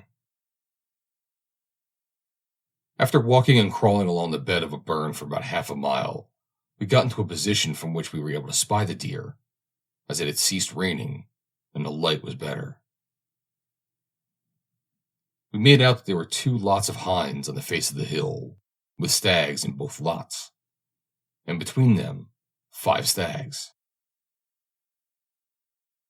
The largest of these stags had a fine head, and, as often happens in the case of a big stag, had in attendance on him a smaller or sentinel stag. The stalker said he thought the big stag was a royal, but was not quite sure. This stag, and the others which were with him, had evidently been driven away from the hinds by a heavy 10-pointer, who was the master stag, and who was making a great disturbance, chasing the smaller stags away, and rounding up the larger lot of hinds. After a very laborious crawl, sometimes on all fours, sometimes flat, sometimes in the burn, sometimes out of it, For about 3/4 of a mile further, we reached a point in the burn about 600 or 700 yards below the 5 stags, which I have before referred to. In the meantime, the wind had risen, and the weather was now very rough and stormy. McDougal whispered to me that we should have to crawl up the hill in full sight of the deer, and this we proceeded to do for some 500 yards, watching the deer with the greatest care, and whenever one of their heads went up instantly, becoming as motionless as statues. And so gradually getting up the hill, until at last we got behind a little tussock. The little stag was in front of the 4 stags. Close to him was the big stag, and some little distance behind the latter were the other 3 stags. McDougal pulled the rifle out of its cover and beckoned to me to crawl up. He then whispered, "You'll have to take him now, sir. It's the only chance you'll get. We can't possibly get a yard nearer." "Take him now," I said. "Why? How far off do you say he is?" "Oh, maybe 330 yards, said McDougal. "He's too far," I said. "I shall probably wound him, or more likely miss him." McDougal's reply was, "I think you can manage him, sir. And anyhow, it's your only chance. We cannot get nearer." "Why not try to get to that next knobby?" I asked, "about 100 yards further on, behind which the big stag is just going." McDougal said that if we tried to do that, the other 3 stags behind the big stag would be certain to see us, and would bolt and put the whole lot off. "Well," I replied, "if they do, we shan't be worse off than if I fire now and miss. Come on, let's do the bold thing. It sometimes pays." McDougal shook his head and said, "It's no wise, I'm thinking." "Come on," I said. "Well, sir," said McDougal, "if you will have it, we'll try. But I don't think it will be any good. We shall have to crawl as hard and fast as ever we can up the hill, quite flat the whole way." Away we went as hard as we could, and it took me all my time to keep up behind McDougal, who propelled himself along at a prodigious rate. Arrived behind the knobby, we very carefully raised our heads and found that McDougal's prophecy had fortunately proven only partly correct. The 3 stags behind the big stag and his fag, the little stag, had seen us and had bolted, but instead of going forward, as McDougal had expected, they all turned tail and made off in the other direction, with the result that they only put off the deer behind them and none of the deer in front of them. McDougal hurriedly whispered, pulling the rifle out of the cover, "The big stag is still there, sir, but he and the wee staggy are getting very suspicious, and you'll have to take him very quick. He'll be about 220 yards. "Well," I said, "I must get my breath. I'm absolutely blown." The fact being, at the moment I felt absolutely done to the world and was quite incapable of shooting straight. The big stag had slightly moved and was now standing about 3/4 end on. A very difficult shot. I raised the rifle, sighted the stag, and pressed the trigger. There was a sound of a little click, and that was all. "A misfire," I muttered below my breath. "Are you sure you loaded the rifle after lunch?" "Yes, sir, I am," said McDougal. "Very well then," I replied. "I'll try him with the second barrel," and raised the rifle. "Don't fire," said McDougal. "We'd better make sure." With some difficulty, owing to the position I was in, and the necessity of keeping as flat as possible, I opened the rifle, and lo and behold, it was empty. I loaded it as quickly as I could. Meantime, the stag had moved on a few yards, and was now standing broadside on. I put up the rifle, took a steady aim, and fired. There was a thud. The stag gave a start, and then moved slowly forward. "You have him," said McDougal. I said, "I don't know that." "He's very sick," said McDougal, "and will never get over the hill." The stag had evidently been shot in the stomach. He was looking very sick, poor beast, and was walking slowly forward, stooping every now and then. All the other deer had disappeared as if by magic, except a little stag, who kept some distance in front of the big stag, constantly looking round at him, evidently loath to leave his lord and master. I said, "I'd better fire again." I put up the 250-yard sight, as I estimated that the stag was now nearly 300 yards from us, and fired. "Over him, sir," whispered McDougal. "We must get a bit nearer," I said. "I'm afraid if we move, he'll see us and begin to run," McDougal replied. "Well," I said, "we better try and get around him." So we crawled right round behind the stag, who kept on moving slowly and then stooping, and got to within 220 yards of him. "Take your time, sir," said McDougal. The stag gave me a good chance, broadside on, and I fired, believing that I was quite steady. "Missed him, sir," said McDougal. "I saw something fly up behind him." "I'm not so sure," said I. And as I spoke, the stag, who when I fired had bounded forward 3 or 4 paces, staggered and then fell and rolled over and over down the hill, shot through the heart, as we subsequently found. McDougal seized my hand and shook it vigorously, saying, "I hope, sir, he's a royal. I believe he is." As we were getting up to the stag, I said, "I see 3 on one top, but not on the other." "Ach, yes," said McDougal. "He has 3 on both tops. Yes, sir, he's a royal, and we shall have to find you a bottle of whiskey according to the custom of this forest." "You may be quite sure I shall not mind that," I replied. On getting up to the stag, we found that his head was a fine wild one, with exceptionally long horns.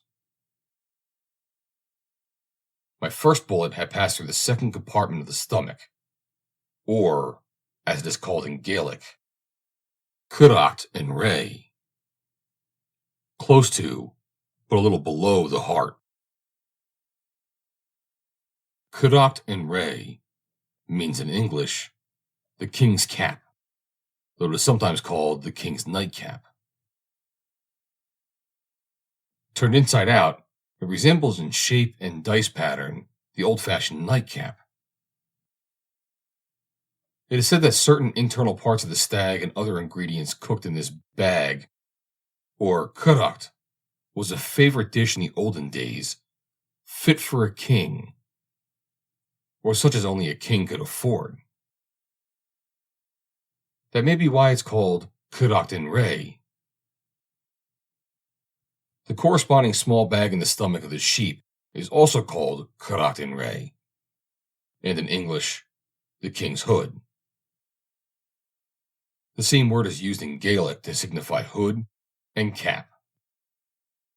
Nightcap, translated literally, is cudacht aisha. But in Gaelic, the word aisha, or night, is omitted. presumably because there was only one kind of cap.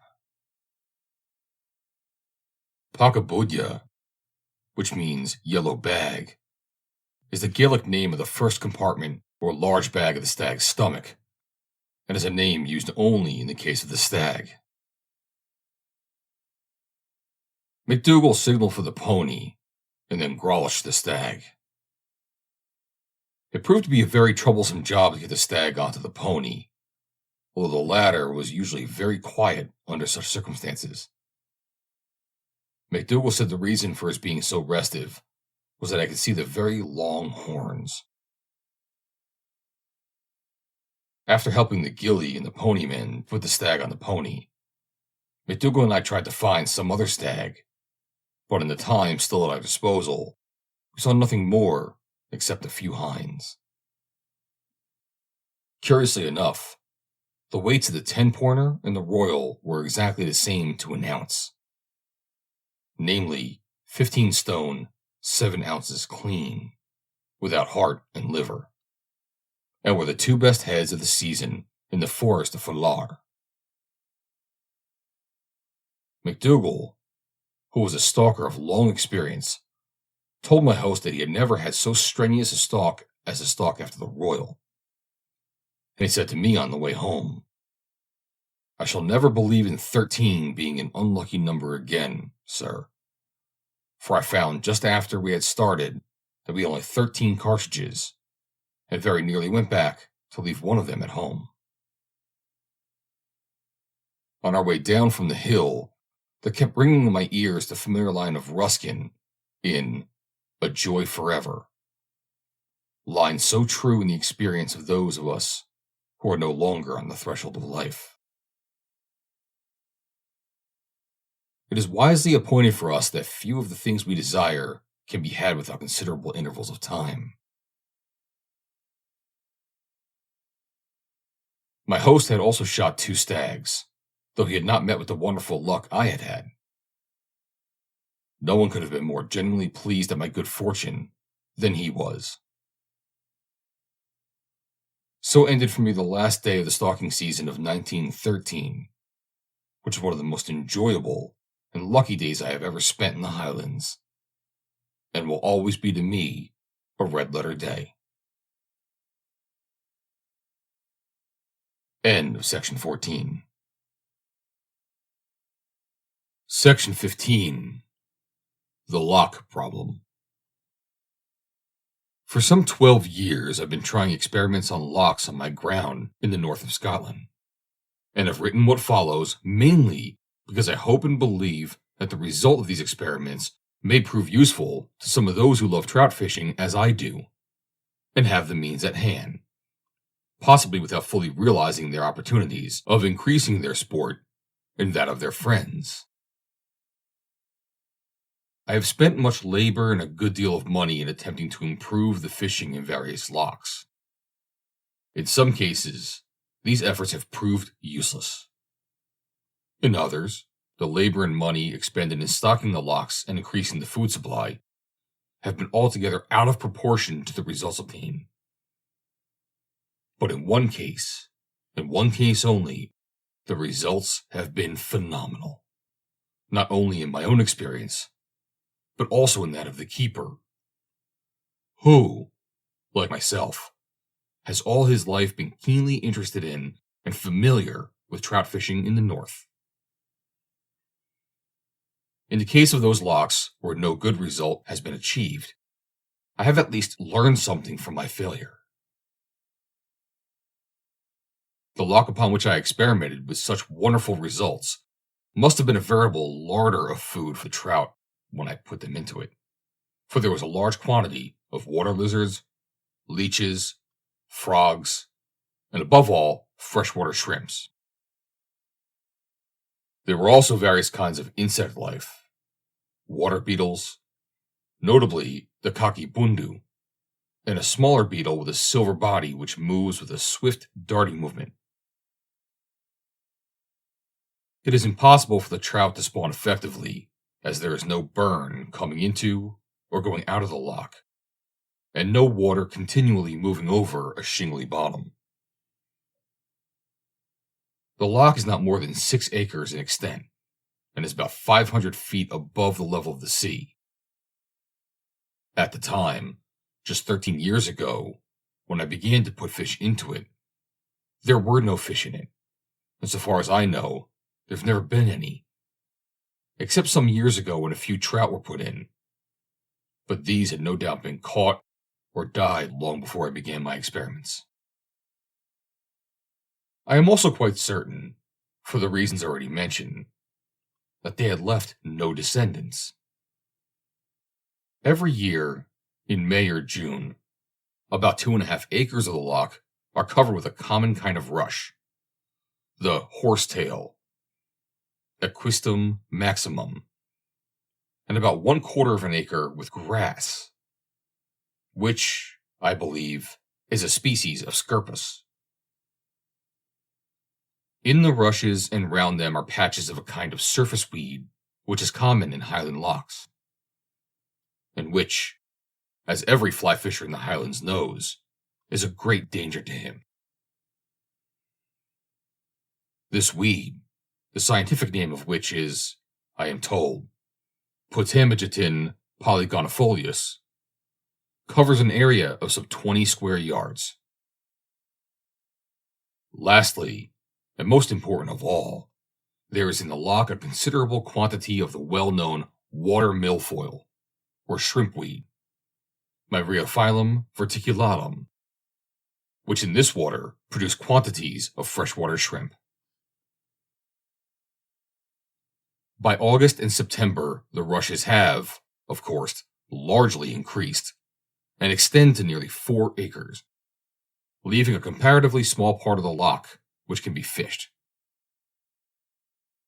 The depth of the loch is about 3.5 feet all over, with the exception of 2 places, a very small part of it, where it is about 5 feet. Its bottom is for the most part fairly hard ground, but on one side there is soft mud, and on the other side, for about 1.5 acres, the bottom is rocky. I began stocking the loch in 1910, and during the first 3 years, put into it small trout from burns and other lochs on my ground. But in 1913 and 1914, put into it 150 and 200 Loch Levin yearlings, respectively. These yearlings were supplied from one of the well-known hatcheries. In 1915, I put no trout in the loch, but since, and including 1916, I have put in every year on an average about 80 small trout, taken entirely from burns, one of which runs into the sea and contains the young of sea trout, as well as small brown trout. The following table shows the exact number of fish put into the loch, showing a total of 1,062. 1910, August, September, October, 62. 20 fair size. 1911, July, August, September, 61. 16 fair size. 1912, July, September, October, 20. 1913, April, 150. 1914, April, 200. 1916, June, July, 104. 1917, June, July, 105. 1918, June, July, 96. 1919, August, 74. 1920, July, 96. 1921, July, August, 44. 1922, July, 50. I have taken care that the loch should not be fished too much, and nothing has been used but the wet fly. It has only been fished in May and June, and in August and September. In May and June, which are, of course, the best months of the year, it has only been fished for 2 or 3 weeks. and in August and September, it is very difficult to persuade the trout to rise, and a rare experience to catch one. It has been suggested to me that I should introduce rainbow trout into the loch, and they would rise freely in August and September, when a large brown trout will not do so. In May and June, there is a hatch out of flies from the weeds on the loch and from the heather on the adjoining moorland. In particular, there is a hatch out of a large fly, of which I have caught specimens. These I have sent south for examination, and am told that they are all sedges, the largest being the large red sedge, Phrygiania grandis, those next in size being cinnamon sedges. I have had flies dressed in imitation of these, and if one is fortunate enough to be on the loch when the sedges are hatching out, there is grand sport to be had, and sport which is greatly increased by the presence of so many troublesome weeds.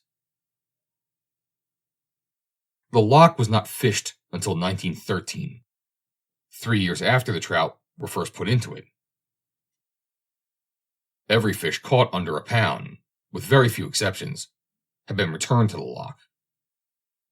But it is a curious fact that the fish rise very little until they reach about a pound in weight. And so we have not been troubled much by catching the smaller fish, which would have been returned to the loch. The following is the record of fish caught, showing a total of 216, weighing 482 pound 1 ounce, and averaging nearly 2 1/4 pound. 1913, 6 trout weighing 8 pound, average 1 1/3 pound, largest 2 pound, smallest ½ pound. 1914, 19 weighing 29 pound, average slightly over 1 1/2 pound, largest 2 1/2 pound, smallest 3/4 pound. 1915, 14 weighing 29 pound, 11 ounces, average just over 2 pound, largest 3 1/2 pound, smallest 1 pound 1 ounce. 1916, 20 weighing 58 pound 9 ounces, average nearly 3 pound, largest 4 pound 7 ounces, smallest 2 pound. 1917, 18 weighing 58 pound 11 ounces, average about 3 1/4 pound, largest 4 pound 10 ounces, smallest 2 pound. 1918, 44 weighing 98 pound 5 ounces, average nearly 2 1/4 pound, largest 6 pound, smallest 3/4 pound. 1919, 13 weighing 28 pound 4 ounces, average over 2 pound, largest 4 1/4 pound, smallest 1 pound. 1920, 20 weighing 59 pound 6 ounces, average very nearly 3 pound, largest 7 1/2 pound, smallest 1 pound 2 ounces. 1921, 30 weighing 48 pound 13 ounces, average about 1 5/8 pound, largest 4 3/4 pound, smallest 3/4 pound. 1922, 32 weighing 73 pound 6 ounces, average slightly over 2 1/4 pound, largest 5 pound 2 ounces, smallest 1 pound. The exact weights of the 20, 18, 20, and 32 fish caught respectively in 1916, 1917, 1920, and 1922, in which years the highest average was reached, were as follows. 1916, 4 pound 7 ounces, 4 pound 1 ounce, 3 pound 13 ounces, 3 pound 10 ounces, 3 pound 9 ounces, 3 pound 6 ounces, 3 pound 1 ounce, 3 pound, 3 pound, 3 pound, 2 pound 12 ounces, 2 pound 12 ounces, 2 pound 9 ounces, 2 pound 8 ounces, 2 pound 8 ounces, 2 pound 4 ounces, 2 pound 3 ounces, 2 pound 2 ounces, 2 pound 2 pound.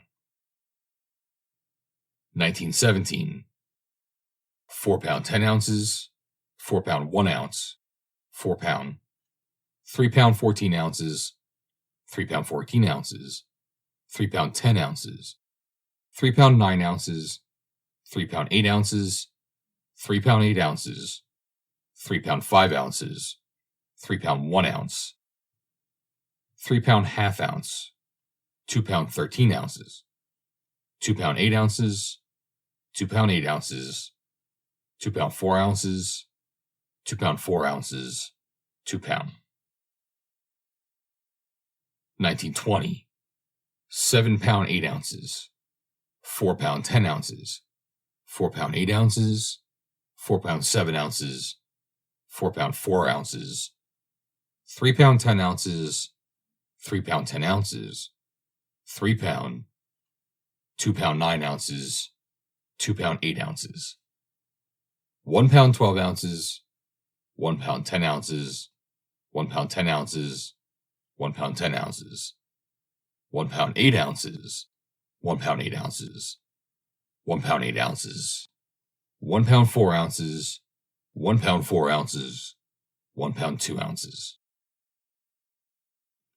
1922, 5 pound 2 ounces, 5 pound 1 ounce, 4 pound 8 ounces, 4 pound 4 ounces, 3 pound 4 ounces, 3 pound 4 ounces, 3 pound 4 ounces, 3 pound.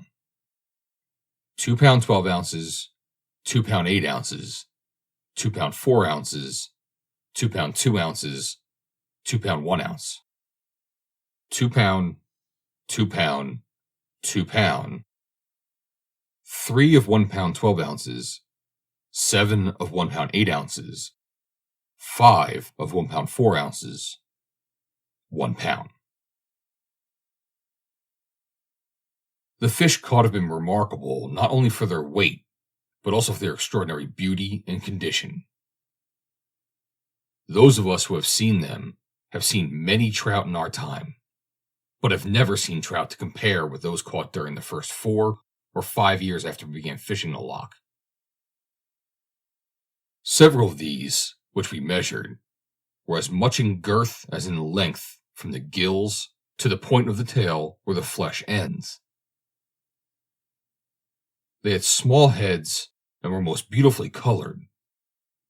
Their flesh was in color a deep red, no doubt due to the pigment in the freshwater shrimps which, as I have said, abound in the loch. It's an interesting fact that, although the loch was very little fished by ladies, they secured the 2 largest fish, one of 7.5 pound, which took over 3/4 of an hour to land and gave splendid sport. The other, 6 pound. The former was a most extraordinary fish. It was 22 inches in length, 16 inches in length from the gills to the point where the flesh ends at the tail, and 16 inches in girth. There is, however, no doubt that, with the exception of this particular fish, the fish caught during the last 4 or 5 years, whilst in excellent condition and comparing very favorably with the ordinary large brown trout caught elsewhere, have not been so extraordinary in their girth as in the first few years after the loch was stocked. These experiments show the correctness of the opinion expressed by one of the most experienced of writers on the subject of trout culture, Mr. P. D. Mellock, who says in his well-known work on the Life History and Habits of the Salmon, Sea Trout, Trout, and Other Freshwater Fish, page 186. When a farmer rents a piece of land for grazing, he knows how many sheep or cattle it will pasture, and that if he puts more than the proper number, they will not grow. He also knows that if he introduced too few, they will become fat and too lazy to eat up all the pasture, and he will thus lose part of the money paid for the pasture land. If the proprietor or tenant of a loch would consider the matter in the same way as the farmer, he would obtain full value out of his loch, be saved a deal of grumbling, and find life more pleasant.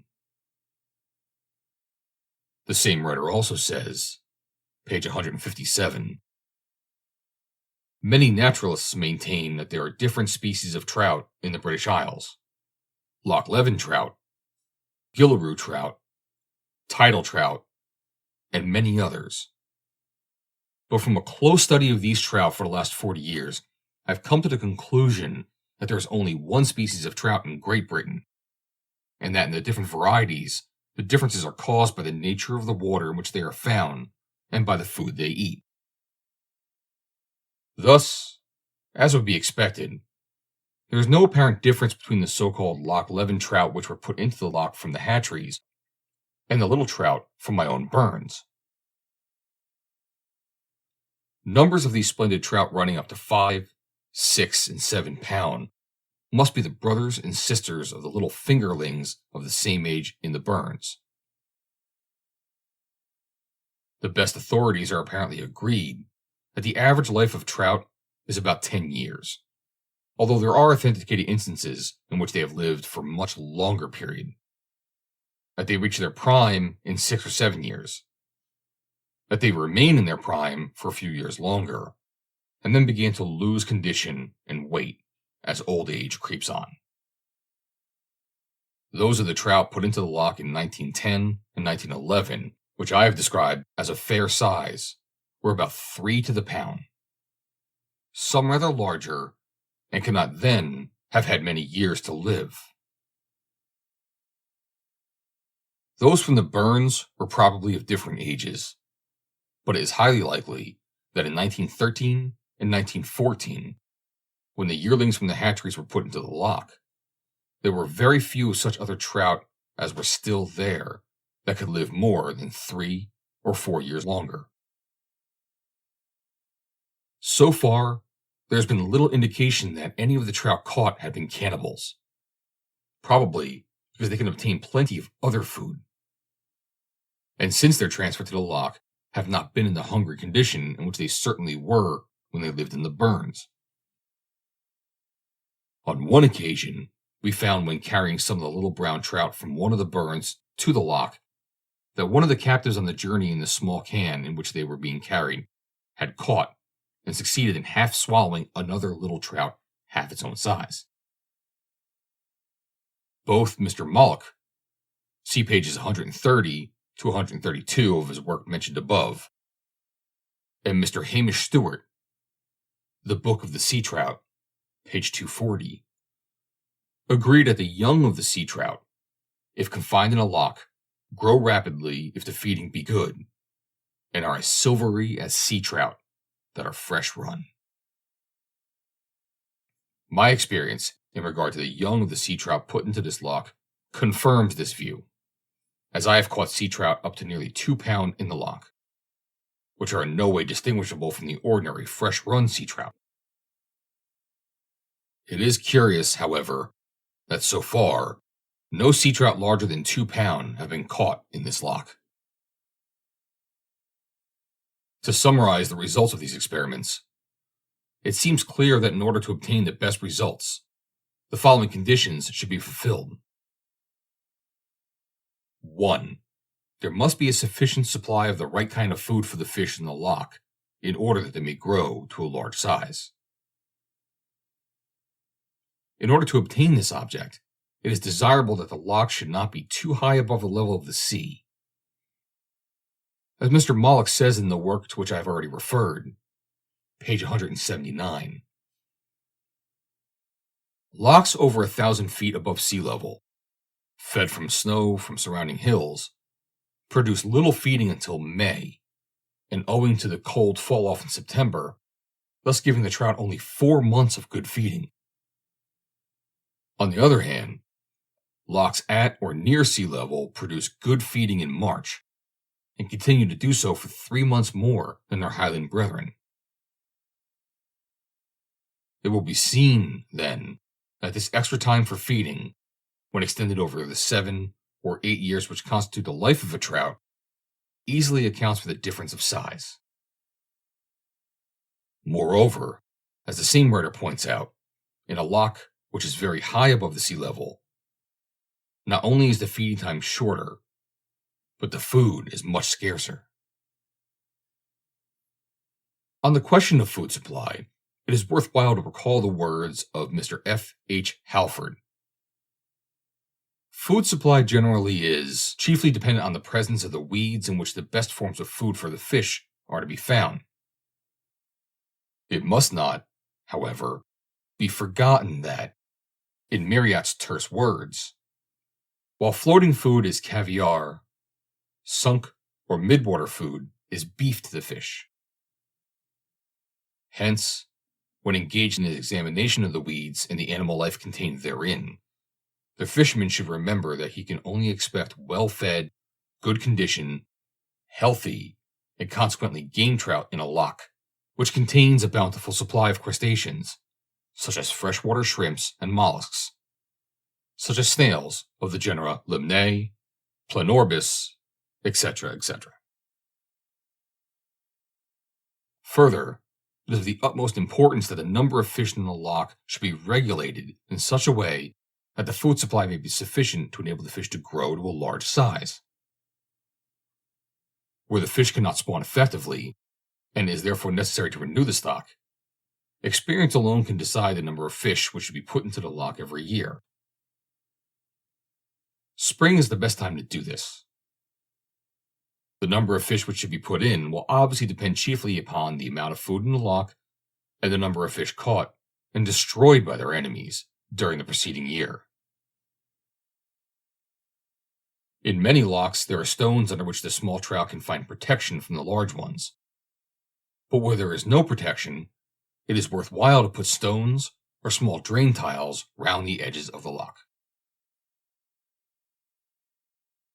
In lochs where, as is usually the case, the fish can spawn effectively, the fish increase so rapidly that there is not a sufficient supply of food, and the result is that the loch is filled with hungry, small trout.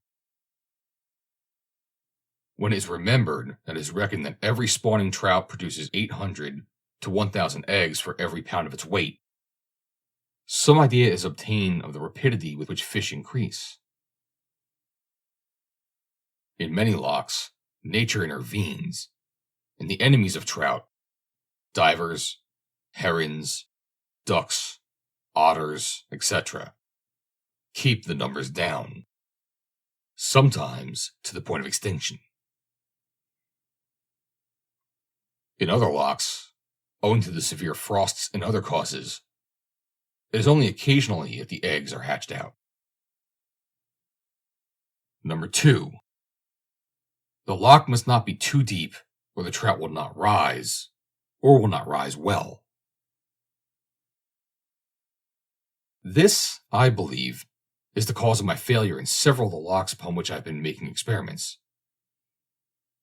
As Mr. Mollock truly says, when a loch is more than 12 feet deep, the supply of food soon becomes scarce, and the trout small, while shallow lochs produce plenty of food, and therefore large trout.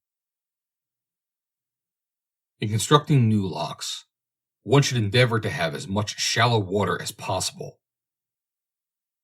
The best depth is from 5 to 9 feet. Beyond 12 feet, food becomes scarce, and trout do not rise well in deep water. End of section 15. Section 16. The Surgeon of the Deer Forest.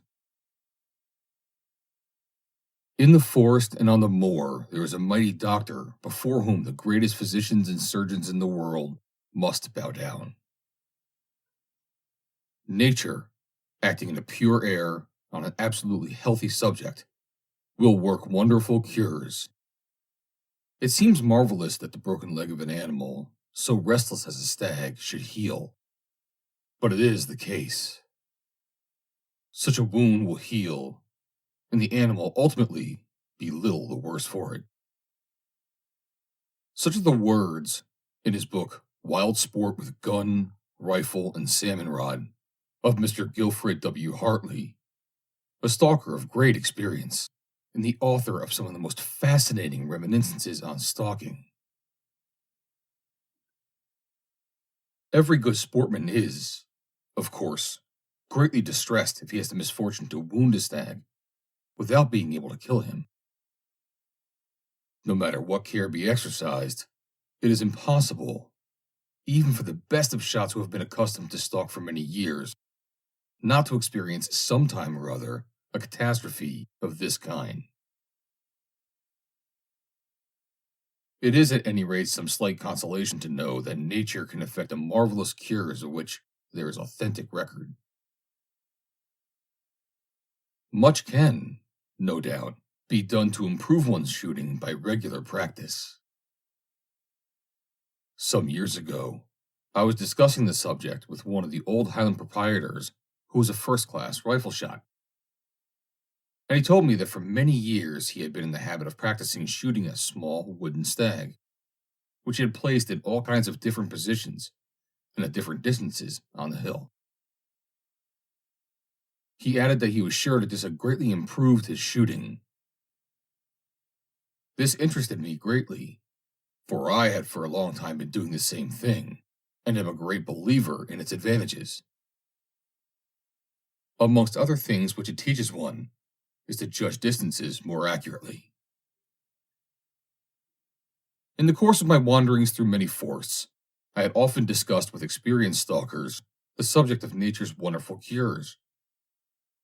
And as recently as the year before last, whilst I was stalking in the forest in the Western Highlands, the head stalker related to me a remarkable experience of his own. I thought the story worth recording in some permanent form, but felt that I myself could not do justice to it. I therefore asked my friend the stalker if he could find time, after the stalking season was over, to write out for me the account of this particular experience. Some 5 months later, I received the account from him, accompanied by a letter which contained the following words. You will find the enclosed story about the wounded stag. And indeed, I would prefer stalking through wet bogs for 6 hours than 1 hour trying to put my experience on paper. Here is the story in question. As I promised, I am writing about one of my experiences which fixed it greatly on my mind as to the power of a stag to recover from a serious wound. The year 1905 was a very wet season in this district, and while stags were not in good condition, there were some good heads to be seen. I had that season one of the best sportsmen who knew a great deal about deer and their ways, and had an experience of 30 years behind him. My beat is a long, narrow piece of high ground, and stretching well in between 3 adjoining forests, coming to a narrow point. And on this narrow point, there is a small quarry. This quarry is the best for keeping stags I know of, but rather difficult to stalk, except with northwest wind. With other winds, although successful in a stalk, one is sure to drive the rest of the deer into one of the adjoining forests, the stalkers in which were very much on the alert at that time to make the best use of any move in their favor on the marches. There was a long spell of south and southwest wind, and although there were quite a lot of stags in this quarry, we had to wait long for favorable wind so as to move them further into our own ground.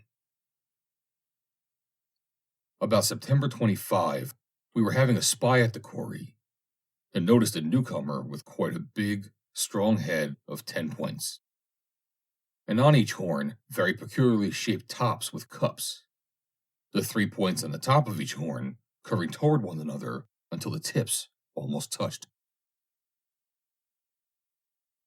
We at once came to stalk him, while keeping so far as safe with wind between them and the boundary. We came to a point we considered likely if they kept on their way feeding, and in so doing, they would pass us within a reasonable distance. This they did, but the 10-pointer keeping well at the end. When he was within 150 yards head-on, all of a sudden he turned right round and began feeding quietly away, tail on, with haunches towards us. We were in a high fever, discussing whether he would still turn and follow the rest of the deer, or had made up his mind to part with them altogether. We concluded the last was his decision, and so prepared to have a long shot if he would give us the best chance. When well over 200 yards, he turned half broadside, and immediately the gentleman had a go at him. His first shot went high, and the stag bolted down the corrie, and with his second got him high on the offside hind leg and broke completely his thigh bone, as I can see his leg swinging out to his side at every jump. We sat down, watching him going down the lower corrie until he came to his shoulder and began to climb up the ridge toward the highest part of the mountain. When almost on the top, he stood looking towards us, and after a long time lay down. When we saw him settling, we moved quietly to where we left the ghillie and gave him instructions to watch and let us know which way the stag went if he got up and went away. For we had to make a long detour out of his view to get round and, if possible, to get above him. When we arrived, he was not to be seen anywhere. So we began to spy and get directions from the ghillie, who signed that he went round the shoulder before us. It was getting late and dark, so we hurried after the stag. When we got round the shoulder, we can dimly see him limping away a good deal below us and towards the boundary. So we considered it was best not to follow further in case we forced him over the march and then lost him in the dark, for we were in hopes to find him next morning near this place, and possibly dead. As he did not catch us following him, he slowed down to a stand, so we left him there. Next morning we were on the move early and got up to where we left him, searched every hollow and corner on our side, and as far into the other side as I dared, but could not find him or see him anywhere.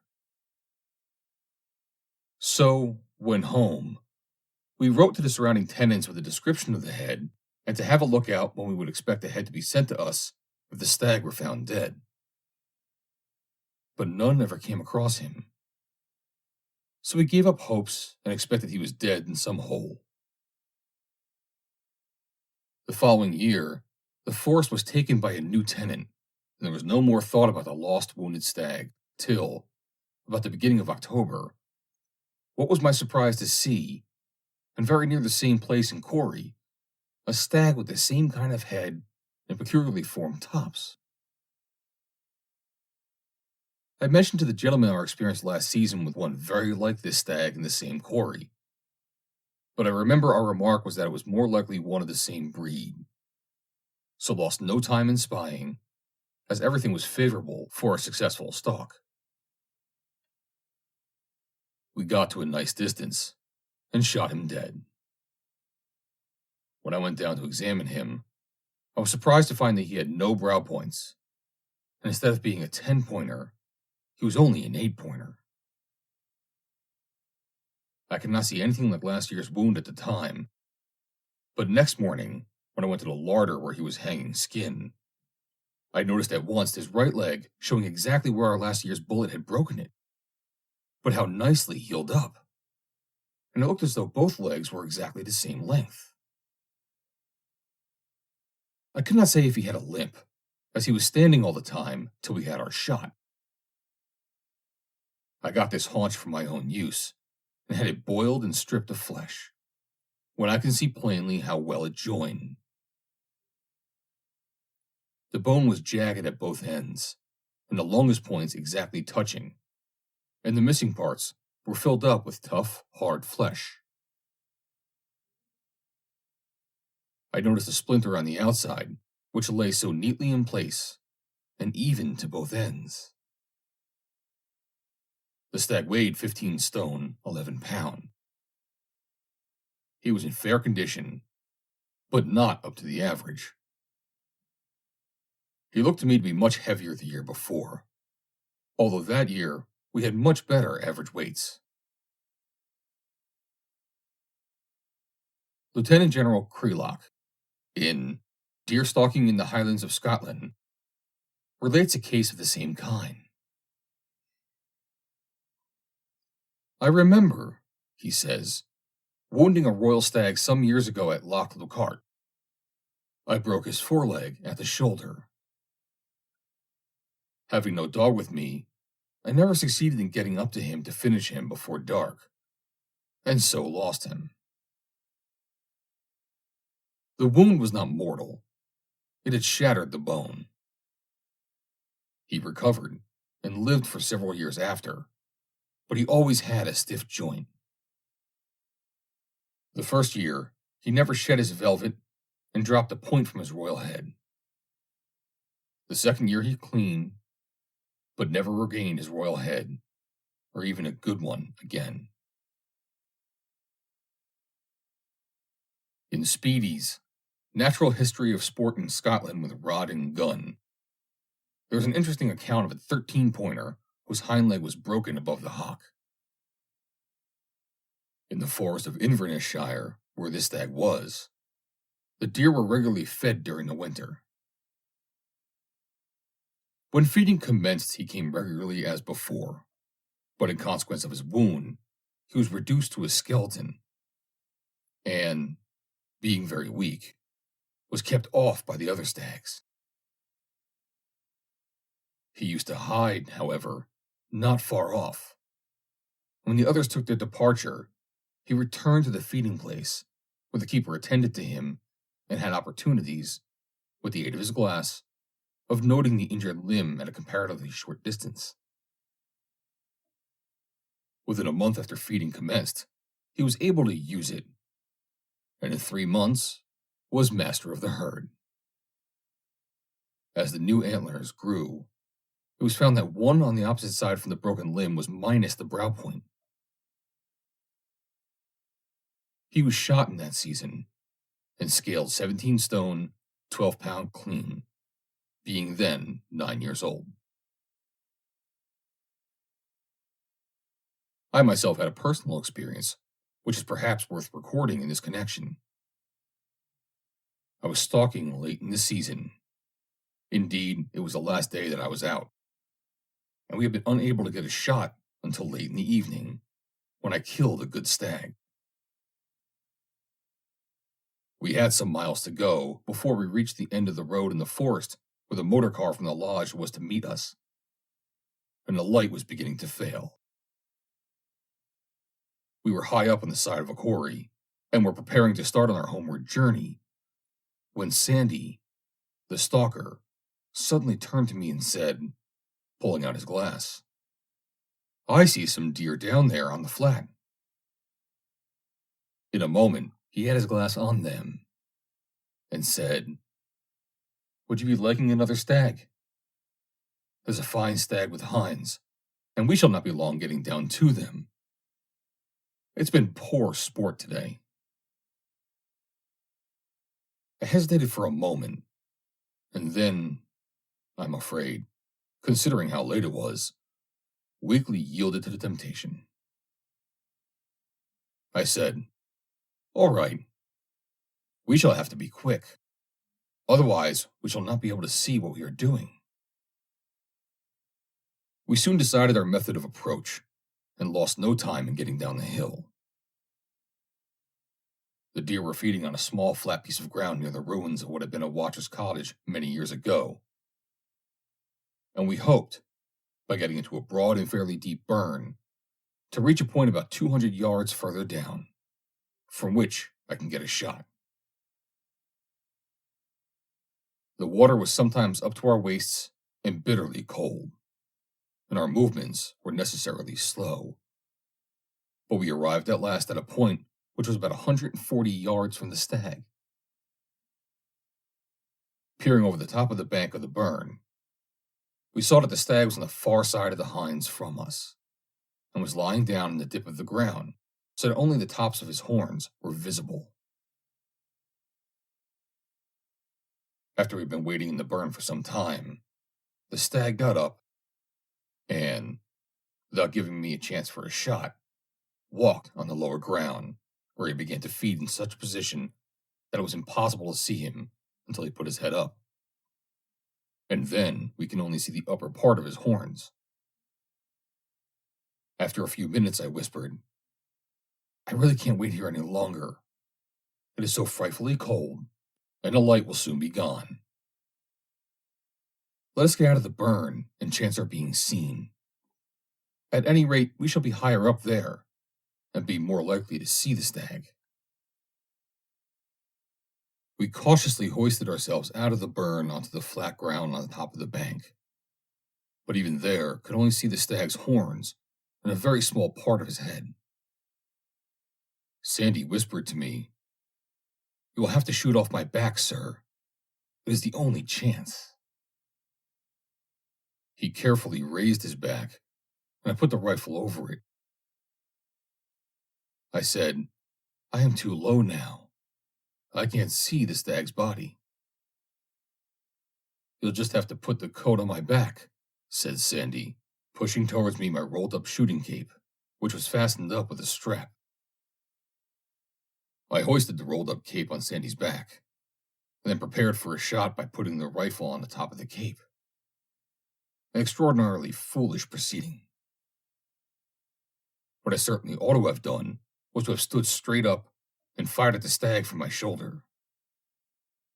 However, I took my shot in the position described, and something, I don't know what exactly, caused me to pull off. "His hind leg is broken," said Sandy, as away went the stag with the rest of the deer. I instantly handed him the rifle, as I knew he was a first-class shot at running deer, and told him, if he can get the chance, to finish the stag off. After a short interval, I heard a shot, and then a second shot. Soon afterwards, Sandy returned and said, "You'll never see him again, sir. I never touched him." It was almost dark, and we started on our homeward journey along the narrow foot track through the forest. Sandy asked me to walk first so that I can go at my own pace. He followed me, and behind him came the ghillie, there being only room to walk in single file. It is not easy to carry on a conversation with anyone who is walking behind, nor did the fact that I felt very depressed at having left the wounded stag in suffering, perhaps to die a painful, lingering death, make it any easier. At first I made an occasional observation, and then lapsed into silence. As I was walking along engrossed in my melancholy thoughts, I noticed the path was becoming more and more difficult to see, and indeed, hardly visible in the growing darkness. I said, "It's getting awfully dark, and I can hardly see the path." No answer. I turned round. Neither of the men was to be seen. I stopped and shouted loudly, "Sandy!" Still no answer. This I repeated several times with the same result. I then began to think what I had better do. It was almost dark by this time. I was in the heart of one of the largest forests in the north of Scotland, miles from any human habitation, without a scrap of food, with an empty flask, and soaked to the skin up to my waist through waiting and standing in the burn, which was in flood. I decided to retrace my steps to the old ruins of the watcher's cottage for which we had started. Taking great care not to lose the path, I began to do this, shouting now and then, but hearing no reply. I tried to think out why the men should not have been following me on this path on which I was now returning, and which ran beside a broad burn which was in spate. I then remembered that the path which I had been following across the forest before I came to the burn was almost at right angles, both to the burn and the path I was now on. And it occurred to me that possibly the path which I ought to have taken lay straight across the burn, and that the men might have crossed the burn and gone in that direction. I had, I knew, been walking, as I always do on these occasions, very fast. This made me think it not unlikely, especially as it was so dark, that the men had assumed that I had crossed the burn in front of them. Being careful not to lose the narrow track I was on in the darkness, I discovered the point at which I had turned up the burn side, and found the other path leading up to the burn was a little wider, which encouraged me to hope that my supposed explanation might prove to be the true one. I then waded across the burn and found there was a path at right angles to it on the other side, which looked more used than the track which I had just left. I therefore made up my mind to follow this path for a time, shouting every now and then in the hope that the men might hear me, and if I did not hear any reply, I would then consider whether I would go on or retrace my steps to the old ruins, and there spend the night. A cheerful prospect indeed. After going some distance along the path, I suddenly heard what I thought was the sound of shouting a long way off. I stopped and shouted more loudly than ever, and then heard the shouts coming nearer, and very soon after, Sandy and the ghillie appeared. It turned out that what I had supposed had happened, and that they had crossed the burn thinking I was still in front of them. I had never since then, on my return from stalking, walked in front of the stalker along a path which I did not know. This unpleasant incident made us later than ever, and I did not get back to the lodge until nearly 10 p.m. The following season, I was again stalking in the same forest, and on my first day was on the same beat where I had the misfortune to wound the stag, as described above, and the same stalker was once more with me. I asked him whether he had heard anything of the wounded stag, and he replied, "Nothing whatever," adding that although he was sure that the near hind leg was broken, he could not be sure in the darkness of what part exactly, but he thought it was low down.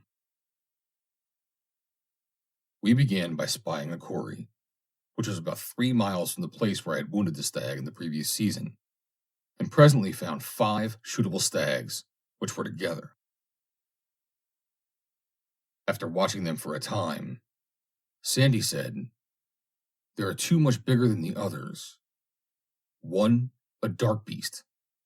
He's a good stag, with only 1 horn." "All right," I said. "Let's shoot him. He'll be interesting anyhow."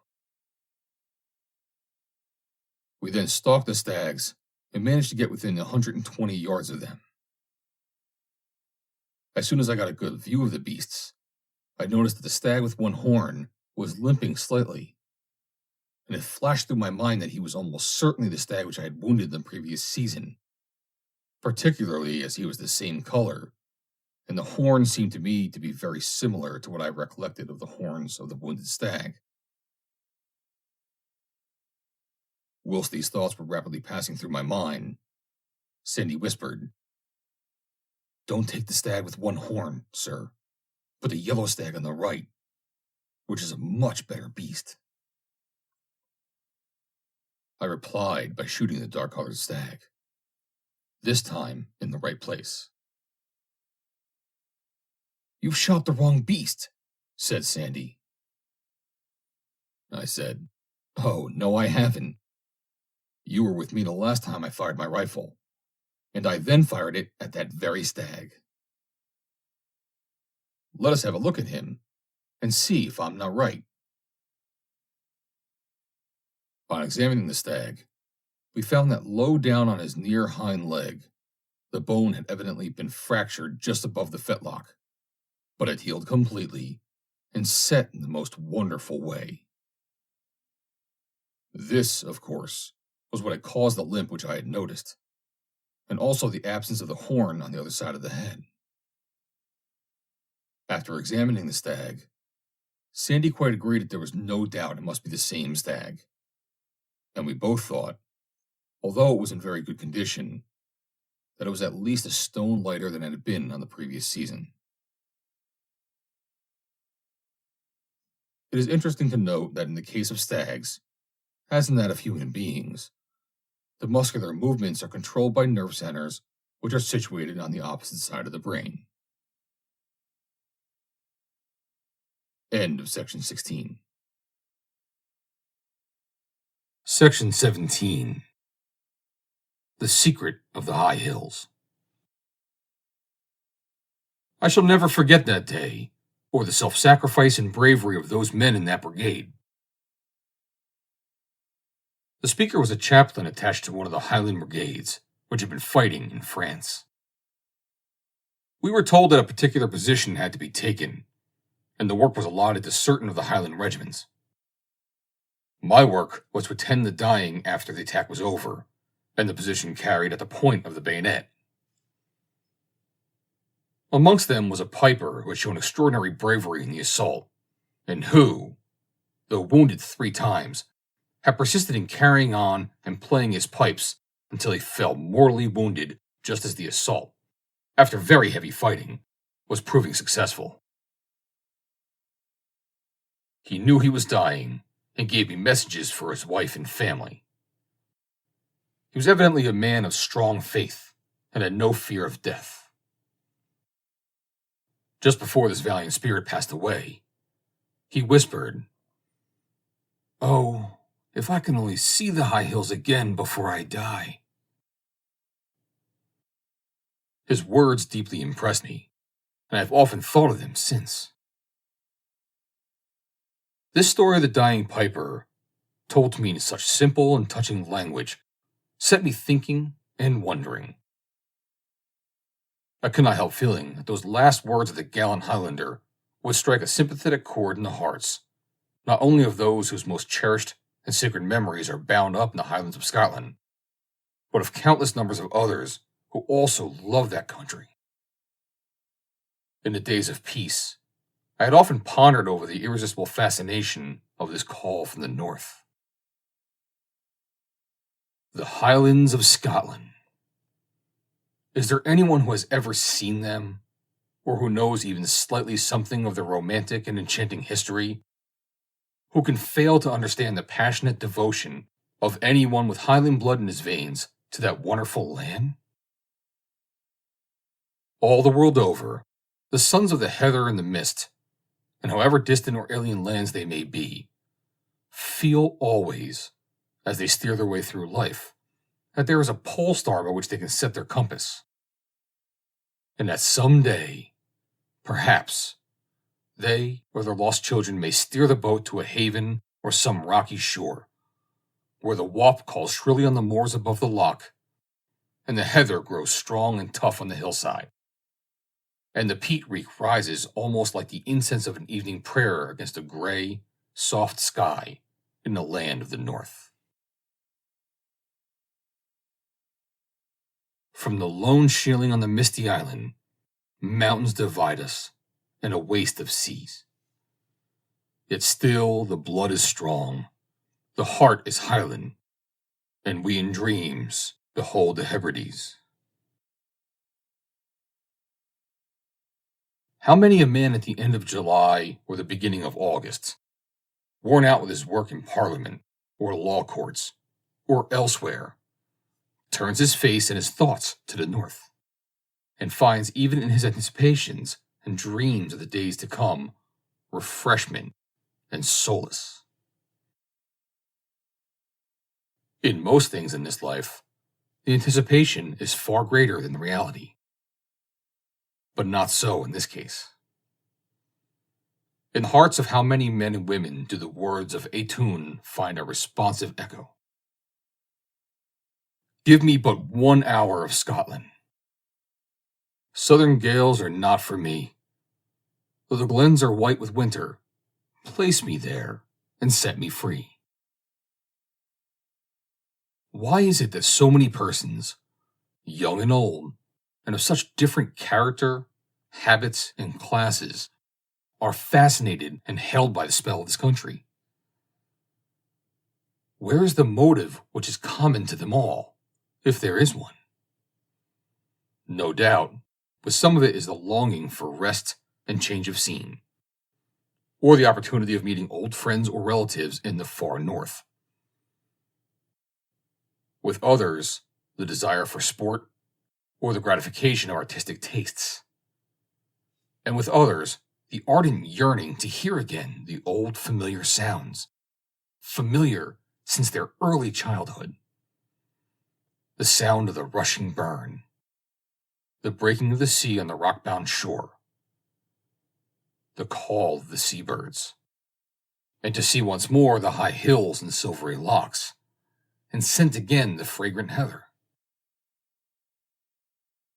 But underlying all these, and perhaps more often than not quite unconsciously, there is one dominant governing motive, which is surely spiritual rather than material. The desire for the environment which will uplift and ennoble, and with it bring a sense of being nearer to the pure, nearer to the things that are unseen and eternal. Removed from all that is coarse and material.